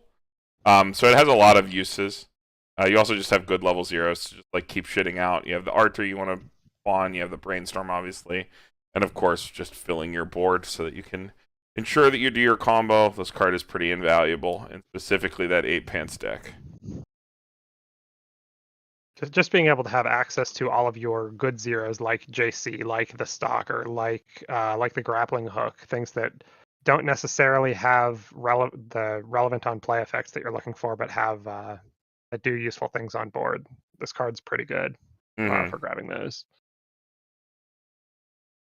All right, moving on. Who's this? Should be Niko. All right, so this is Zeke, Whistleblower. This card gets 500 per, all your other characters. And then put one climax with pants and its trigger icon from your hand into your waiting room. Card attacks, you can pay the cost. If you do, this card gets 1k power in the following ability until end of turn. When this card's opponent becomes reversed, you may choose one character in your waiting room and return to your hand. So it can get to 7k if you have a full board, and then you ditch your pants, and then you get to salvage. This looks like an alrightish auxiliary level one, but I don't know if you have room to run it. Yeah, it's fine enough on paper. Yeah. Yet another good filter. Better filter than the pants support. Back to Andy. Okay, we got Armored Titan Marley Mid-East War. This card gets 500 power for each Eldian or Titan character in my backstage, so he'd be 5,500 if by my back row, and then on attack, choose one of your other Eldian or Titans. They get 1,000 power equal to that character's soul times 1,000. I don't really like it at all. It's fine as like a power pump, but like it's not good. Yeah. Seems like there's way better power pumps in the set. Yeah. Your attack on Titan, all you have are power pumps. Well, not in blue, really, but Not necessarily in blue, I guess, yeah. Attack on Titan. Brian, go ahead. All right, 2/1 Cart Titan, fending off. When this card is placed on the stage from your hand, mill 3. If you hit a climax in those 3, you may choose a level 3 or lower character in your opponent's front row and send it to their waiting room. When this card becomes reversed, if the level of this card's battle opponent is higher than your opponent's level, you may put that character on the bottom of their deck. So it is a 2/1 bottom deck anti-change bomb that also has on play mill 3. If you hit a climax, kill a thing. It's pretty clutch. That's fine. I like yeah. these Yeah, this is- profiles a lot. Yeah. This seems good. I've played a lot of Yuja, which is this profile. It's really cool when it hits. It's like fine when it doesn't hit. Cards When it like, doesn't hit, it's just an Adachi. yeah, Well, it's not like level 2 Adachi, but the- yeah. the Yeah. thing in the meta is like it would be yeah, if you can hit, it's gross against stuff like Kanata. Yeah, kill their stupid Hololive card and then bomb their other stupid Hololive card. I love it. This is the greatest card ever. I almost want to give it an A, but I know that's a bit too ambitious. But big ups to Cart Titan. Thanks, card. We love the Cart Titan. Reiner, overseeing the celebrations. This card attacks, card gets X power until end of turn. X is equal to the number of characters your opponent has times 2,000. Card's battle opponent becomes reversed. Choose one of your Eldian characters. That character gets 2k. So, Times 2,000. That way, hold up. He gets like 14 on his own if they have a full field. Yep. And then he pumps someone else 2k. That's a lot of power. Even if they only have 4 cards on field, he's still getting up to... What is that? 12k. Still probably is clearing something. That's a big boy, yeah. It's probably okay. That seems fine, yeah. I mean, I kind of like the last card better, but yeah, he just kills the thing. That's all he's good for. All right. Getting towards the end here. Zach, go ahead. 2-1 Porco. Level 2k assist for level 3s. When you trigger up hands, you can ditch a card, salvage a character. Bringing it to pretty late, but like obviously you got to play this playing the Zeke, right? Yeah. Yep. It is probably fine to like when you trigger up pants, like add 2 going into 3 to pick up your finisher climax as well as add an extra copy of your finisher. That is probably more than okay. But it's pretty late for it to be like hella fucking broken busted, right? Yeah, I mean it's again baseline. It's a 2k frontal assist that is also an early play condition that stays on board for your early play healer if you're playing that. So it's far from bad, and then it has the Spriggan effect stapled to it just for good measure. Yeah. Next card. Niko. All right, so we have this peak, trusted by your squad. When this card is placed on stage from your hand, this card gets X power until the end of turn. X is equal to the number of Eldian characters you control times 1500, so it can get up to plus 6k with that. And then when this card attacks, you can ditch a climax with the pants trigger. If you do, this card gets 1500 power in the following ability until the end of turn. When this battle opponent becomes reversed, search your deck for an Eldian character, show it to your opponent, put it into your hand, and shuffle your deck. Like an It's upgraded like, version of what we just saw. I think I'd just Yeah. rather play the cart. I think all these 2-1s do the same goddamn thing. They do. They just Yeah. kill things. Yeah, They all get enormously big, and they do something with the pants. it's because they're titans. They get big. Ha ha ha. Flavor. Got 'em. I don't think this card's very bad. These are all like conflicting profiles, but you No, can it's kind of just run fine. Yeah. whatever you'd like, I guess. I think the cart's probably better in this meta than all of them, but if you need to keep a lane, this one's probably pretty good. It's like really fucking big. It still kills 2s. Yeah, if you pay the cost, it gets an extra 15, so that would go to 12.5, go to 14, and get you a search effect and let you get rid of a pants. That's pretty decent. Yeah. Decent. I can dig it. Andy. All right, Zeke, Scream. If you have 4 or more other Eldians or Titans, he gets minus a level in your hand. And at the end of this card's attack, if you have 4 or more other Eldian or Titans, you can pay the cost, which is send your spinal fluid from your climax to your waiting room. If you do, search your deck for up to 2 Eldians or Titans, reveal them to your opponent, put them into your hand. So basically, I'm getting like Persona 5 vibes from this. You just like early play this bad boy down with a full field, and then when you get your reverse with him, or just end of his attack, I guess, you sack your climax and double search. I guess an efficient way to get like 2 searches off of a single lane, and you don't even need a reverse for this, so seems actually surprisingly solid. Actually, I don't hate it. You know, it's funny. They both take full field. Both this and the 1-0 Reiner. Yeah. I like the 1-0 Reiner a lot better. I think I might actually like this better than the Reiner. This costs a stock, though. I don't think you need to be This costs a selective. stock, and you can only use one of it. That's the You problem. have to sack the climax. Yeah. I was like, you yeah, can't this actually use card- multiples of these. Yeah, fuck it. No. Do not like. Well, you can only really ever play one of it, right? Because of the 4 or more conditions, one of these. But like, some of these, the way they've been printing them is they can add up to 4 cards. These like 1-lane combos, but this can only add 2. Mm-hmm. It's I'm just selective. paranoid of this add up to 4 is like whiffing. I mean, at that point, you just play the Zeke or the level 1 Reiner. Never mind. Next card, Brian. All right, we've got 2/2 Beast Titan, Marley Mideast War. Continuous. If you have 2 or more other Eldian or Titan characters, this card gets 4,000 power, and the character facing this card cannot side attack. So he's 10/5.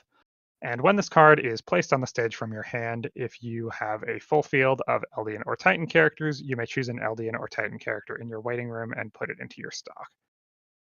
So he plays for 1 stock, and he is a 10/5. Character across from him cannot side attack. Not great. You don't like. Yeah, I don't think that can't side attack effect is like good in this deck necessarily. I think it's a cool effect, but not on a level Not 2. on a 2/2, it's not. Yeah. The Panzer unit. If you do not have a character with Peak or Cart Titan name, the card cannot be played from hand. Search your deck for up to 2 cost 0 or lower military characters. Put them on 7 positions of your stage. Shuffle your deck. Those characters get 1,000 power. This is a 1/2 event. Card sucks. Reiner combo. Yeah, it helps you get full field for your Reiner combo. Worst case. Pay 2+. Bro. You need a peak and play though. The play the 1/0 peak and get another card to field it. What's the problem? Yeah, then you play this event and you get 2 more, and then boom, full field. Yeah, no. Give this These a no. cards kind of get a bad rep, but I mean that's like a raw. It's like a raw plus, and it fills your field. Exactly what you want straight from your deck. I don't think it's horrible. It does get Reiner. Reiner is military. Mm-hmm. When I've checked, so maybe it's a D. But I still don't like it. Actually, what are the traits on like the old AOT cards? Are they military core? No, or they're They're weapon. just core Core weapon. Yeah, core weapon. Brainstorm is peak, yeah. So you'll have no problem playing this if you decide to. Next card. Baseball. We kind of already talked about this. It is It's woolly. It is woolly. Woolly. Woolly is Woolly good. Woolly that's bondable, I would say, is like actually worth fucking with. Woolly is a good profile. It doesn't select your opponent's cards. It selects your cards. You can split it up in such a way to like be tricky with it. You can do it in different lanes where if your opponent swings big in this lane, but you like need to pay something out, you can like fog another lane, which is cool.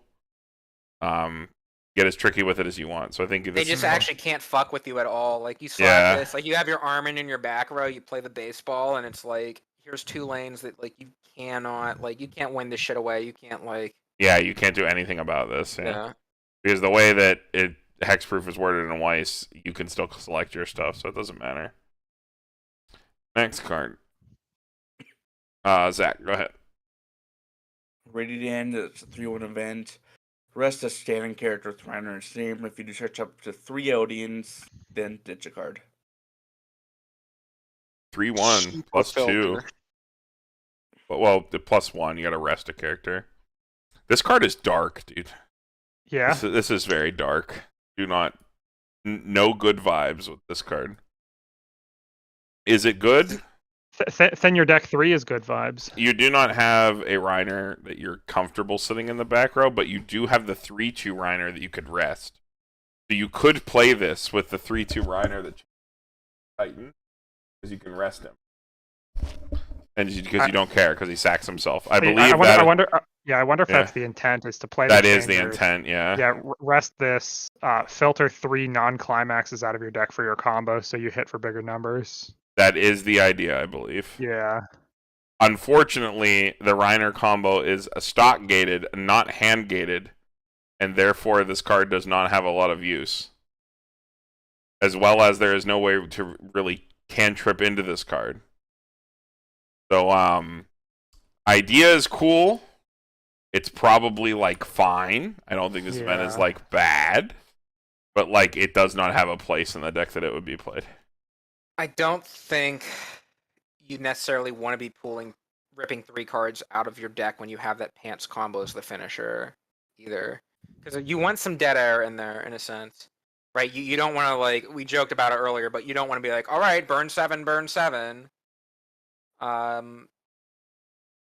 Which is, like, not going to happen. But still, like, you're going to get huge burns that they're going to cancel then. As well as like maybe putting yourself in a situation where you don't have enough cards in your deck to even like go through them all with a combo. Mm-hmm. This could maybe have some applications in like a different deck that does have a hand-intensive finisher. I don't know if there is one, but like if you just have like a Reiner in those decks, it's like maybe chilling in your back row or Something, whatever. Yeah, Maybe you can. Yeah. I did do some looking, like at past sets, to see if there were any relevant Reiner cards. There's a frontal 500 from set 1 that sits in the Whoa. back row. Damn. Yikes. Yeah, right. That's about as good as I could find for Reiners that want to sit on the field, though. So Yeah, that's an age like milk. yeah, right. Yeah. But I mean, maybe there's a decent Reiner in this set that you can use with this too. Maybe something that wants to be in your back row, or you can stack off. I mean, I don't know. I'm pretty sure it's just intended to be used with this. Like Probably. the 3-2, yeah. All right, well, we're getting into the chimies. It's going to be a lightning round because it is 11 o'clock, and I got to wake up at 7 to drive 8 hours tomorrow, so let's get moving here.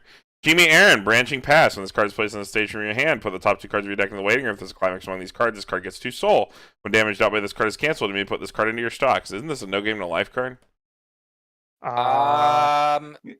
Not quite, but I like no, it. the Sora has like Fate draw Stay dish or Night something. card, I think. This card's ass. EV's a bit ambitious. I D. like it though. I like it. Gets extra souls. That's and then fine. gives you free stock. You can like whatever you want. Next card. 2/1 Armin. During your turn, your other character in the middle position of your center stage gets 50 power. When your other character's battle opponent becomes reverse in battle, choose one of your Eldian or core characters. That character gets 2,000 power. So you Holy roll shit, 2k. that sucks. That's a lot of power, maybe, especially since he inherently is like pumping the middle lane. That's Nope. This is like an F minus. I don't think you play this. 2K power is kind of funny, but you have if you're playing core, you've got the 3/2 arm and assist for that. I mean, you play this with the arm and assist, and you just double down on it. It's like Nope. a lot of power. You swing at your middle lane first; it already is getting like the extra power, and then the 2,000 just waterfalls. It's like If there's that much I mean, power, yeah. hell, I would rather just bounce something. what do you mean if that is that much power? Hell, we're in like Hololive, Mushoku, standby early play, Well, crazy meta. at that I don't point, know. they're I don't- rest countering you. I don't Well, hate you this, actually. don't. You don't Does care this about set rest have a counter. bounce? Yeah, there is. It's a red. It's a level 0. It's Eatski bouncer. Okay, the coin flip. Yeah.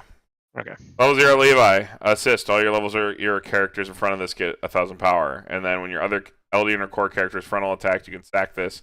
If you do, give a character in battle 1k. So it's a field backup 1k. Level 0 assist 1k. Nope. It Nope. makes your Zeke runner 4K. Nope. 1/0 Gabby. This card cannot side attack. The character facing this card gets Encore 2. 0/65. Nope. F. That's a 65. Yep. No text. No play. Yeet. 2/1 Falco. Card gets 1,000 power for each of your Eldian characters and it has Encore. No. F. It's 10K hand encore. Woo. F. Chimie Mikasa, Branching Path. When this card attacks, choose one of your other Eldian or core characters. That character gets SX power. X is equal to the number of all of other Eldian or core characters you have times 1,000. Okay. The Shimikai for 1,000. When this card becomes reversed, if the battle opponent of this is level 2 or lower, you may reverse that character. Okay. This is actually not terrible. Like, actually fine. It bombs 2/2s and pumps another lane by a lot. That's like a playable card. It's the best promo we've seen. Oh, here's the best promo you'll see. Level 0, Chimie Reiner. You don't have another character, it gets +1 level 1,500 power, and when this card becomes reversed in battle, you cannot use Encore. Yo, this card's all playing Grisaya. Yep. Is this the best promo? Because you have to hit this as your Yep. turn No, one I don't play. think so. Yeah. I don't like it. I think it's probably fine. But it's still bad. Alright, real promos. These are the promos from the promo pack. These are probably cards that you want. The ones for the core decks, yeah. The only way for you to currently get them is to go to your LGS and enter in events, I believe. They are handed out at events as well as handed out with boxes. If I remember correctly. I cannot remember specifically. Do not quote me on that. Or you can buy a supply set. You get 1 pack in your supply set. There are 3 normal rarity cards and then 1 foil version of the cards. They are like crowd deck SRs. Is the supply set one the only, or is the supply set pack the only way to get the foils? No, you can get the foils in the normal packs. They're All the probably packs all are the same. too. All the packs are the same. Cool. Yeah. So, 1-0. Armin, optimistic. When this is placed on the hand of the stage, if you have another core character, this card gets 2,000 power until end of turn. During the turn that this card is placed on the stage from your hand, you may pay 1 and rest one of your other standing corpse characters when the card gets a reverse.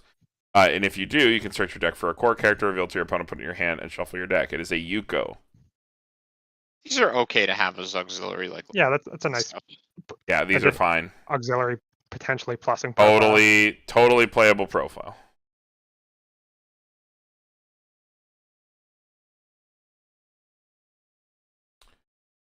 Moving on, Aaron asking for advice. 3-2. If you're waiting for a tier less climax, this card gets -1 level in your hand during your turn.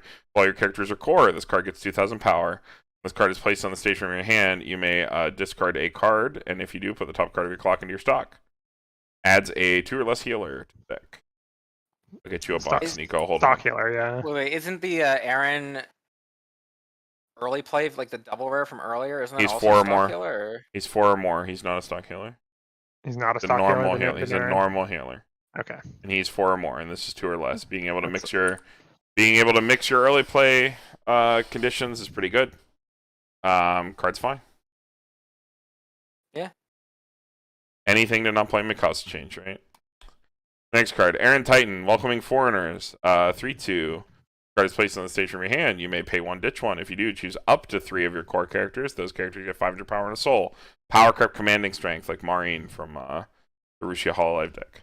And it is also a Musashi, which means with damage cancels, you mill top card, you deal the damage to your opponent, which is equal to the level +1. Pretty good off finisher. Auxiliary level 3 to have, yeah. Yeah, card's sick. Run this is like a 1 of or something. Yeah, card's totally fine. Speaking of sick cards. This card was errated. Erwin, receiving a promise, yeah. When this card is placed on the stage from your hand, if you have 2 or more other core characters, you may draw 1, and if you do, ditch 1. When this card is placed on the stage from your hand, you may pay 1, put the top card of your deck into your clock. If you do, search your deck for up to 1 cost 0 or lower core character in your hand with level equal to or lower than your level. Put it in any position of your stage, shuffle your deck. This card currently does not work. It will be errated. It is a summoner. Summon Ricky. So it is gated by your current level. So you cannot play ahead with this and summon a level 1 while you're at level 0 if you've never played with a card like this before. This is strictly worse than the Levi Ricky. There's no errata on this card. To say. Not yet. Yeah. Well, it currently doesn't function at all. Because you're searching your hand. You have to search your deck for a cost 0 or lower core character that's also in your hand. Placed on the stage from your hand, you may pay the cost. If you do, search your deck for for 1 cost 0 or lower core character. Oh. Yeah. Yeah. Yeah. But I mean, it's a summon Ricky with draw ditch. Yeah. It's actually fine, but there's no reason to play it when Levi exists. It's a shame. I don't think being able to play from like ahead, like getting a level 1 at level 0 is like even a problem. I think that's like would have been perfectly fair and like a cool avenue for them to like print a card and like an interesting effect. I'd fight about that if it wasn't 1108. Next card, Levi, making a promise. When this card is reversed in battle, you may reveal up to 3 cards from the top of your deck. If you revealed 1 or more cards, choose 1 core character from among them. Put it in your hand, put the rest in the waiting room. Just 1 card in your hand, put it in your waiting room. On reverse, Rize. Rize, woot woot. You have real Rizes for green and yellow. One of which you can probably make work if you needed to play a Rize. Card's fine, but I don't see a point. Here's the real clean cut. If you have another core character, this card gets 1500 power. When this card's battle opponent becomes reversed, choose one of your other core characters, rest it, move to an open position of your backstage. 3K all the time, clean cut. Core characters only. It's fine. Oh, that's cool. It's core gets a clean cut. I don't think clean cut's well positioned, but it is a clean cut that you could play. You can do it. Next card, Reiner, giving advice. When this card attacks, choose one of your other core Titan characters. That character gets 1000 power until end of turn. At the beginning of your opponent's attack phase, if there's a character facing this card, you may move this card to an open position of your center stage. It is an avoider.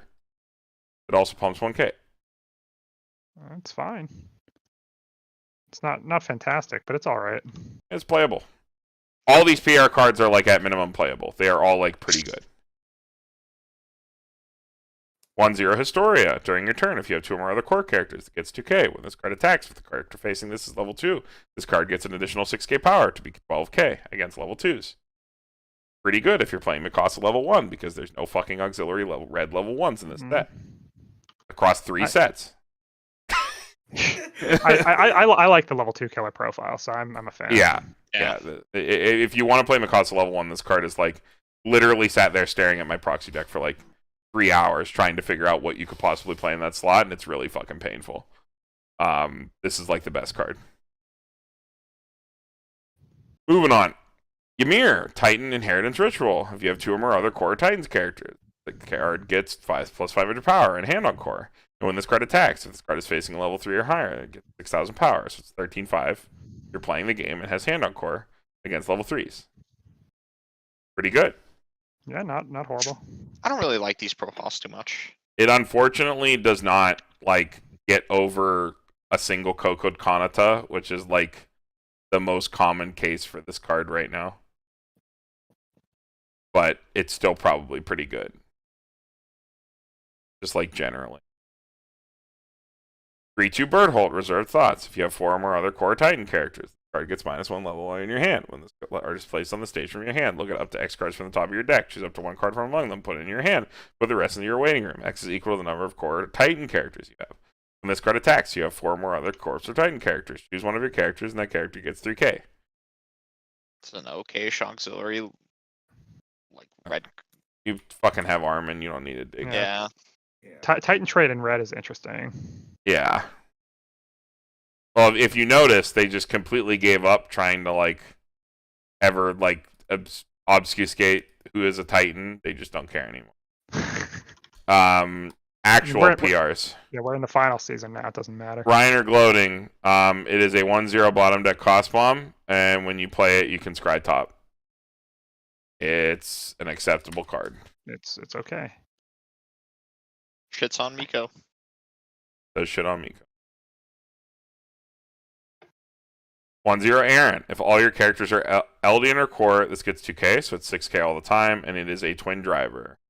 Only if you have a climax, because this card gets a level. This is, I mean, it's a cool auxiliary one for the choice deck.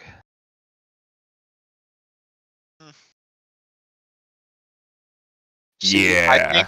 I don't think so, because we have I thought like the auxiliary level 1 the Falco. Well, no, or not Falco, the fucking, who's his name? Flock.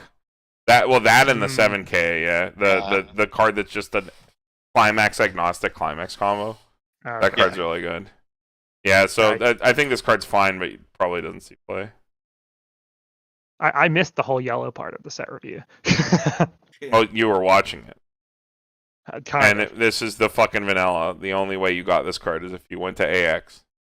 Yo. Wait, this card's in the trial deck. Yeah, it shares a day with the trial deck card. Is it in the trial deck? Yeah, it's not a vanilla in the trial deck, but Aaron Undercover is in the trial deck. Oh, yeah, I see it. It's the assist 5 and the spammable ditch CX salvage. Yo, I'd rather play the vanilla. No, it's not. It's not the same art. Oh no, the SR is the same art.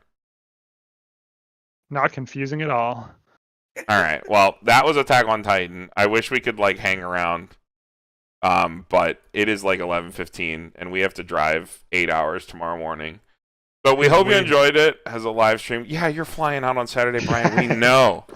I hope you all enjoyed the stream. It was pretty fun. We had some interaction with the chat. I know that we said we weren't going to watch it too much, but you know, it never works out that way. It was fun. I really, literally just didn't have time to edit. Because obviously, like we would record this, and then I would have to leave at 7 a.m. the next morning. So we're like, oh well, we can just stream it. We can just get it out. Oh yeah, you could also get this at Gen Con. You're right. Anywhere where it was Bushiroad on the road, right? Where you get this and the yeah, there were a couple. The Dragon Maid. They were giving out the Dragon Maid and the Chainsaw Man promo. Yeah. Yeah. Okay.